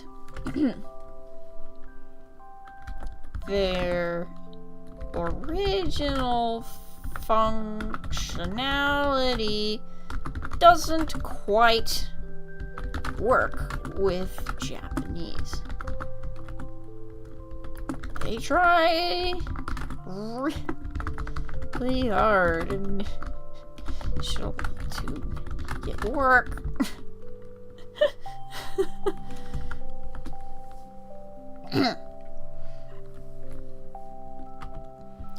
This is the main reason behind the three-tiered system.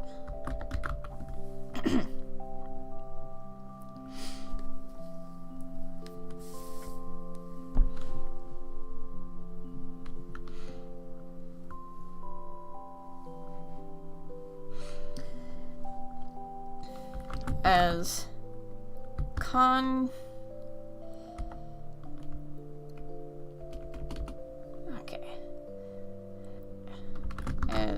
kanjis do not vibe with Japanese grammar.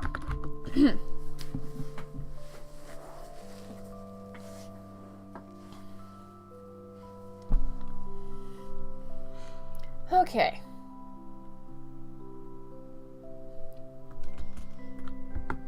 Slight tangent, but it's related.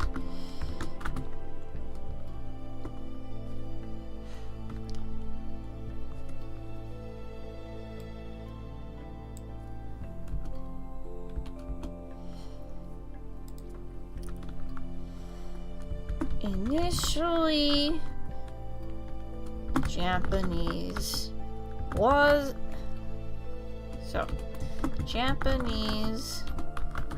for a huge portion of its existence did not have a written system.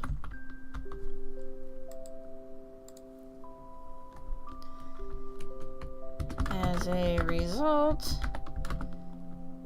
the Chinese system was already in full swing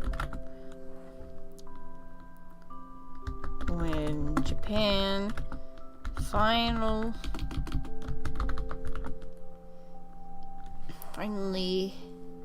got its nobility.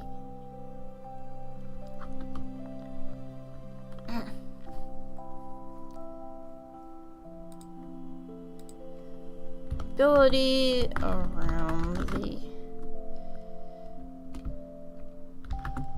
Tang Dynasty time. Okay. Such the Japanese tried adopting it full throttle, but Chinese grammar structure is opposite to Japanese, and thus the kanjis did not fully vibe with Japanese, no matter how hard they tried.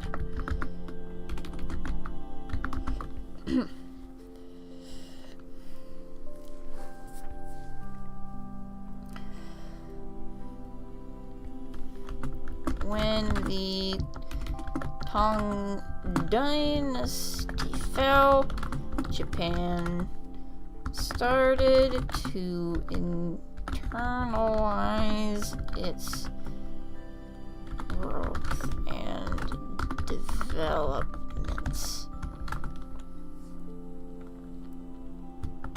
And they made two writing systems by simplifying certain kanjis. this became katakana and hiragana respectively. Hiragana was made by women who had too much time on their hands. And katakana was made by men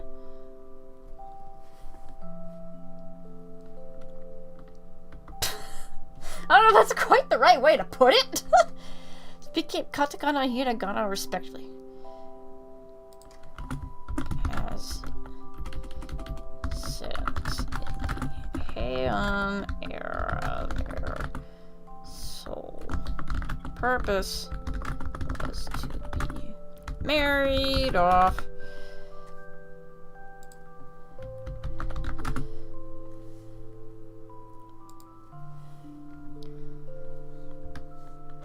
But they weren't allowed to be taught written language and thus made their own by men. Came katakana and hiragana respectively. Hiragana is made by noble women who had too much time on their hands, since in the Heian era their sole purpose was to be married off, but they weren't allowed to be taught written language, and this made their own. Katakana was made by men. Katakana was used in...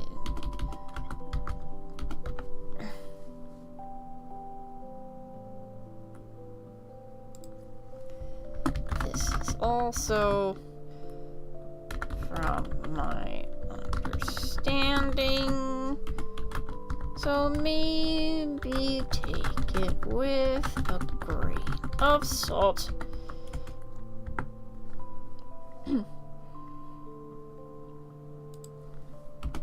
Okay.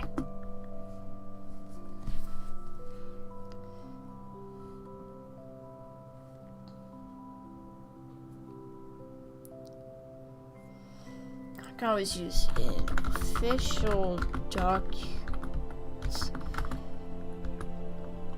whereas hiragana was learned by both, so that men could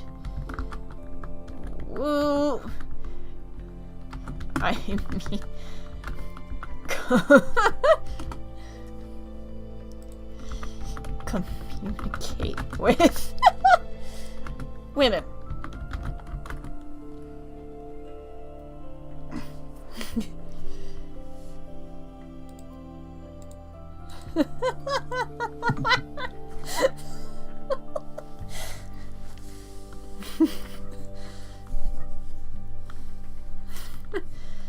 Thus, hiragana was more widely used, and is why it became the grammar third of the written language.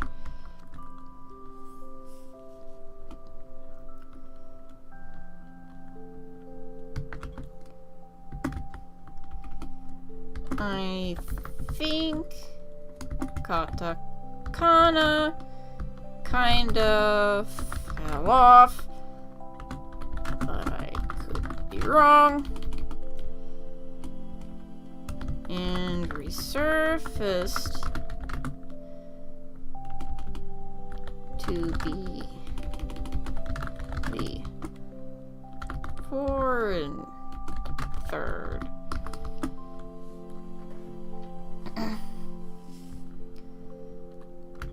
But I could be wrong in that department. Okay, so I kind of went over this already in one of my taxi streams, or fake Portal Party streams, specifically when playing the taxi game. That, as far as I understand it, so take this with a bit of a grain of salt. The second issue is that kanjis originate from China. This means that their original functionality doesn't quite work with Japanese. This is the main reason behind the three-tiered system.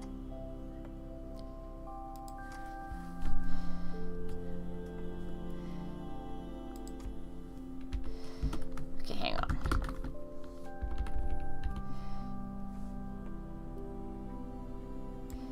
Oh boy. Bing bong ding dong. Ah, so that's it. Had some friends.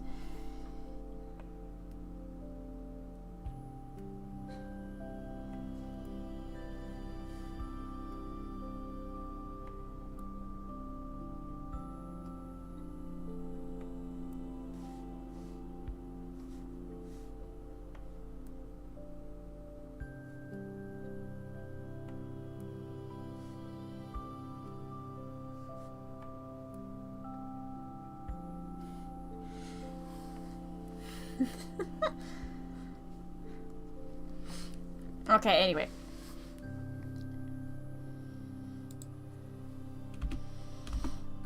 Here we go. This is much better. So the second issue is that kanjis originate from China. This means that their original functionality doesn't quite work with Japanese and is the main reason behind the three-tiered system. Slight tangent, but it's related. This is also from my understanding, so maybe take it with a grain of salt. Japanese, for a huge portion of its existence, did not have a written system. As a result, the Chinese system was already in full swing when Japan finally got its nobility around the Tang Dynasty's time.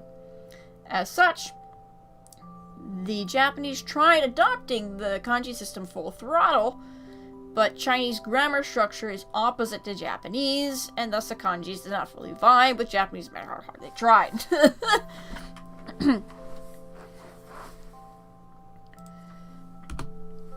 When the Tang Dynasty fell, Japan started to internalize its growth and developments, and they made two writing systems by simplifying certain kanjis.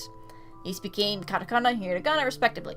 Hiragana was made by noble women who had too much time on their hands, since in the Heian era, their sole purpose was to be married off. But they weren't allowed to be taught written language, so they kind of made their own. And katakana was made by men. Katakana was used in official documents, whereas hiragana was learned by both, so that men could, communicate with women. Thus, hiragana was more widely used, and is why it became the grammar third of the written language. As far as I understand it, and this is part where I could be completely wrong, but katakana, I think, kind of fell off, but resurfaced to be the foreign third. But as a result, so what does this mean?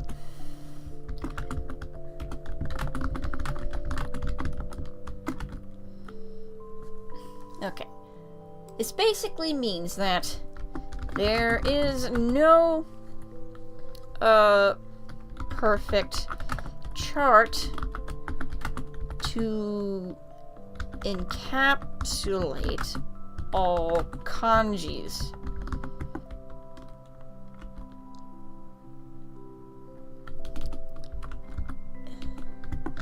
Especially because they can be combined to form even more vocabulary.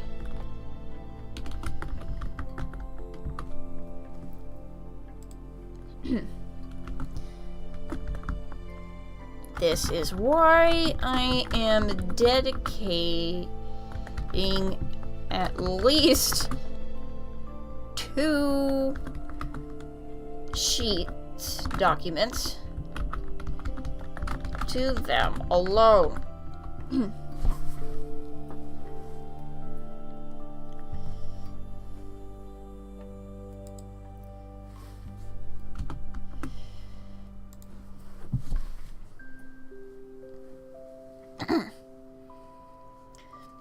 Yep. There is no real, easy way to make all of kanji into one chart or one sheet. I think I'm going to wind up making them into 2 different Google Sheets. Simply because of this. Though, not just because of the way that they're written, because that's another thing.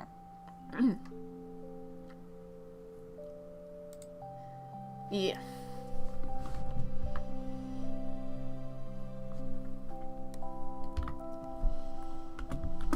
That doesn't even touch upon how to write them.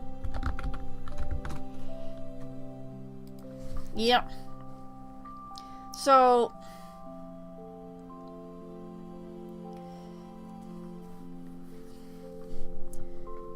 yeah, so in the first sheet I might make it to where it will display how the kanjis are written and how to pronounce them and such, and then maybe give some examples of how they're used in combat, used in day-to-day Japanese, but that I might make a second sheet to expand upon all sorts of different vocabulary options. Hi! Especially because their pronunciation will change based on what kanjis they're paired with.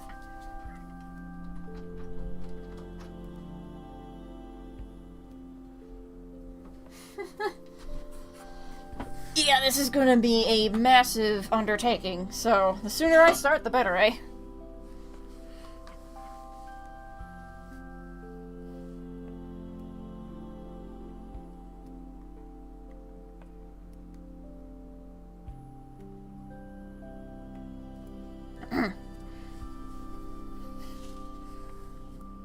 Yep. I also recommend some sort of daily practice in order to memorize common kanjis. Yep. Whew. I may have to stop here. Good lord. It's a lot of front loading, and I've kind of just started getting into the meat and potatoes. But this was a good test run. This is getting me thinking about what I need to do going forward. And yeah, that's basically it. This is giving me really good thoughts on how to move going forward, how I'm going to consolidate all my notes, and how I'm going to make this public. So, with that said, 聞いてくださってありがとうございました。まあ、あまり日本語がないんだけど、未来に日本人がいれば、本当に手伝ってください。ありがとうございます。でも、はい。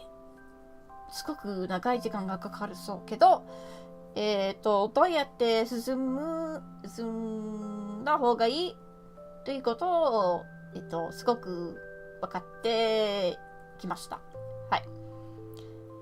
イエス・キリスト様からいい夢を。